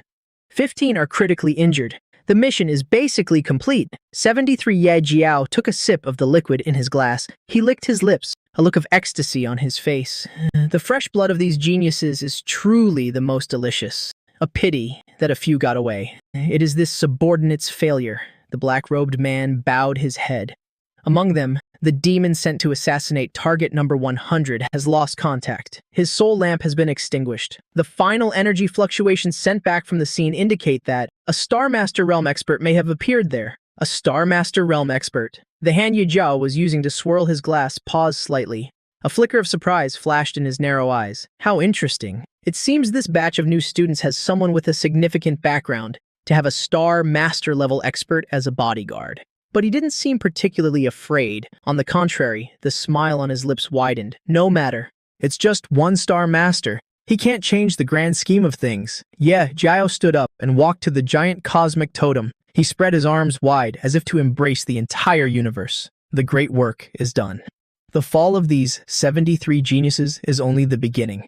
The seeds of fear have been sown. Soon enough, this planet, and even this entire solar system, will become the pasture of our sacred cult. Relay my orders. Initiate Phase 2. In the gloomy room, Yahello's elegant yet crazed laughter echoed, like the whisper of a demon, heralding a greater storm brewing over the Jingwu base, Jingwu University. On the top floor of the administration building, the people of the demonic heart cult somehow got a hold of our new student roster. They even knew Suyu's exact route.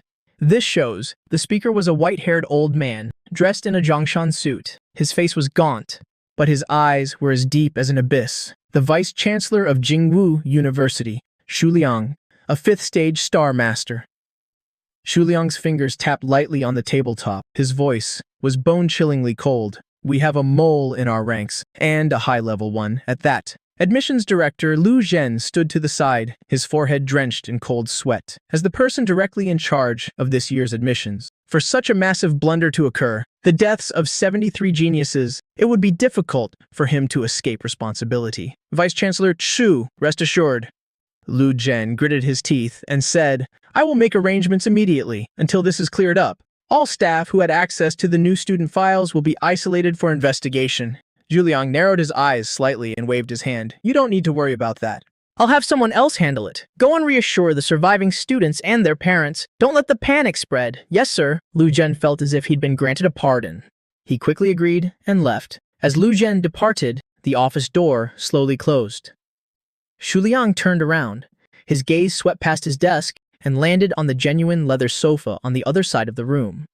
Two people were sitting there. Su Yu sat upright, his expression calm.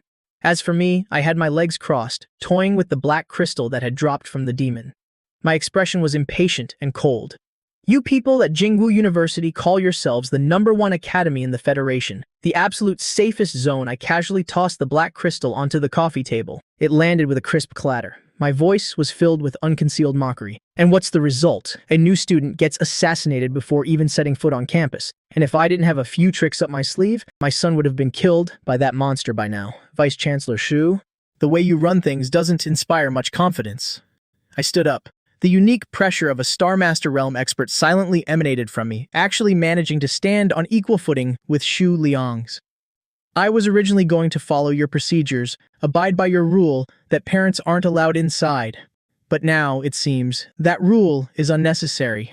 For my son's safety, I must stay by his side. If you don't agree, then we'll just withdraw from the university. It was a blatant threat, but Shu Liang wasn't angry at all. On the contrary, a glint flashed in his eyes. He had been observing me the whole time. According to the files, Su Wu was just a washed-up martial artist from Konglan base. But looking at him now, this was no washed-up martial artist. This was clearly a hidden dragon, a first-stage Star Master. Moreover, his aura was pure and his foundation was deep. He wasn't even afraid when facing a fifth-stage Star Master like myself. This meant that he definitely had a trump card that could threaten me. Mr. Su, you exaggerate. Shu Liang broke into a warm smile. The tense atmosphere from before instantly dissipated. This incident was indeed an oversight on Jingwu's part. We are truly sorry for the fright Su Yu endured. Your deep love for your son is something I completely understand. Zhu Liang took out a pre-prepared gold-trimmed document from his drawer and placed it in front of me. This is an invitation letter I just signed, Shu Liang said with a smile. Considering Mr. Su's strength, as well as your contribution in handling this crisis, I, on behalf of Jingwu University, sincerely invite you, Mr. Su, to become an honorary guest professor of our school. Honorary guest professor? I raised an eyebrow. I picked up the document and glanced at it. That's right, Shu Liang explained. This position is not on the official staff list. It has no mandatory duties and requires no work, but it comes with extremely high authority. You'll have free access to all areas on campus, including restricted zones. You'll enjoy professor-level benefits, and you can apply to live in the expert villa complex on campus. This way, Mr. Su can both take care of Su Yu and cultivate in peace on the precious grounds of Jingwu. What do you think, Mr. Su? This was an extremely clever move. On one hand, it gave me a way out, satisfying my need to protect my son. On the other hand, it brought me into Jingwu's system.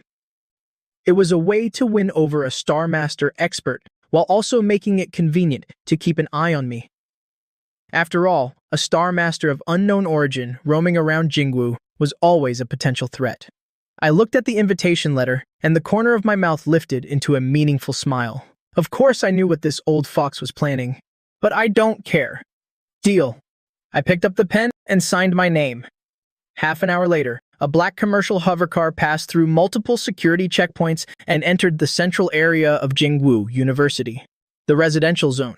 Unlike the high-rise dormitories for students outside, this was a villa complex nestled against a mountain. The trees were lush and green, and the spiritual energy was abundant. The environment was as quiet as a secluded paradise. Senior Su, young Master Su, we've arrived. The young man acting as our guide stopped the car in front of villa number 186. He got out and respectfully opened the car door. This is the exclusive residence for expert-level instructors. Chancellor Su specially approved the assignment of this vacant villa number 186 to you both, the young man introduced with a smile.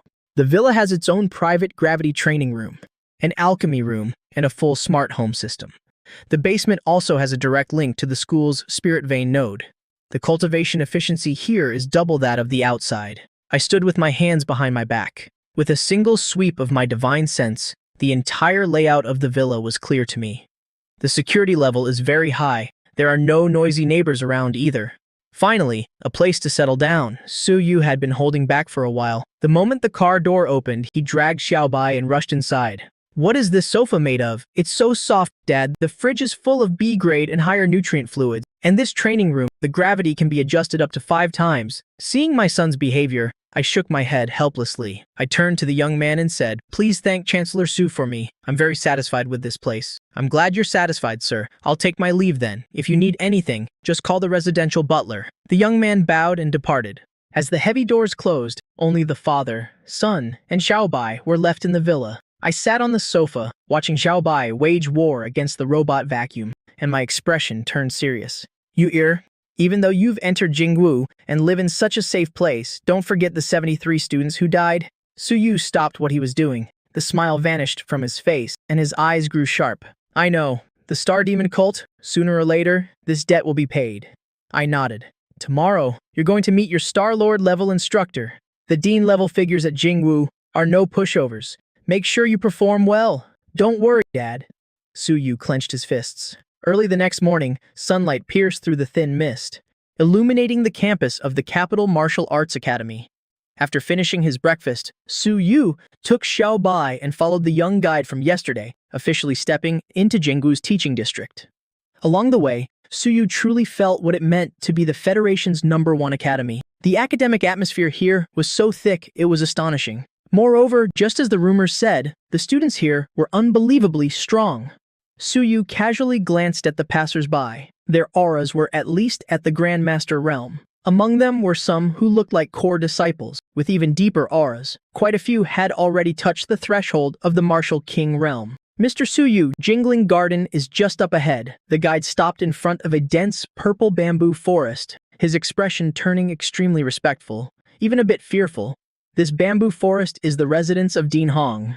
The Dean likes his peace and quiet, and his temper is quite unique. It's not convenient for me to go inside. Take care of yourself. After saying that, the guide fled like he was running for his life, disappearing without a trace. A unique temper? Suyu scratched his head, looking at Xiaobai on his shoulder. I've got a bad feeling about this. What are you afraid of? I'm here, aren't I? Any demons or monsters will have to kneel before me, Xiaobai scoffed disdainfully. Suyu took a deep breath, adjusted his clothes, and stepped into the bamboo forest. Walking along a winding cobblestone path, his field of vision suddenly opened up. An antique, even somewhat dilapidated courtyard appeared before his eyes. Above the gate hung an old, weathered plaque, bearing 3 large characters, Jingling Garden.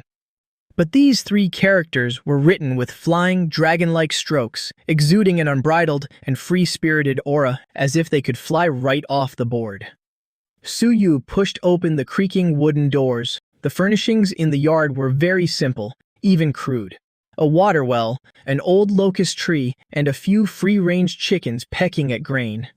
Under the old tree sat a peeling rattan chair. An old man wearing shorts, a white tank top, and flip-flops was sprawling sloppily on the rattan chair. He held a tattered palm leaf fan in his hand, and a dirty magazine lay on the ground. He was sleeping soundly, snoring loudly with drool running down his face. Is this a joke?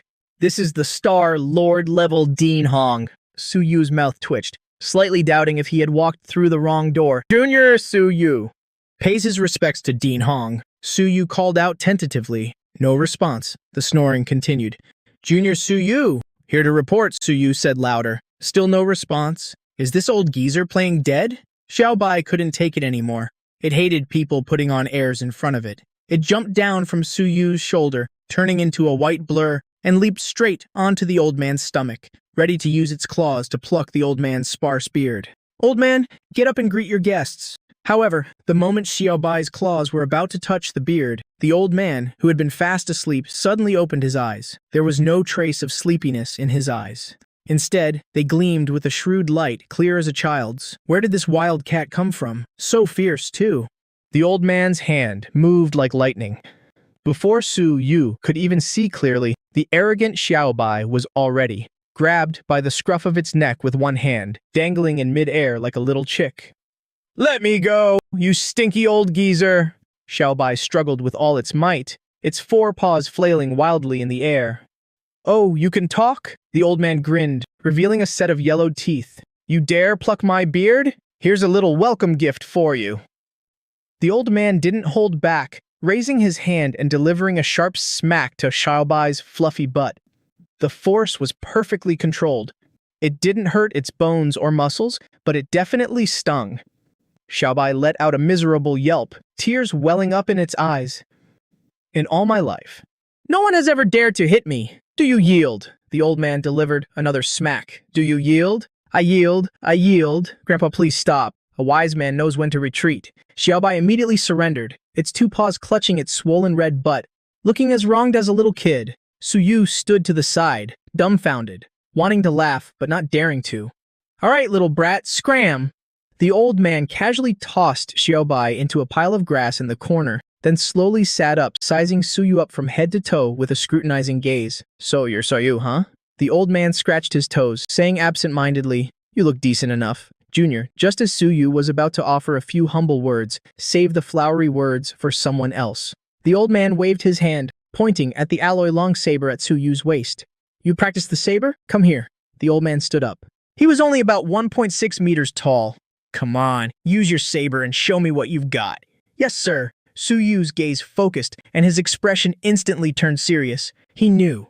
This was a test and also a show of dominance. If he didn't show some real skill, he feared he'd never have a day of peace under this eccentric dean. Dean Hong, pardon my offense. The vitality of a grandmaster erupted without holding back. Suyu drew the long saber at his waist. 3 Fire Thunder Saber, starting stance. Although he hadn't trained this martial art to the perfect realm like his father, under my guidance, Suyu had grasped some of its essence. The blade vibrated. Though it didn't manifest distinct 3-colored thunder fire, a scorching aura clung to the edge of the blade. Slash! Suyu roared, his body moving like lightning, crossing 10 meters in a single step. The saber carried the momentum to split mountains and shatter rocks, slashing straight toward the old man's head. This strike was precise, and even carried a faint trace of saber intent. A flash of surprise crossed the old man's eyes. Facing this powerful slash, he didn't dodge. His feet didn't even move an inch. He simply extended 2 skinny fingers. A crisp, metallic clink rang out. Suyu's long saber, capable of slicing through a tank, was effortlessly pinched between the old man's 2 fingers, completely immobilized. Not bad strength. To have such bizarre strength at the Grandmaster realm, you must have a special physique.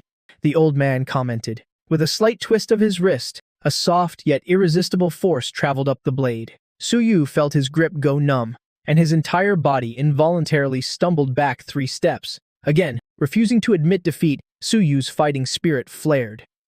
Void-shattering saber dance. If he couldn't match him in strength, then what about speed? Suyu's figure turned into a blur, circling the old man and slashing frantically. 100 strikes in a single second, every slash aimed at the old man's vitals. However, the old man looked as if he were taking a stroll in his own backyard. With one hand clasped behind his back, he casually waved the other hand around. Every single move accurately broke Suyu's attacking rhythm. 3 minutes later, stop, the old man suddenly shouted, pointing a finger just an inch away from the center of Suyu's brow. Suyu's entire body froze, cold sweat pouring down. If that finger had struck, his head would have been blown to pieces. Suyu sheathed his saber and stepped back, panting heavily, his eyes filled with awe. This junior concedes the dean's martial prowess is unmatched. Cut the flattery. The old man withdrew his hand and lay back down on the rattan chair, but the admiration in his eyes couldn't be hidden. Not bad. Truly not bad. The old man fanned himself a few times with his tattered fan, clicking his tongue in praise. I didn't expect your foundation in saber arts to be so solid. It's even significantly stronger than my saber arts at your age. You can be considered a genius in the saber. Suyu scratched his head and smiled. You flatter me, Dean. I just train a bit harder than most. From today onward, you are the disciple of me, Hong Tianya. Yes, master. Suyu respectfully bowed to his master. All right, enough with the useless formalities. Go pick up that white fur ball of yours, playing dead over there. Time flew by like a white horse passing a crevice. In the blink of an eye, 2 months had passed. Since becoming Hong Tianya's disciple, Suyu's life had become incredibly disciplined and monotonous. Every early morning, when the first ray of sunlight pierced through the dense bamboo forest, he was already standing in the martial arts training ground outside Jingling Garden. There was no high-tech support equipment here, no dazzling holographic projections. There were only wooden sabers polished to a shine by the passage of time, and fallen leaves covering the ground. The saber is not an extension of your arm. That's nonsense spouted by amateurs.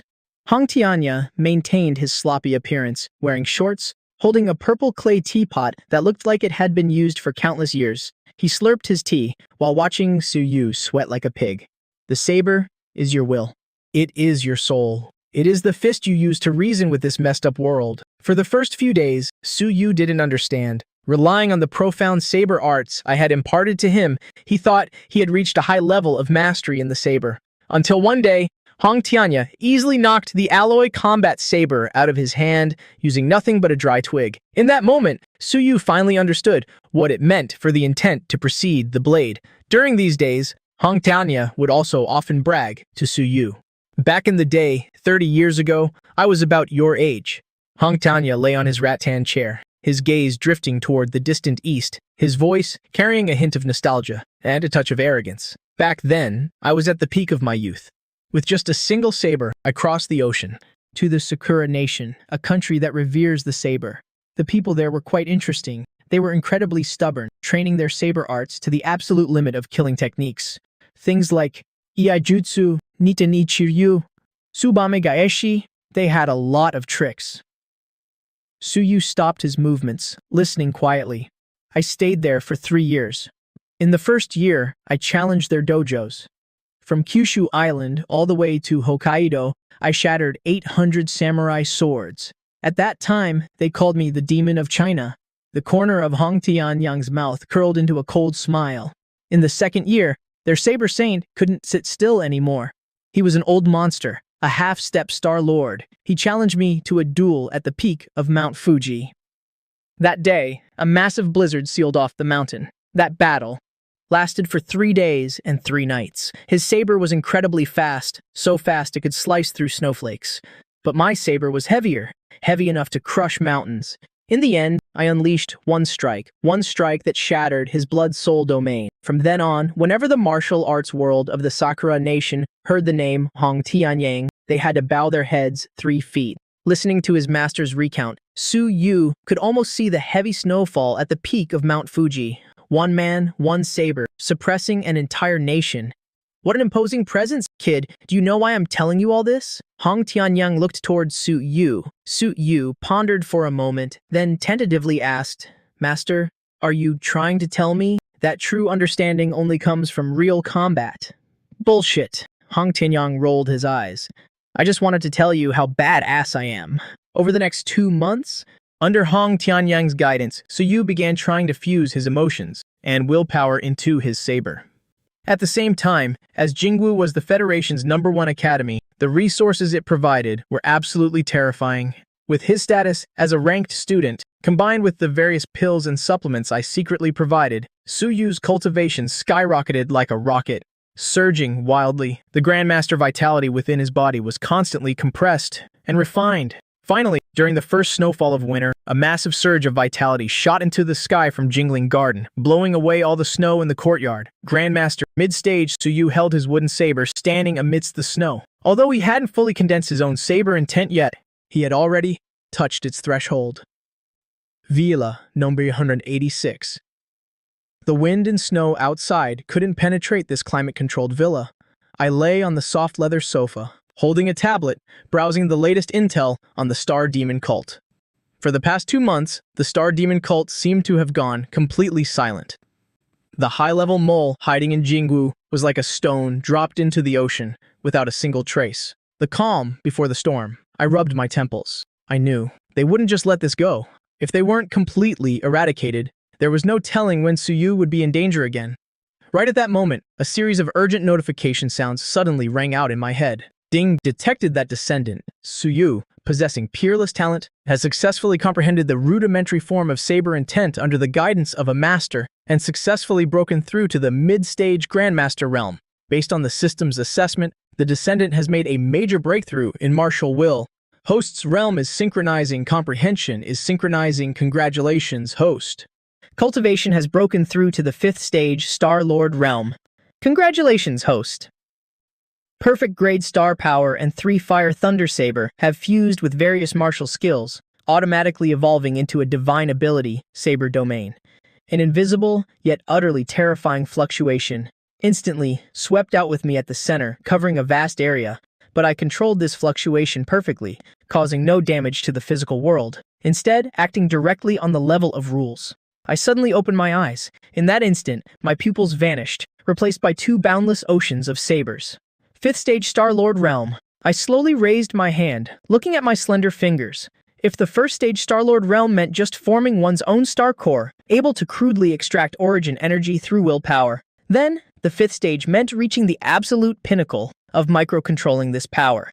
The star core within my body had expanded tenfold, like a real star burning in my dantian. That massive amount of origin energy was enough for me to fight at high intensity for months without running dry. But what surprised me the most was the newly awakened divine ability, Saber Domain. Saber Domain. Once a martial artist comprehends an intent, they don't just use it internally. They can externalize it into a domain. Within the domain, I am the saber, and the saber is me. All things can become a saber, and the enemy's weapons within the domain will be absolutely suppressed. My own damage output is multiplied tenfold. With a mere thought, taking the villa as the center, the space within 1,000 miles instantly underwent a bizarre distortion. At this moment, if a Star-Lord powerhouse were to barge into this area, they would be horrified to discover that every speck of dust floating in the air had turned into the sharpest blade. Even the sound of the blowing wind had become a sharp, flesh-cutting noise. I lightly tapped the fruit plate on the coffee table.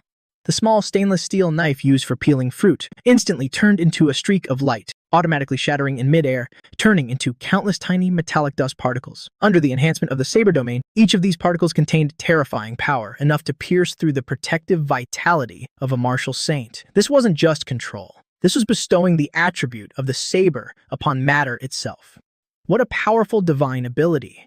A flash of excitement gleamed in my eyes. With this saber domain, combined with the perfect grade water thunder fire seed, the current me, if I were to encounter a 6th stage Star-Lord, could probably fight them to a draw without even using my trump cards. I might even be able to kill them. This wasn't blind confidence. The martial skills produced by the system were of a quality far beyond that of ordinary martial artists. My foundation was flawless, and my martial skills were at the perfect stage. My physical body is the supreme hegemon body. That last fight was as easy as breathing for me. Sun, oh sun, you really are my lucky star. She retracts her aura. The blade domain dissipates. Inside the villa, everything returns to normal.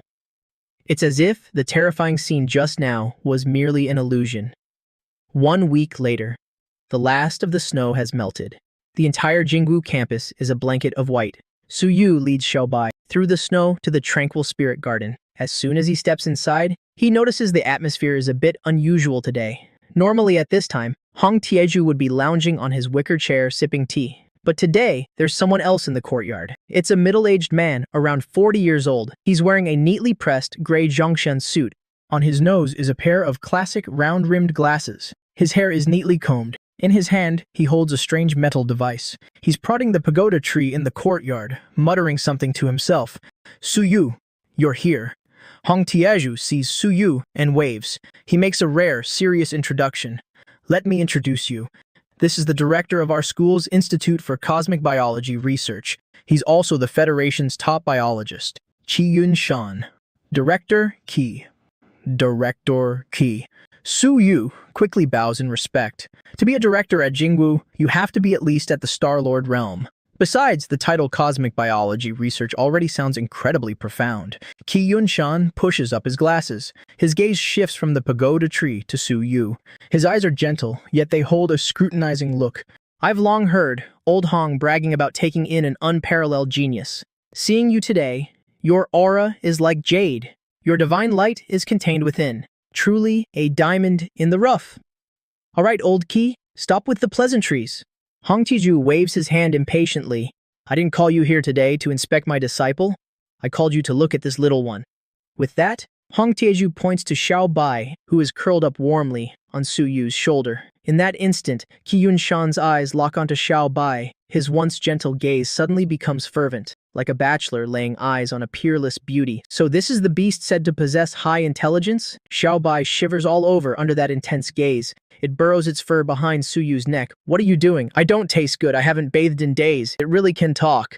Qi Yunshan's excitement grows. Its vocal organs are completely different from a human's. It's using mental vibrations to perfectly simulate vocal cords. Incredible. Su Yu, may I examine it for a moment? Qi Yunshan rubs his hands together, full of anticipation. Su Yu hesitates for a moment. He looks towards his big bro, Xiao Bai. Xiao Bai is about to refuse, but seeing Hong Tieju's humorless smile and remembering the fear of being spanked, it can only reluctantly extend a paw. Be gentle. Qi Yunshan takes Xiao Bai. His movements are as gentle as if he were holding a rare treasure. He takes out a silver device from his bag, palm-sized but incredibly complex in structure. He gently places it on Xiao Bai's belly, commencing gene sequence comparison, analyzing energy spectrum. The device emits a faint blue light. It displays a stream of data that Su Yu can't understand. A moment later, the device lets out a piercing screech. The data on the screen turns a glaring red. Qi Yunshan's hand trembles. He almost throws Xiaobai. What's happening? Qiyunshan stares intently at the screen. His pupils contract. His voice changes. Genetic similarity, 0. Energy level, immeasurable. It's even showing signs of a reverse nuclear reaction. Old Qi. Speak English, Hong Taeju says with a frown. Qiyunshan takes a deep breath. He looks up, his eyes filled with shock and awe. Old Hong. It's not a dire beast at all, nor is it a mutant beast. After a long pause, Qiyunshan seems to have realized something. Perhaps it's a star beast. A star beast. Su Yu and Hong Taeju are both stunned. Qiyunshan's expression is grave. He begins to explain. So-called dire beasts are native creatures of this planet that have undergone genetic mutation due to the resurgence of primordial energy. They may be powerful, but they are still within the biological scope of this planet. But star beasts are different. Qiyunshan's fingertips tremble. They are the darlings of the cosmos. Born from the depths of nebulae, they feed on starlight and nest in asteroid belts. Every adult star beast can traverse the void with its physical body and tear warships apart. Most importantly, the bloodline of a star beast is incredibly noble and rare. In our first star sector, there hasn't been a record of a living star beast for 300 years. This little one, once it reaches maturity, will be at least at the peak of the Star Lord realm. Hearing this, Su Yu gasps. He knew Xiaobai was strong, and that he'd brought it back from that strange place in the Sunset Cloud Mountains. But he never imagined its origins were this extraordinary. However, Qiyunshan's tone shifts. His expression turns extremely grim. The appearance of a star beast is often accompanied by disaster, because their very existence, to advanced civilizations or powerful cosmic predators, a young star beast is the ultimate prize, whether they raise it or devour it. The benefits to them are immense. Su Yu's heart tightens. He instinctively wants to take Xiaobai back into his arms. However, at that very moment, something unexpected happens. Xiaobai, who is being held by Qiyunshan and listening to the story of its own origins, it's as if an invisible key has been inserted into a seal deep within Xiaobai's mind. A fragment of an ancient, desolate, and endlessly terrifying memory instantly explodes in its head. It sees fire, a sky full of fire. A giant purple planet is burning. Some six-eyed creatures are slaughtering small beasts that look just like it. The next moment, a colossal white beast, as large as a mountain range, is obliterated by a beam of light that pierces the galaxy. Run, my child. Run now. Don't look back. That desperate roar transcends space and time and echoes deep within Xiaobai's soul. Xiaobai suddenly lets out an utterly wretched scream. This cry is no longer the naive whimper from before, but is filled with wildness and frenzy. A terrifying aura erupts from its tiny body. Qiyunshan, being the closest, is sent flying by the blast. He slams hard against the courtyard wall. The device in his hand shatters into pieces. What's happening? Hong Taeju is horrified. His figure flashes, intending to suppress it, but it's too late. Xiaobai's eyes instantly turn blood red. Its once snow-white fur begins to grow rapidly, transforming into silver scales. The primordial energy in the sky above the tranquil spirit garden goes completely berserk. Countless streams of frenzied energy converge on Xiaobai, forming a massive, funnel-shaped storm. Immediately after, a silver-white pillar of light, thousands of miles long, shoots up from Xiaobai's body. It pierces straight through the sky, piercing the defensive shield of the base.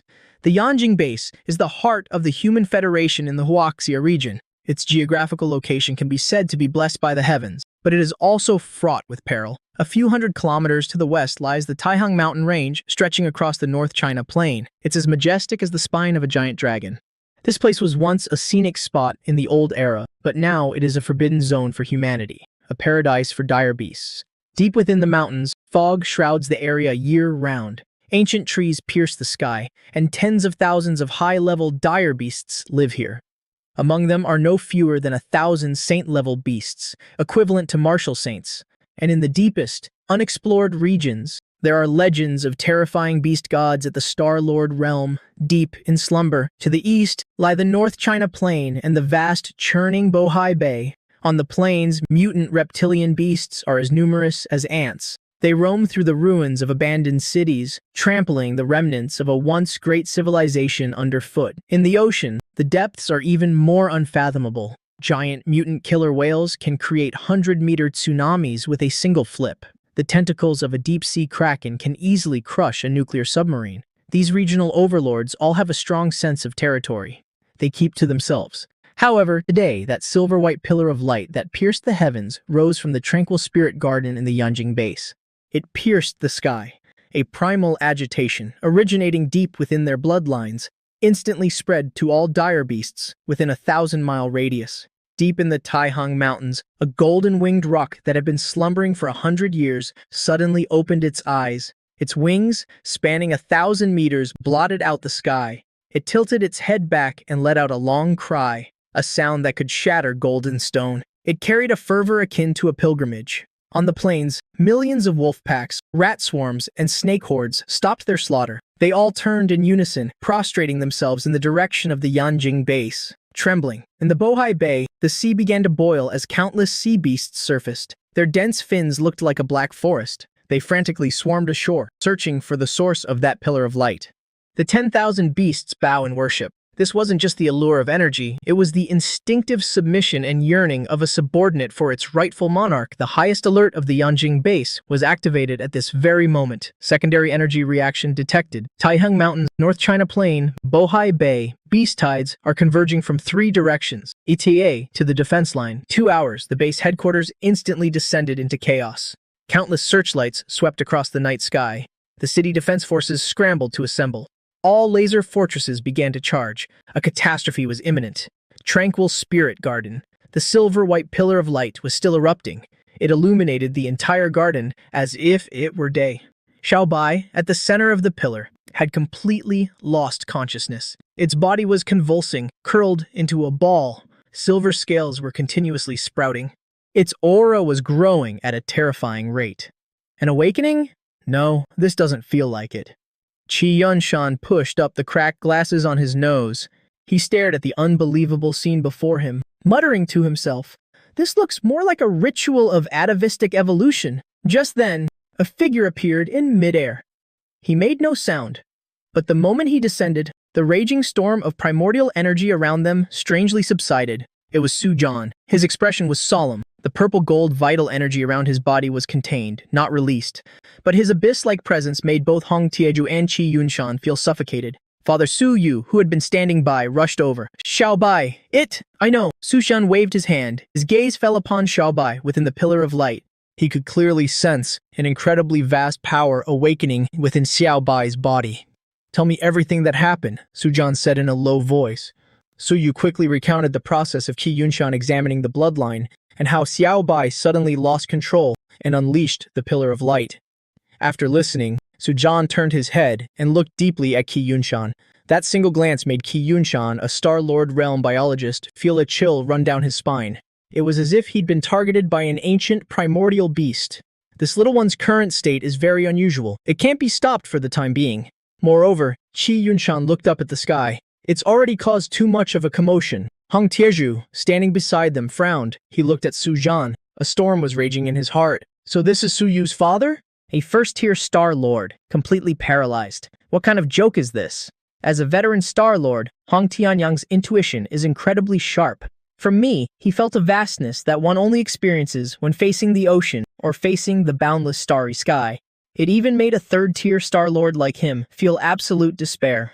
"Su Yu, head back first," I suddenly spoke up. My voice left no room for argument. "But, Xiaobai," Su Yu said anxiously. "Don't worry. Dad's here." I patted my son's shoulder. A gentle force pushed him out of the courtyard gate. "Go, don't distract me." Seeing the unwavering look in my eyes, Su Yu gritted his teeth and turned to leave. He knew staying here would only make him a burden. After sending Su Yu away, I turned around, standing alone before the pillar of light. I clasped my hands behind my back, standing as straight as a pine tree, like an inviolable guardian deity. Qi Yunshan and Hong Tianyang exchanged a glance. Both saw the gravity in each other's eyes. They didn't leave, but quietly retreated to a corner. Yanjing Base. Demonic cult stronghold. An extremely intense fluctuation of origin energy. High Priest Ye? Jiao stood before the altar, greedily inhaling the energy drifting in the air. A look of pure intoxication appeared on his face. "This wasn't your doing, was it?" he turned and asked. "No?" The black-robed man replied respectfully. Then, as if remembering something, his voice grew excited. "My lord, do you remember the wanted order issued by headquarters?" the royal star beast cub that fled from the depths of the universe to the first star region.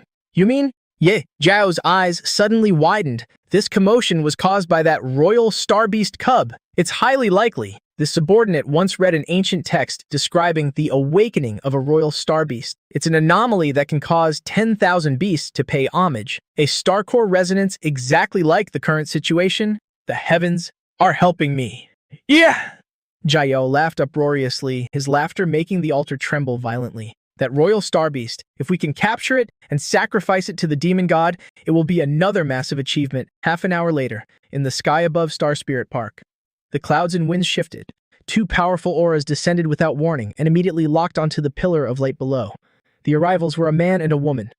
The man wore a custom Federation blue star battle armor. His face was resolute, but his eyes revealed a sinister glint. The woman had blonde hair and blue eyes. She wore a skin-tight suit that accentuated her fiery figure, with origin energy wrapping around her body. Federation North China District Chief Inspector Zhao Feng, Federation North China District Chief Inspector Catherine. These two were the highest strategic assets currently stationed at Yanjing Base, representing the Federation here. Two fifth-tier Star Lords. With a single glance, I saw through their true strength, a star beast. So that's what it is. Zhao Feng looked down, staring at Xiao Bai in the pillar of light, his eyes revealing undisguised excitement. Moreover, looking at the purity of this bloodline, it's absolutely a high-level star beast. However, when he saw the middle-aged man next to Su Yu, Zhao Feng frowned. He seemed to recognize this middle-aged man. The existence of this star beast will endanger the safety of Yanjing Base. It might even endanger the safety of the entire solar system. Our Federation must take this star beast away. I took a step and slowly levitated until I was at eye level with the two of them. Xiao Bai is practically half a family member to me. The purple gold blood chi on my body suddenly erupted. The aura of a fifth-tier Star Lord was unleashed without any reservation. It was even more condensed and tyrannical than the two standing opposite me. If you want to take Xiao Bai away today, you'll have to get past me first. A fifth-tier Star Lord? Zhao Feng and Catherine's expressions changed slightly. This person's blood chi intensity far exceeded that of a normal fifth-tier Star Lord. Is it a special physique? Zhao Feng had noticed my abnormality. Suye, are you openly defying the Federation? Have you ever thought about the safety of the citizens in Yanjing Base? The safety of the citizens in the solar system? Catherine shouted loudly, as origin energy slowly gathered in her hands. I let out a cold sneer. A long saber suddenly appeared in my hand. The blade slowly tilted, its tip pointing straight at the two of them. What does any of that have to do with me, Suye? I only know that whoever touches my family, I will kill. The space around me suddenly distorted. My saber domain instantly deployed. The space within 1,000 meters instantly turned into my domain. The space within 1,000 meters transformed into countless sharp blades, locking onto Zhao Feng and Catherine. A prickling sense of danger sent cold sweat down their backs immediately. What is this feeling? It's so bizarre. Zhao Feng was horrified inwardly. He was a fifth-tier Star Lord, and he had Catherine with him. A Star Lord of his caliber could sense that if they made a move in this situation, there was a 70% chance they would be severely injured by me, or even killed. He is definitely not a normal fifth tier. Damn it, how could this be? Zhao Feng's eyes flickered. The greed in his heart was heavily diluted by the fear of death. Risking his life against this madman just to catch a star beast. It wasn't worth it. What do we do? Do we fight or not? Catherine looked at Zhao Feng. She'd also realized that I was not to be trifled with, and didn't dare to attack recklessly. But right at this moment, Zhao Feng seemed to have thought of something. Su Yi, you've got guts! Zhao Feng suddenly retracted his aura. A cold, meaningful smile appearing on his face. Since you're so stubborn, then don't blame me for not holding back. However, the beast horde is already at the city gates. As a protector, I must head to the front lines to fight the ferocious beasts. I don't have time to waste my energy on you here. After saying that, he looked at Catherine. Let's go. But Catherine was stunned for a moment. Go. Zhao Feng gave Catherine a cold look. Trust me. Catherine nodded. The two turned into streaks of light, quickly flying out of Star Spirit Park and heading toward the city walls. They left. Down below, Hong Chenyang and Qi Yunshan were both dumbfounded. They hadn't expected that. Those two usually high and mighty Federation inspectors would actually be scared off by a few words from me. Only I, watching their retreating figures, had eyes that grew even colder. I knew very well they wouldn't let this go so easily. After leaving Star Spirit Park, Xiao Feng didn't go to the front lines at the city wall. He hovered in midair and used an encrypted communication device on his wrist to make a direct, interplanetary video call. A 3D projection opened up, and the figure of a dignified old man appeared on the light screen. It was the patriarch of the Li family on Mars, Inspector Xiao. "Aren't you having a good time on Earth? Why are you contacting this old man?" Lai Yuan sat in the main seat, looking slightly displeased. Recently, the matter regarding Sui had been giving him a bit of a headache. "Patriarch Lai!" Xiao Feng smiled sinisterly. "That Suya you've been wanting to eliminate day and night just now. I ran into him." "Oh?" Li Yuan raised an eyebrow. "That first-tier Star-Lord martial artist?" Actually, over a month ago, the Li family found out that Su Yi had no other faction backing him, and his words back then were mostly just to bluff them. But at that time, Su Yi became an honorary guest of the Capital Martial Arts University, which put them in a temporary bind. "First tier? Your information needs updating," Xiao Feng said coldly. Just now, he erupted with the strength of a fifth-tier Star-Lord. Even I almost suffered a loss at his hands. "What, fifth tier?" Li Yuan suddenly stood up, the calm expression on his face instantly vanishing.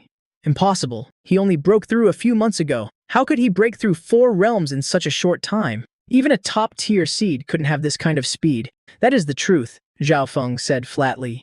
"This kid has monstrous talent. He definitely harbors a massive secret.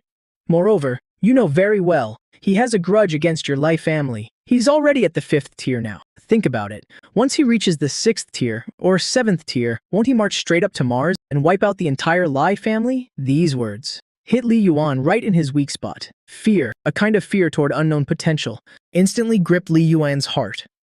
Rising 4 tiers in just a few months. This growth speed, he's an absolute monster. If they didn't take this chance to kill him, once the other party fully matured, the Li family would undoubtedly be annihilated.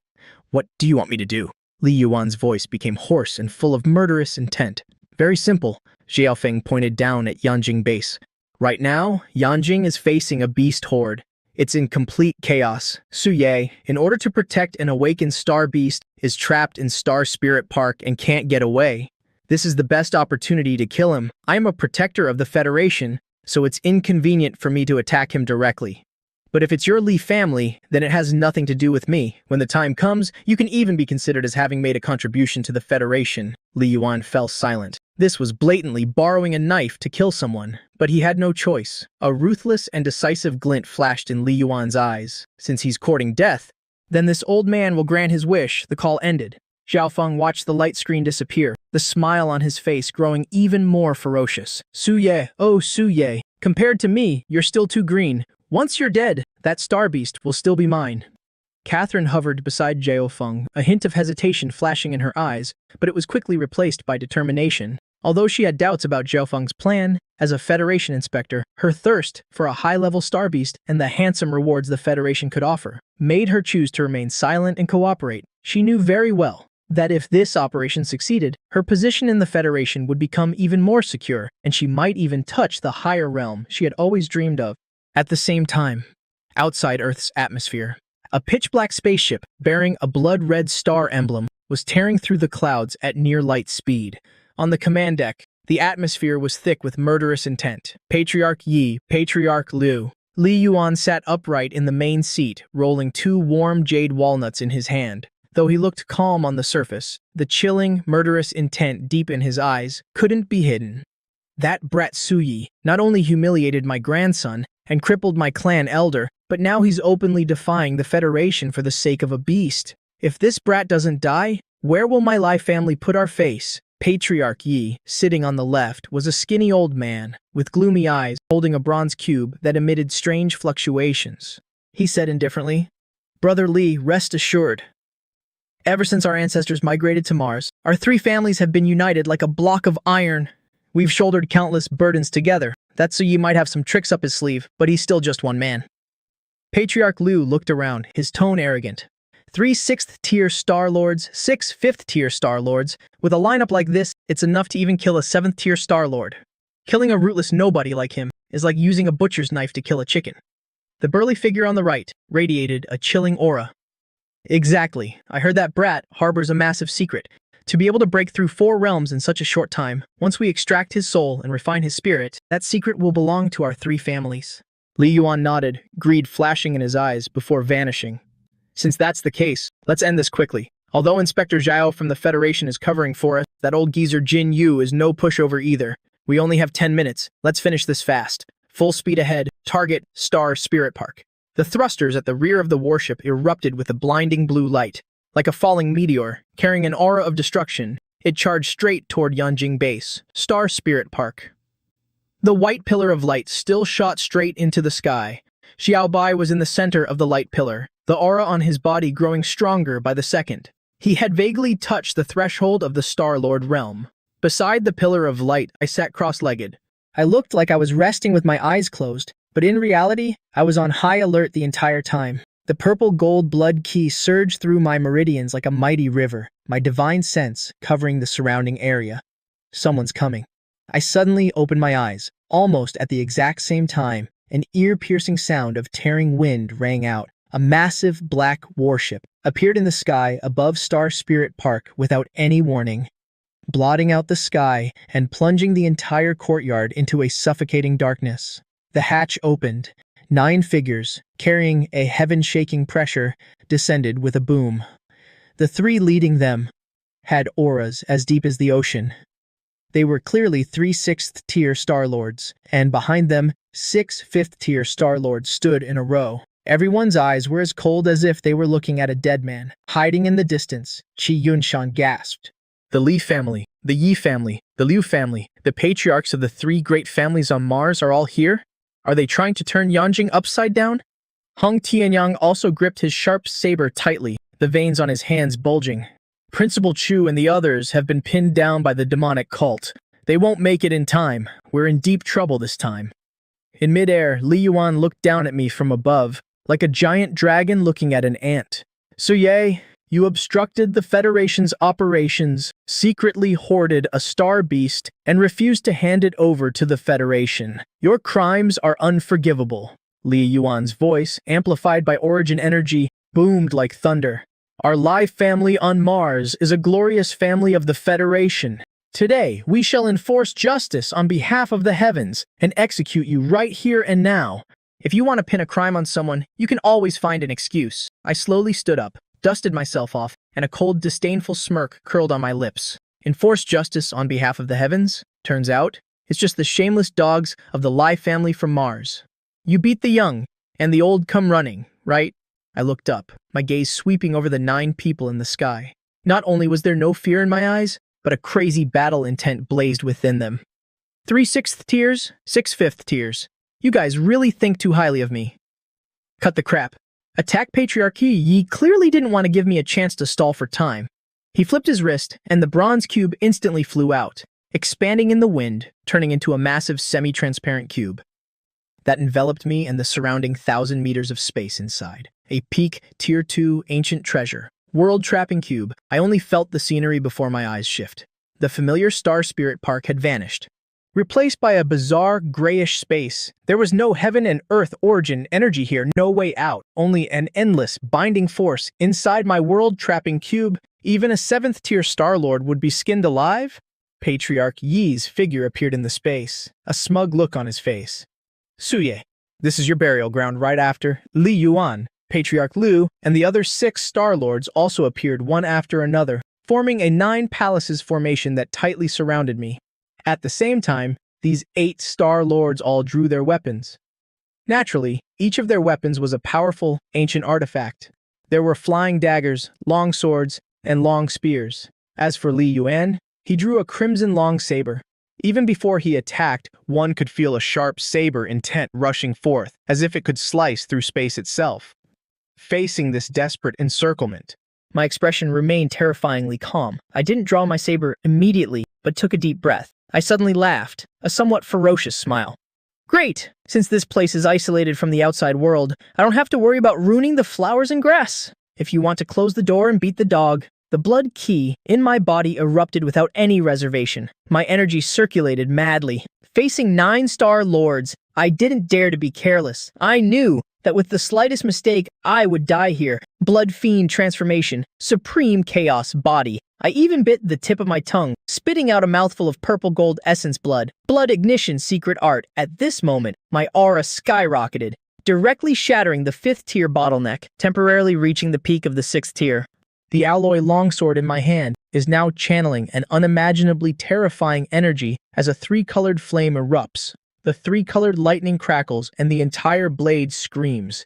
It feels like it could shatter at any moment. Li Wei feels the heart-pounding energy fluctuation. His expression changes drastically, but it's too late. My figure vanishes on the spot. The next microsecond, I appear before Li Wei. The distance between us is less than 3 meters. Li Wei can even clearly see the blood-red pupils spinning wildly in my eyes. Terrified, Li Wei tries to parry, but my blade is just a feint. I sneer. The alloy longsword in my hand can no longer take the strain. It shatters into pieces the moment I swing it, but I don't stop. I use my hand as a blade, carrying the shattered fragments of lightning and fire. Along with an unstoppable, terrifying blade intent, I slash fiercely at Li Wei's neck. 3-flame thunder blade Sorschlick. This strike is impossibly fast, cruel to the extreme. Li Wei's protective aura is as fragile as paper before this attack. Fresh blood gushes out like a fountain, staining the gray space crimson. A head flies high into the air. Its eyes are still wide open, filled with disbelief. The head of the Li family from Mars, a 6th-tier Star Master powerhouse, Li Wei, is dead. I snatch the red longsword from Li Wei's hand and kick his headless corpse toward the head of the Yi family. The first one, I licked the fresh blood from the corner of my mouth, like an Asura returned from hell. My cold gaze sweeps over the remaining 8. The entire space falls silent. How is this possible? The remaining 8 Star Masters are stunned. Just one move. Li Wei was killed in an instant. He didn't even have a chance to fight back. Su! Whoa! I'll tear you to shreds! The head of the Yi family stares at the headless corpse. His face contorts in terror. But that terror quickly turns into frantic rage.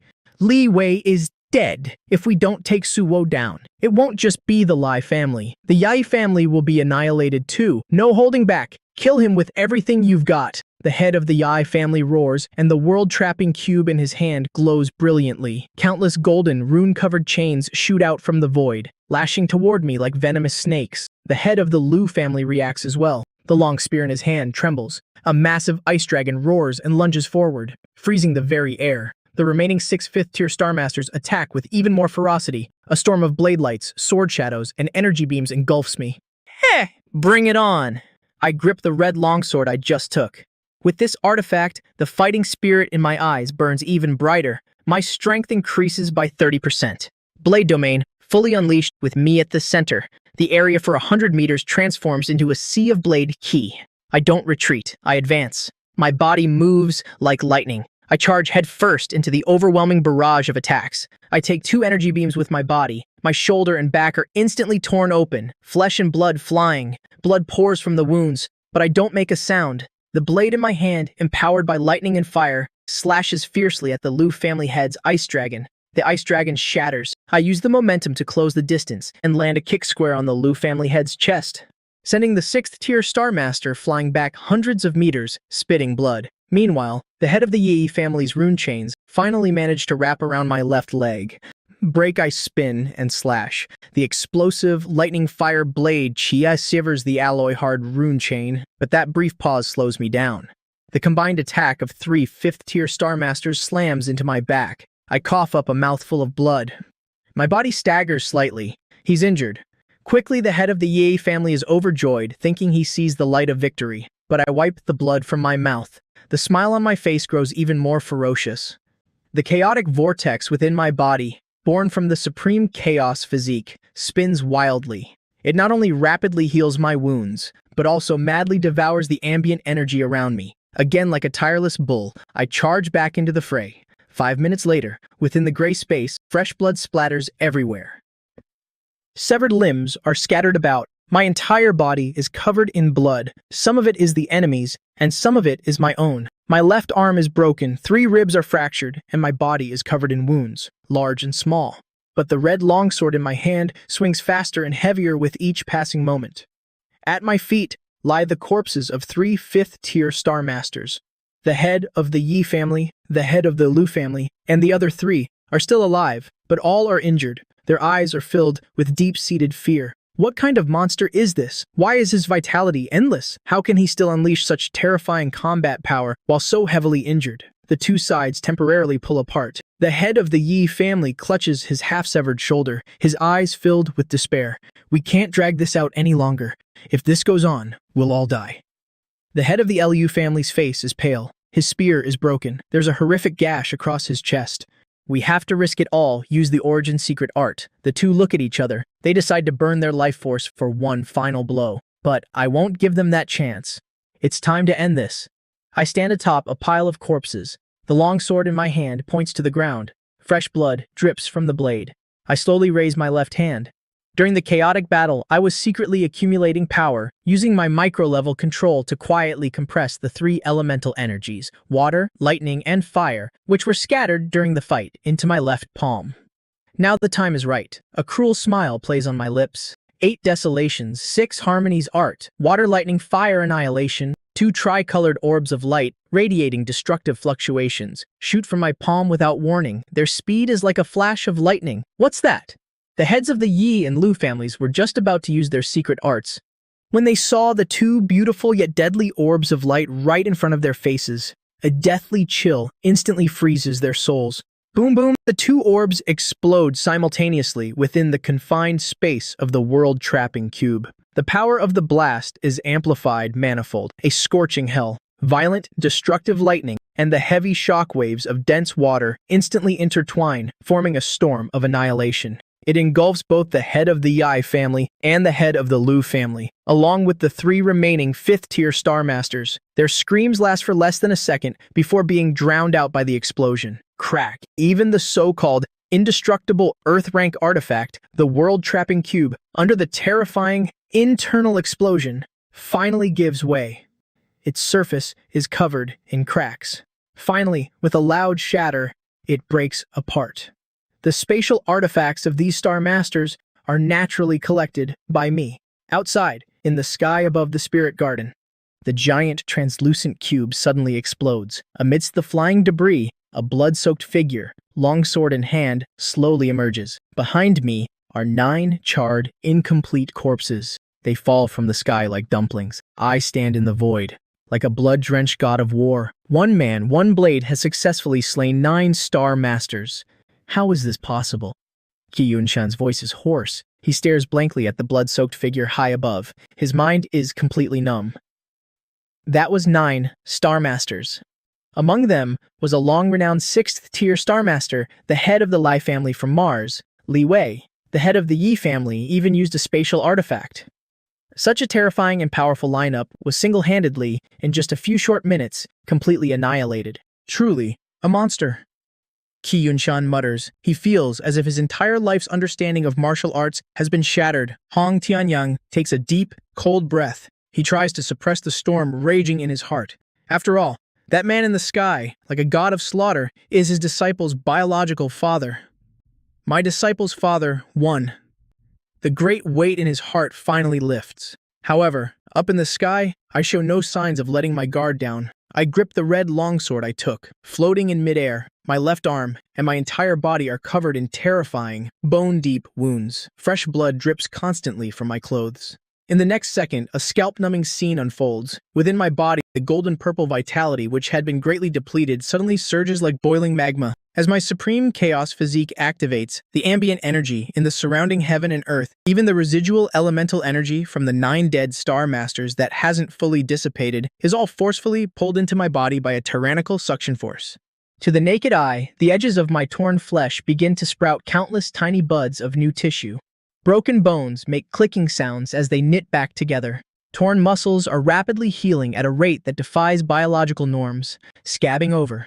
Healing, in just 3 short breaths, aside from my tattered clothes, the fatal wounds that would have left a normal Star Master bedridden for half a year have completely healed. Even my pale complexion has returned to a healthy glow. This is the terrifying power of the Supreme Chaos Physique. As long as I'm not killed instantly, I am a tireless, unkillable monster. You rats hiding in the shadows. I raise my head slightly. My eyes, now restored to their cold sharpness, stare intently at a spot in the void.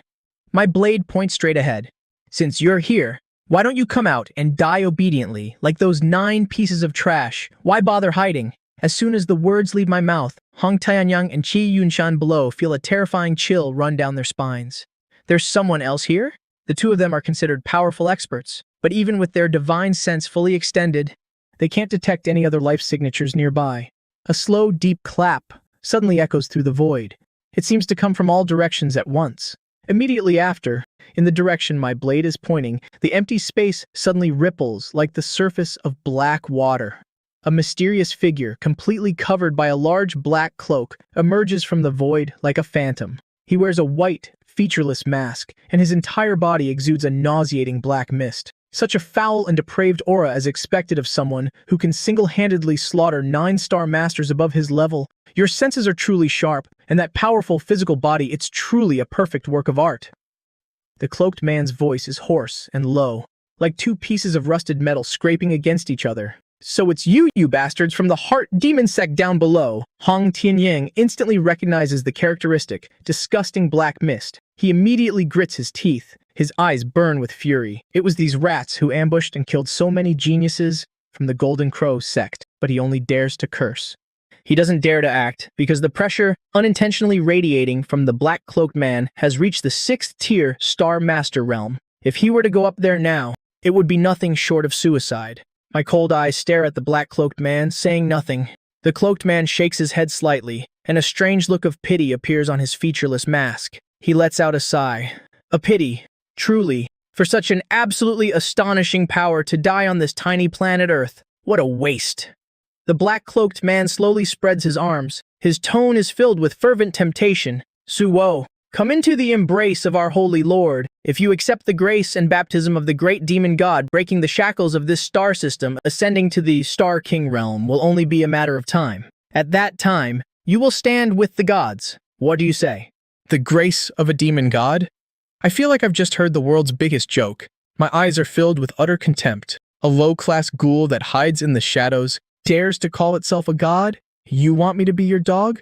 Why don't you ask the blade in my hand if it agrees? As soon as I finish speaking, killing intent erupts, refusing a toast only to drink a forfeit, then become nourishment for my growth. The cloaked man snorts coldly. He suddenly shoves both hands forward. The eerie black mist around him immediately erupts like a volcano. In an instant, it condenses in midair into hundreds, thousands of ink-black long spears. These spears are not made of physical metal. They are compressed from the purest resentment and demonic chi. The horrifying screams of countless vengeful souls can even be heard echoing from their tips. The countless black spears rain down, their shrieks tearing through space. They swarm toward me. A glint flashes in my eyes. My divine sense immediately locks onto these spears. An attack from a 6th-tier Star Master, I certainly won't underestimate it. The instant the first black spear came within 3 meters of me, I felt a sudden jolt in my mind. It wasn't a physical attack, but an incredibly malevolent will, twisted, like countless cold steel needles, forcing their way through my senses and deep into my soul. These spears, formed from baleful energy, actually carry a spiritual corruption that physical defenses are useless against. In that moment, it was like my thoughts hit a pause button. Countless illusions of mountains of corpses and seas of blood flashed before my eyes. A sense of overwhelming frustration rose within me, an uncontrollable despair.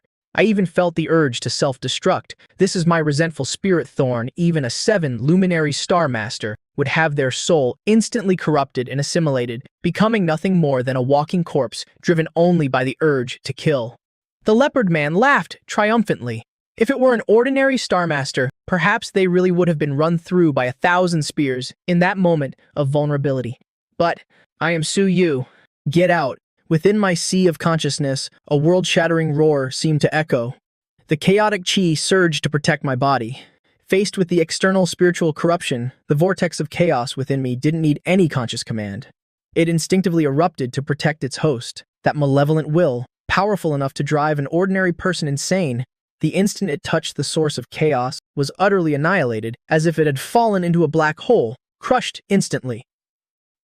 After just a microsecond's pause, clarity returned to my eyes. With a cold shout, I pushed forward instead of retreating, launching myself off the empty air. Like a flash of violet-gold lightning, I shot straight into the dense forest of black spears. The red blade in my hand erupted with a blinding light. Tricolored fire and tricolored lightning merged perfectly on the blade. I swung my blade like the wind. No fancy techniques, just pure, unadulterated speed and power. The sharp glint of my blade formed an impenetrable net of fire and lightning, those black spears, which could corrupt anything on contact. The moment they met, the lightning-infused blade were instantly slashed apart by its pure yang energy, turning into wisps of black smoke and evaporating completely.